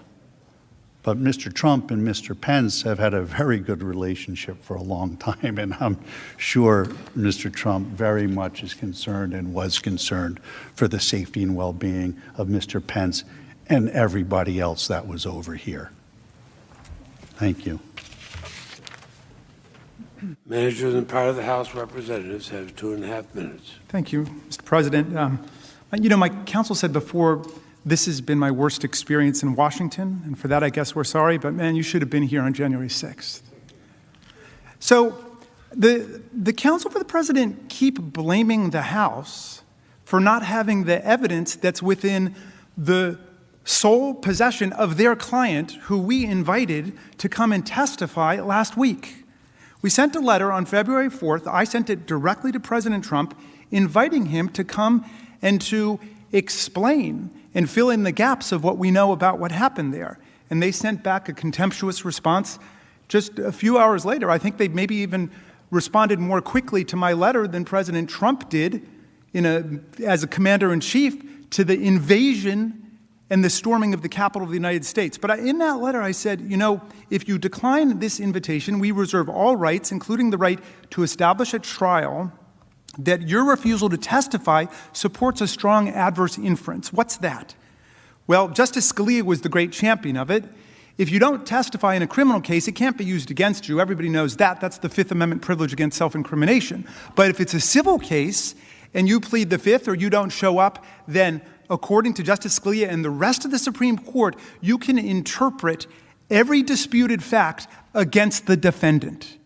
That is totally available to us. So, for example, if we say the president was missing in action for several hours and he was derelict in his duty and he deserted his duty as commander-in-chief, and we say that as inciter-in-chief he didn't call off the dogs, and they say, oh no, he was really doing whatever he can, if you're puzzled about that, you can resolve that dispute, factual dispute, against the defendant who refuses to come to a civil proceeding. He will not spend 1 day in jail if you convict him. This is not a criminal proceeding. This is about preserving the republic, dear Senate.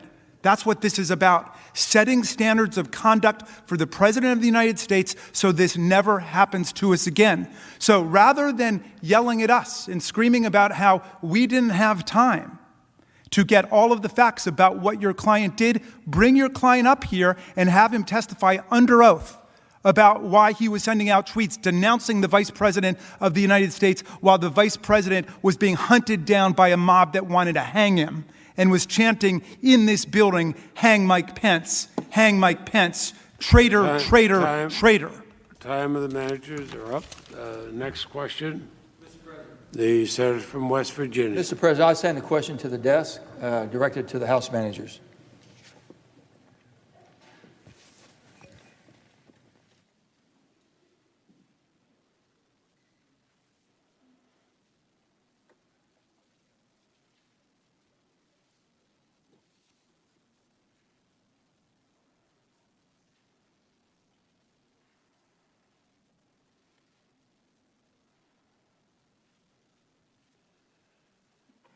The senator from West Virginia has a question for the House managers. The clerk will report.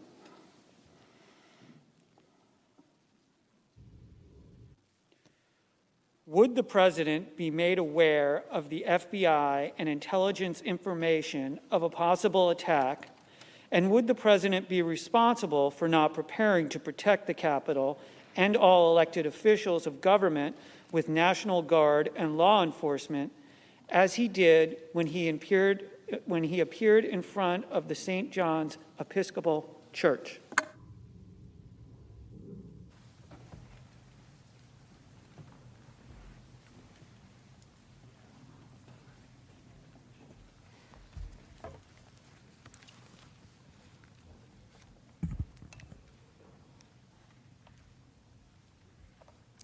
It's the responsibility of the president to know.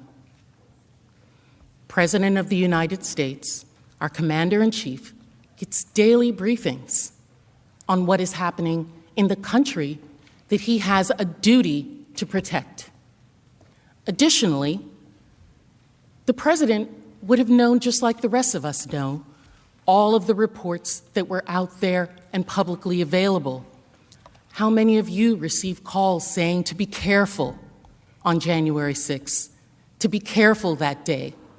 I'm seeing reports. It doesn't seem safe. How much more the President of the United States? Donald Trump, as our commander-in-chief, absolutely had a duty and a sworn oath to preserve, protect, and defend us, and to do the same for the officers under his command. And he was not just our commander-in-chief. He incited the attack. The insurgents were following his commands, as we saw when we read aloud his tweet attacking the vice president. And with regard to the vice president, I'm sure they did have a good relationship, but we all know what can happen to one who has a good relationship with the president when you decide to do something that he doesn't like.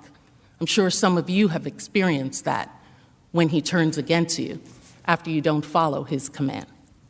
You heard from my colleagues that when planning this attack, the insurgents predicted that Donald Trump would command the National Guard to help them. Well, he didn't do much better. He may not have commanded the Guard to help them, but it took way, way too long for him to command the Guard to help us. This is all connected. We're talking about free speech. This was a pattern and practice of months of activity. That is the incitement. That is the incitement, the activity he was engaged in for months before January 6th, not just the speech on January 6th.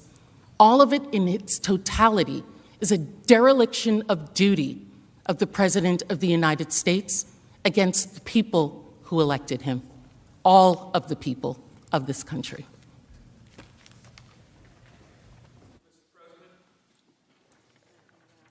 The senator from Alaska. Mr. President, I send a question to the desk for the former President's Counsel.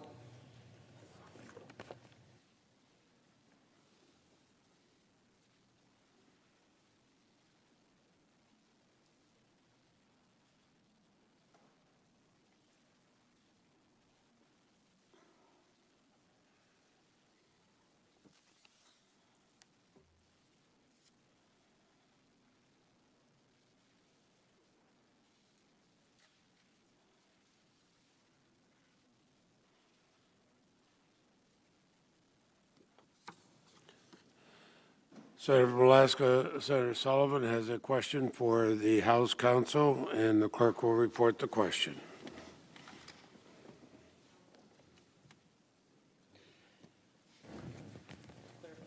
Mr. President. For the former President's Counsel. Sorry about that. Thank you, Mr. President.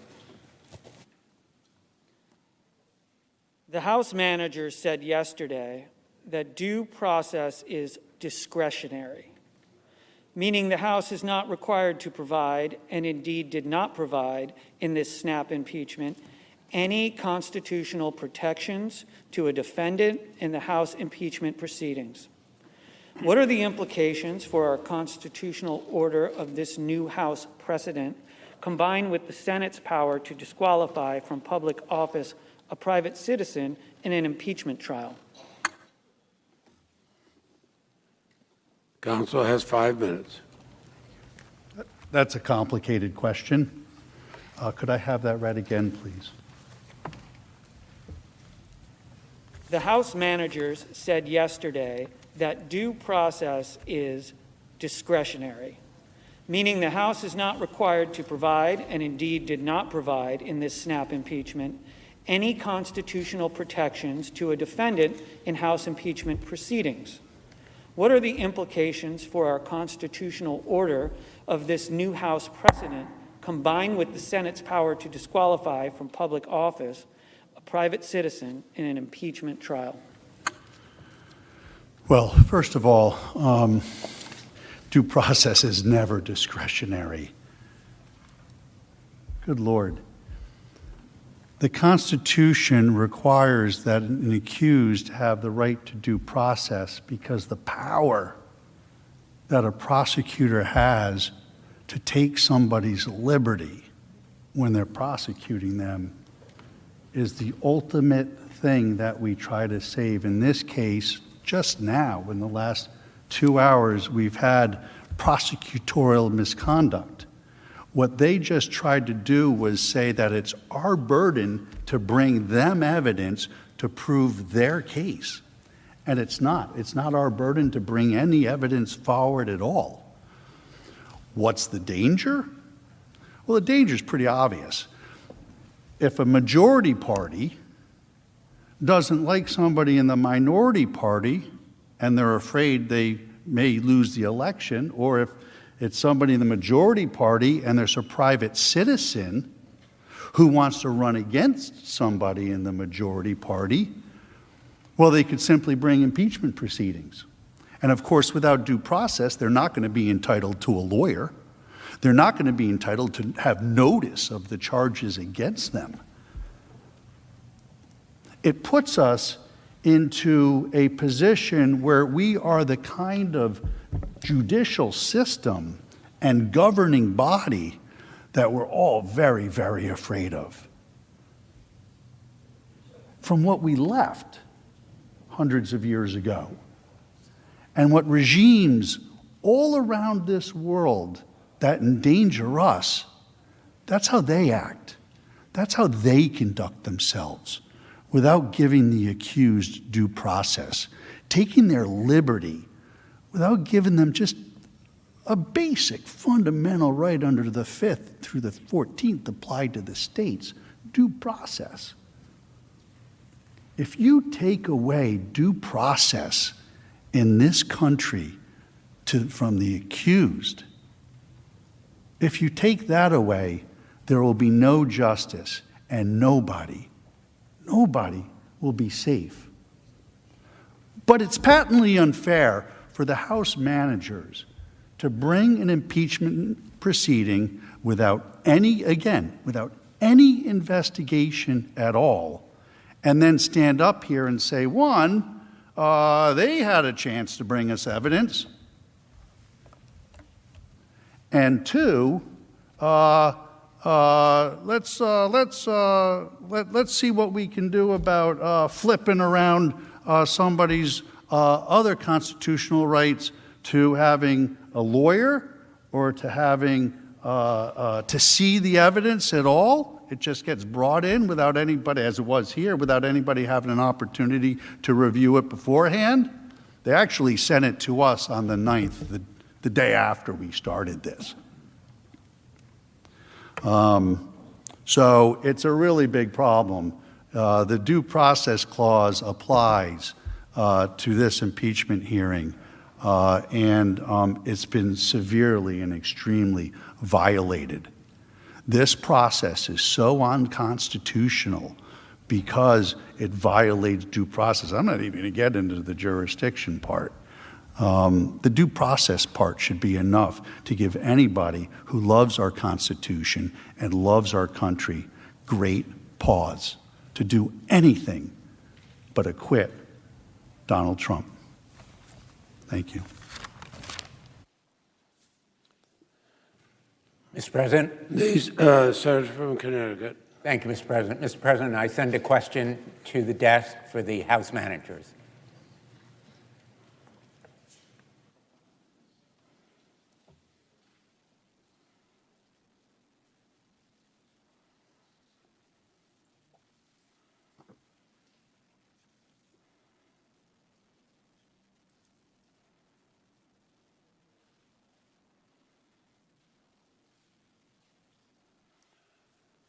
The Senator from Connecticut, Senator Blumenthal, has a question for the House managers, and the clerk will report the question.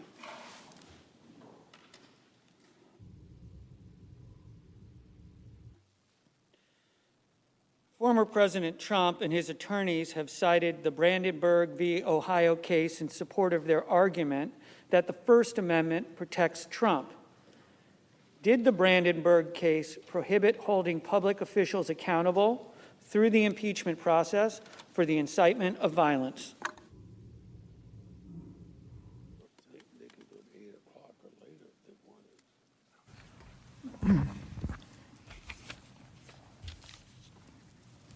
Thank you, Mr. President, Senators. So let's start with the letter of more than 140 constitutional law professors, which I think they described as partisan in nature. That's a slur on the law professors, and I hope that they would withdraw that. There are very conservative luminaries on that list, including the co-founder of the Federalist Society, Ronald Reagan's former Solicitor General, Charles Fried, as well as prominent law professors across the intellectual, ideological, and jurisprudential spectrum. And they all called their First Amendment arguments frivolous, which they are.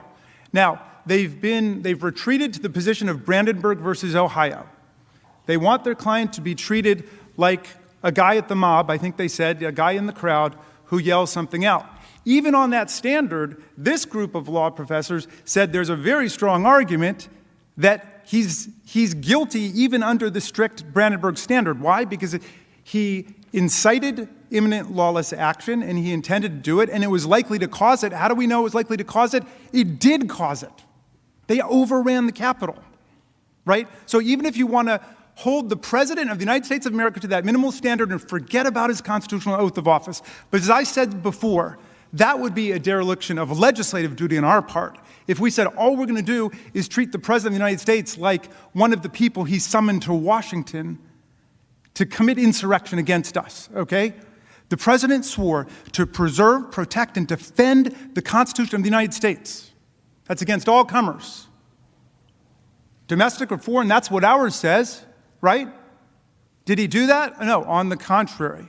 He's like the fire chief. He doesn't just say, go ahead and shout fire in the crowded theater.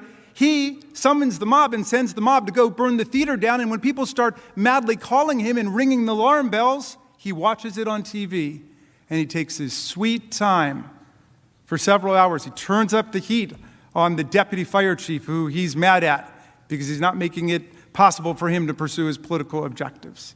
And then when we say, we don't want you to be fire chief ever again, he starts crying about the First Amendment. Brandenburg was a case about a bunch of Klansmen who assembled in a field, and they weren't near anybody such that they could actually do violent damage to people. But they said some pretty repulsive, racist things, but the Supreme Court said they weren't inciting imminent lawless action because you couldn't have a mob, for example, break out the way that this mob broke out and took over the capital of the United States of America. And by the way, don't compare him to one of those Klansmen in the field asserting their First Amendment rights.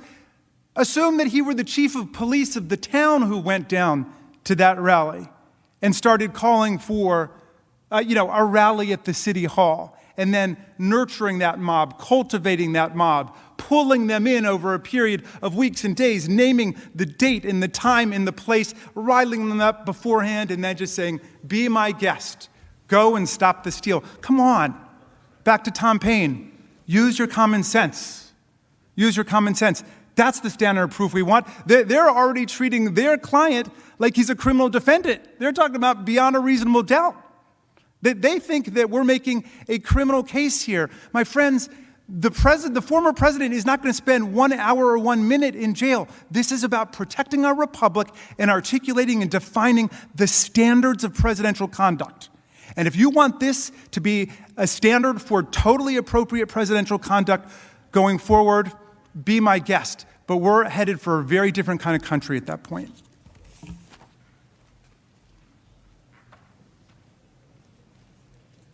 Mr. President? The senator from Kansas. I send a question to the desk.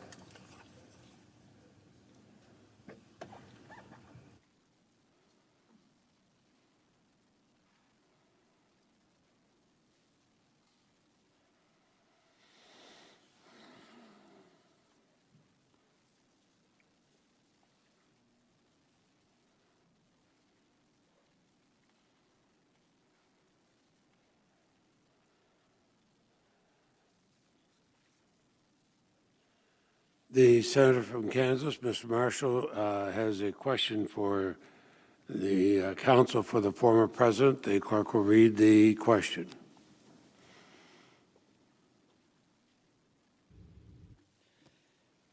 The House manager's single article of impeachment is centered on the accusation that President Trump singularly incited a crowd into a riot.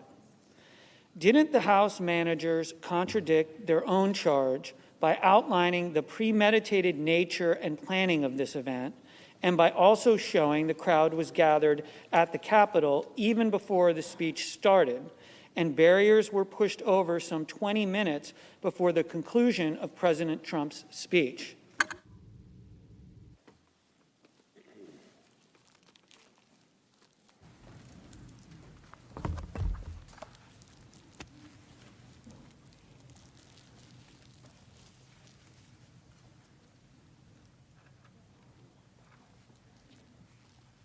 Yes. The House managers contradicted their own charge by outlining the premeditated nature and planning of this event, and by also showing the crowd gathered at the Capitol even before the speech started, and barriers were pushed over some 20 minutes before the conclusion of President Trump's speech. The answer is yes. And I want to take the rest of my time to go back to the last question because it was completely missed by the House managers. Brandenburg v. Ohio is an incitement case. It's not an elected official case. That's Wood and Bond. And the whole problem that the House managers have in understanding the First Amendment argument here is that elected officials are different than everybody else. He's talking about fire chiefs. Fire chiefs are not elected officials. Police officers aren't elected officials.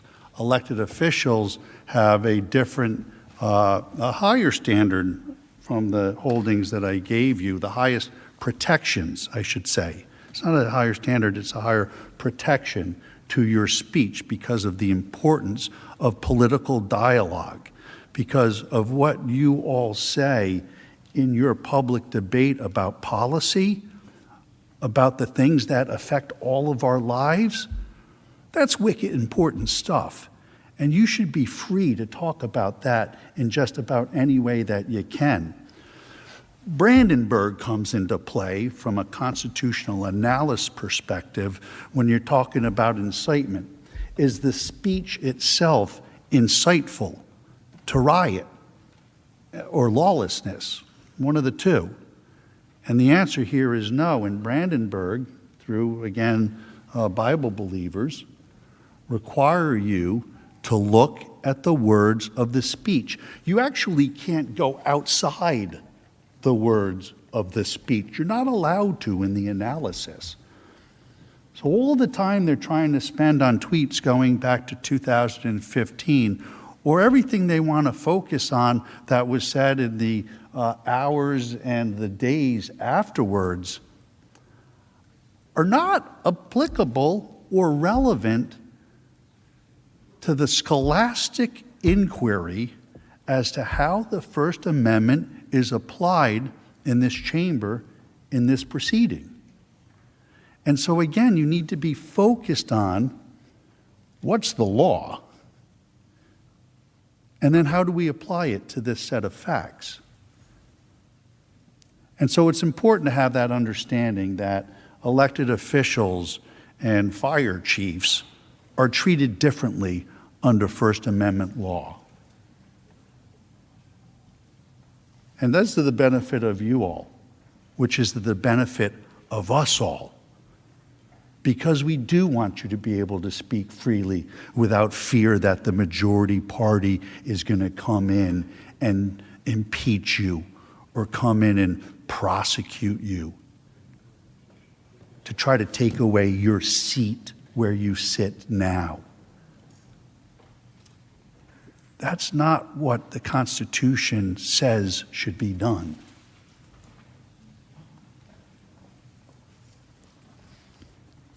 But yes, they do. They do contradict themselves, of course. Thank you.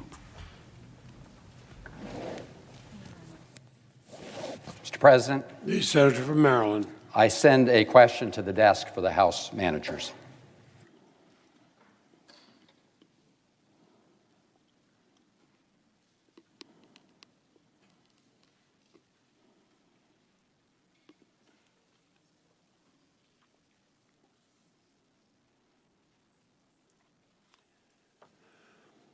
The senator from Maryland, Senator Van Hollen, has a question for the managers. The clerk will report the question.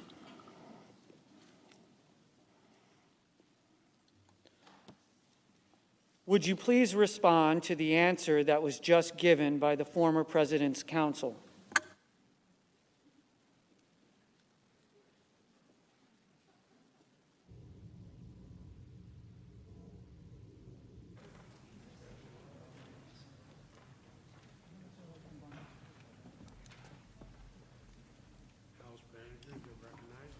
Mr. President, thank you. I'm not quite sure which question the senator was referring to, but let me quickly just dispense of the counsel's invocation again of Bond versus Floyd.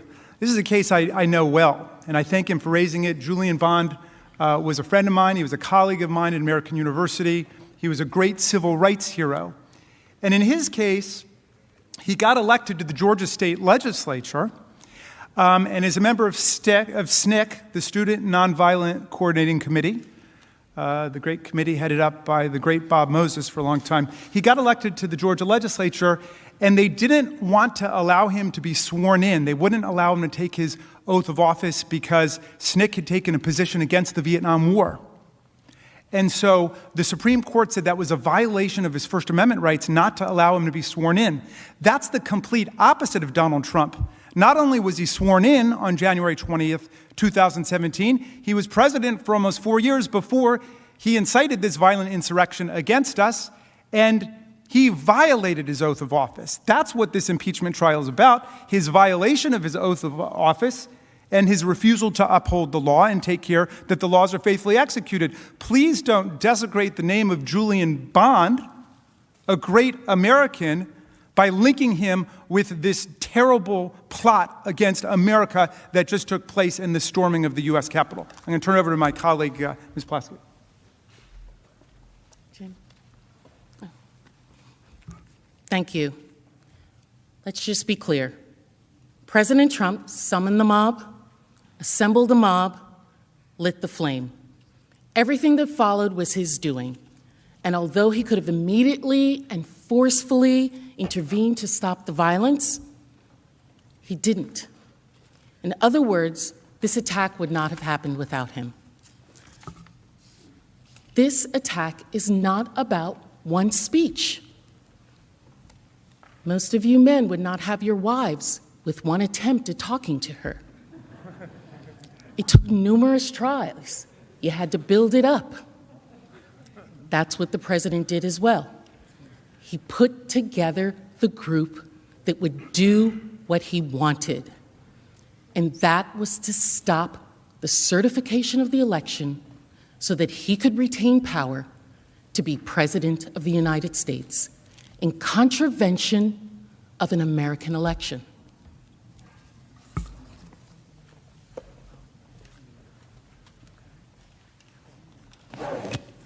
Mr. President? The senator from Florida. I send a question to the desk.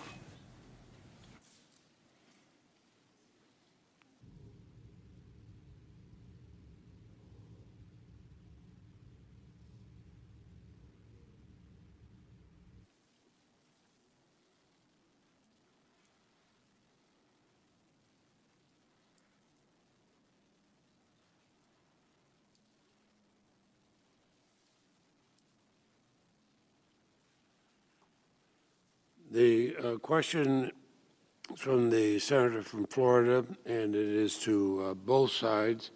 The clerk will read the question, and the House managers will go first for the first 2.5 minutes.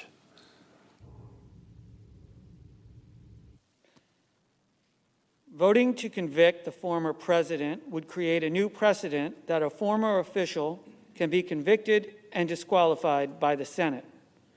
Therefore, is it not true that under this new precedent, a future House facing partisan pressure to lock her up could impeach a former Secretary of State, and a future Senate be forced to put her on trial and potentially disqualify from any future office?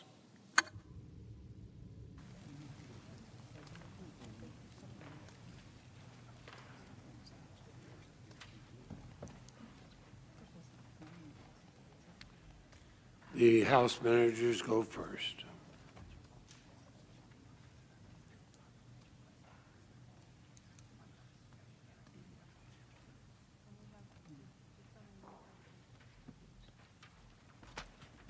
Mr. President, Senators, 3 quick points here. First of all, I don't know how many times I can say it. The jurisdictional issue is over.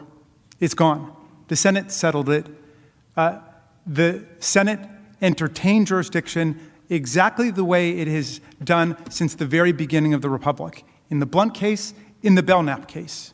And you'll remember both of them, former officials. And in this case, we have a president who committed his crimes against the Republic while he was in office. He was impeached by the House of Representatives while he was in office. So, the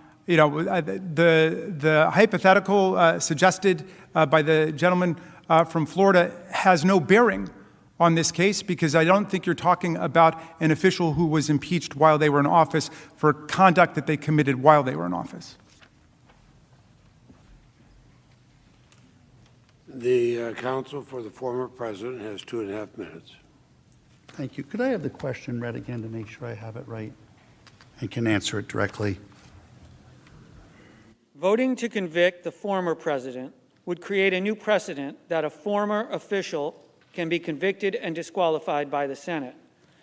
Therefore, is it not true that under this new precedent, a future House facing partisan pressure to lock her up could impeach a former Secretary of State, and a future Senate be forced to put her on trial and potentially disqualify from any future office? If you see it their way, yes. If you do this the way they want it done, that could happen to the example there, a former Secretary of State. But it could happen to a lot of people. And that's not the way this is supposed to work. And not only could it happen to a lot of people, it'd become much more regular, too. But I want to address that, and I want you to be clear on this.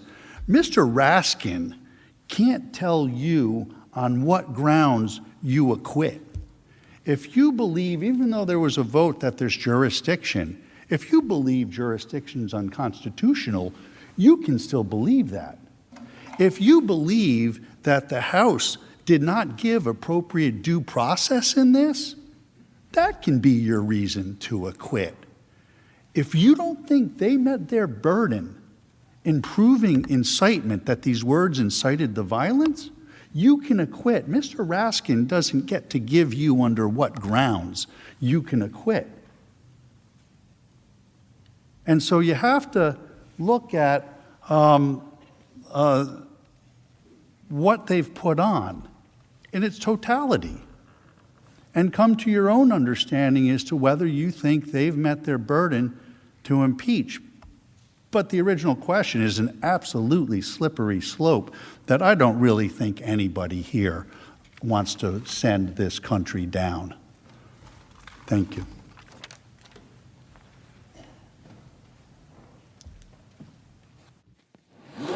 Mr. President, I send a question to the desk. The senator from Colorado send the question to the desk.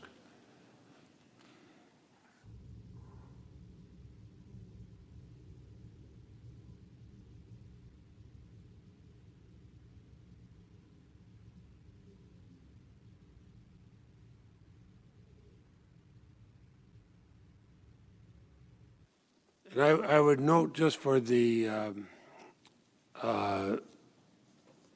as the hour tends to get late, I would note for all counsel As Chief Justice Roberts noted on January 21, 2020, citing the trial of Charles Swain in 1905, all parties in this chamber must refrain from using language that is not conducive to civil discourse. The Senator from Colorado, Senator Bennett, has a question for the House managers, and the clerk will read the question.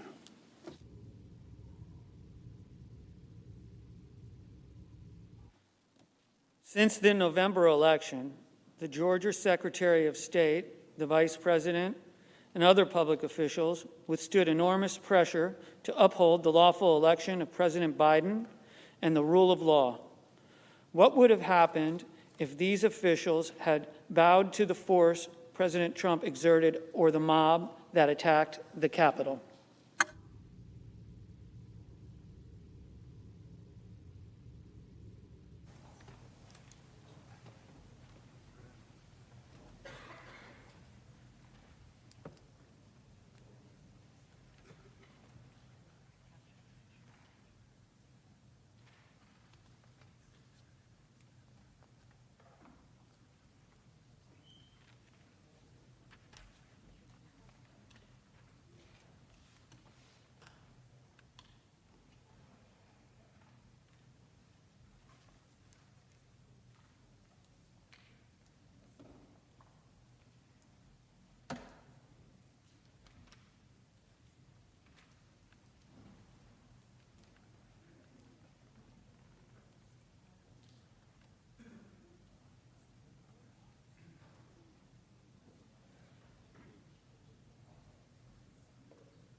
The House managers have 5 minutes.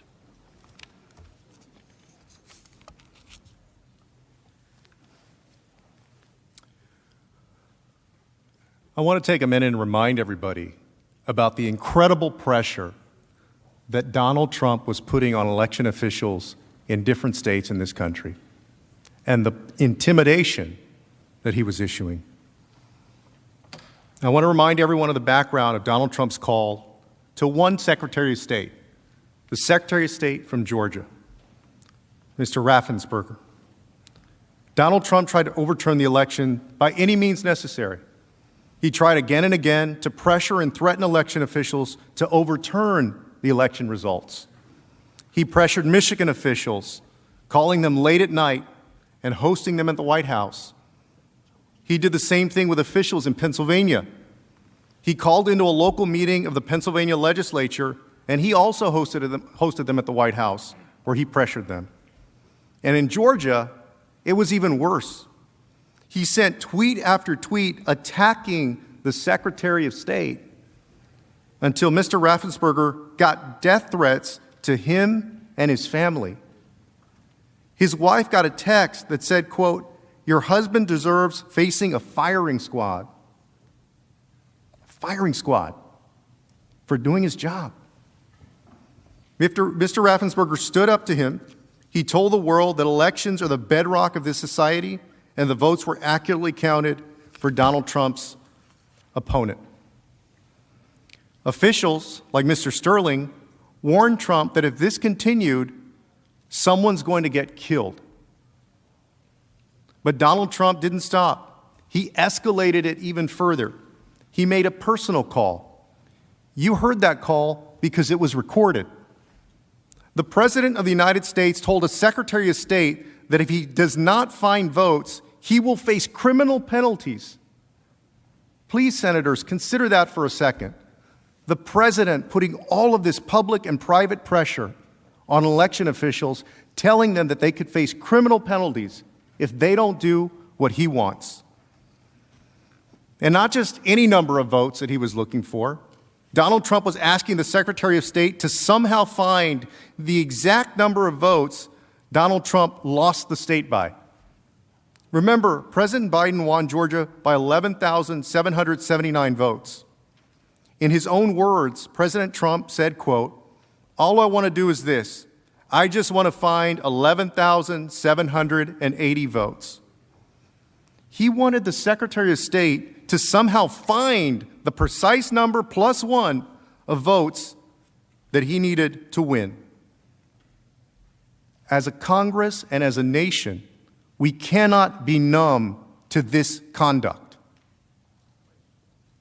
If we are, and if we don't set a precedent against it, more presidents will do this in the future. This will be a green light for them to engage in that kind of pressure and that kind of conduct.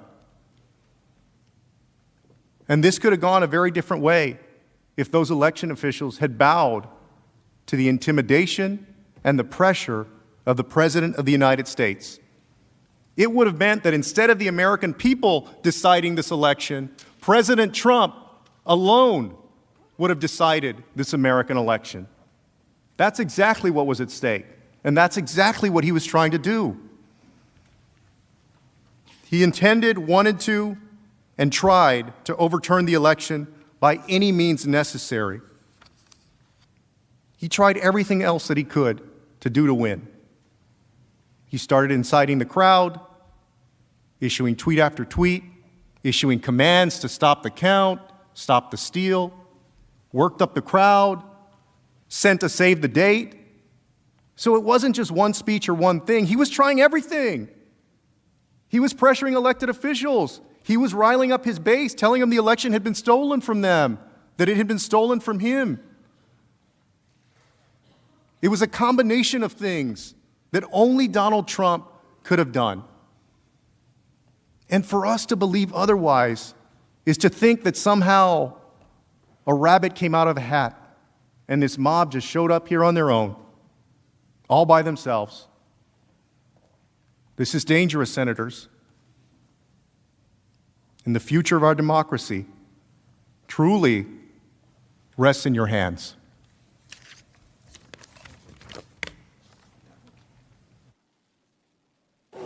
Mr. President. The senator from Texas. Mr. President, I send a question to the desk.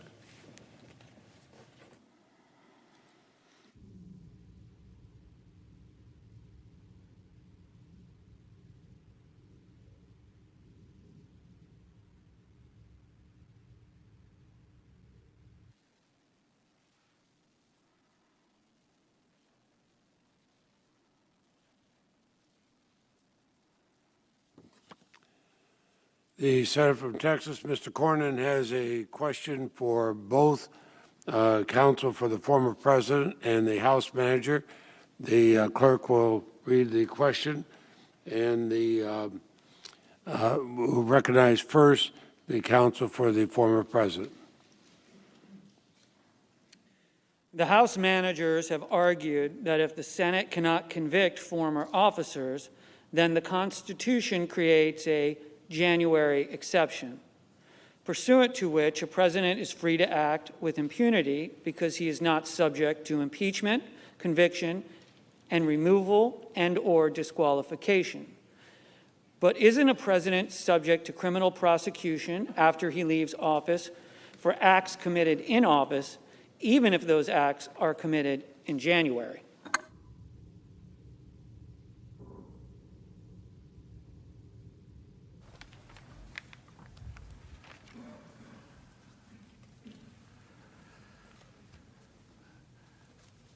The senator from Texas's question raises a very, very important point. There is no such thing as a January exception to impeachment. There is only the text of the Constitution which makes very clear that a former president is subject to criminal sanction after his presidency for any illegal acts he commits. There is no January exception to impeachment. There is simply a way we treat high crimes and misdemeanors allegedly committed by a president when he is in office, impeachment, and how we treat criminal behavior by a private citizen when they are not in office.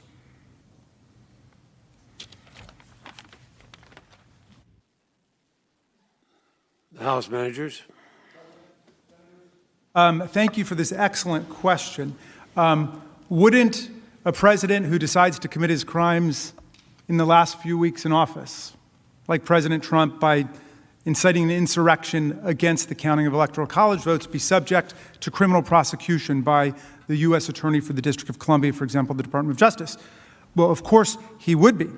But that's true of the president regardless of when he commits his offenses in office. In other words, that's an argument for prosecuting him if he tried to stage an insurrection against the union in his third year in office or his second year in office. You could say, well, he could be prosecuted afterwards. The reason that the framers gave Congress, the House, the power to impeach, the Senate the power to try, convict, remove, and disqualify was to protect the republic. It's not a vindictive power. I know a lot of people were very angry with Donald Trump about these terrible events that took place. We don't come here in anger, contrary to what you've heard today. We come here in the spirit of protecting our republic, and that's what it's all about. But their January exception would essentially invite presidents and other civil officers to run rampant in the last few weeks in office on the theory that the House and the Senate wouldn't be able to get it together in time, certainly according to their demands for months and months of investigation, wouldn't be able to get it together in time in order to vindicate the Constitution. That can't be right. That can't be right. We know that the peaceful transfer of power is always the most dangerous moment for democracies around the world. Talk to the diplomats. Talk to the historians. They will tell you that is a moment of danger. That's when you get the coups.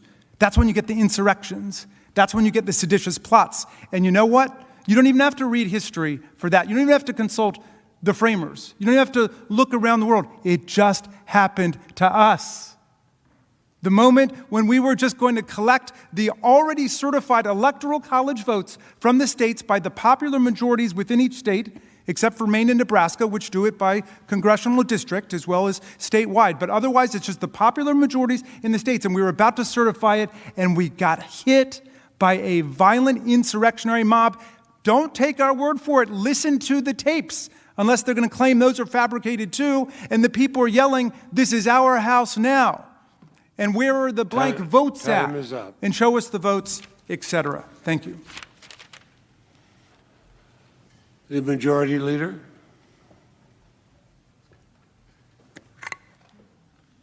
Mr. President, it's my understanding there are no further questions on either side. The Republican Leader. That's correct. I know no further questions on our side. I ask unanimous consent that the time for questions and answers be considered expired. Without objection, so ordered. Now, Mr. President, I ask unanimous consent that it be in order for myself and Senator McConnell to speak for up to 1 minute each, and then it be in order for me to make a unanimous consent to request as if in legislative session. Without objection, so ordered. The Senator from New York. Thank you, Mr. President. And, Mr. President, in a moment, I will ask the Senate to pass legislation that would award Capitol Police Officer Eugene Goodman the Congressional Gold Medal. In the weeks after the attack on January the 6th, the world learned about the incredible, incredible bravery of Officer Goodman on that fateful day. Here in this trial, we saw new video, powerful video, showing calmness under pressure, his courage in the line of duty, his foresight in the midst of chaos, and his willingness to make himself a target of the mob's rage so that others might reach safety. Officer Goodman is in the chamber tonight. Officer Goodman, thank you.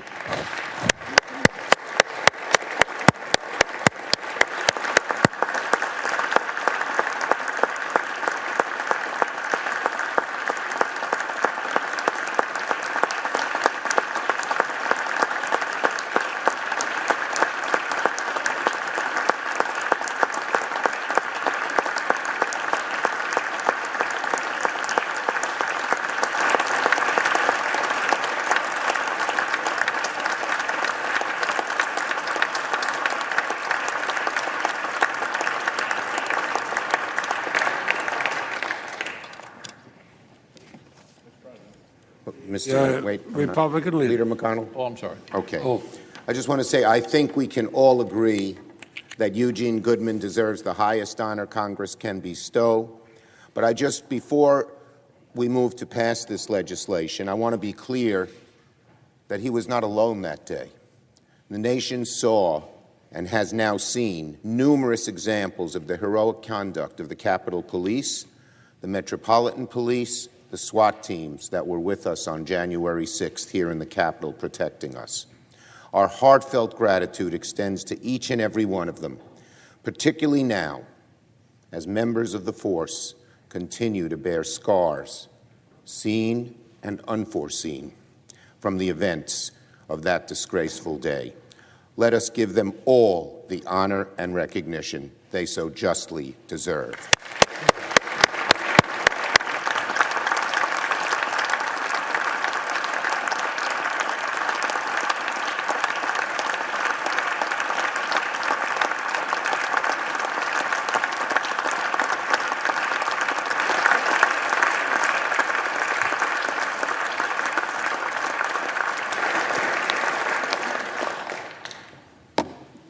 Mr. President, The Republican leader.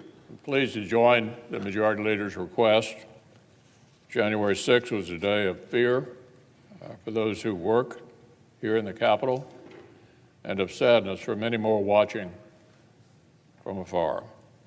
But that awful day also introduced our nation to a group of heroes whom we in Congress were already proud to call our colleagues and to whom we owe a great debt. In the face of lawlessness, the officers of the U.S. Capitol lived out the fullest sense of their oaths. If not for the quick thinking and bravery of Officer Eugene Goodman, in particular, people in this chamber may not have escaped that day unharmed. Officer Goodman's actions reflect a deep personal commitment to duty and brought even greater distinction upon all his brave brothers and sisters in uniform.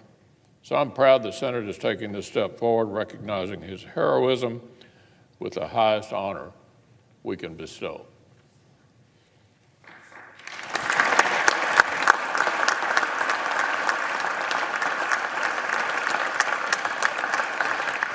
So, Mr. President, as if in legislative session, I ask unanimous consent that the Committee on Banking, Housing, and Urban Affairs be discharged from further consideration of S-35 and then at the Senate proceed to its immediate consideration. Without objection. And the clerk will report. S-35, a bill to award a Congressional Gold Medal to Officer Eugene Goodman. Without objection, the committee is discharged. And the Senate now proceeds to the measure. Mr. President, I ask unanimous consent that the Van Hollen substitute amendment, which is at the desk, be considered and agreed to. The bill as amended be considered read a third time and passed, and the motions to reconsider be considered made and laid upon the table. Without objection, so ordered.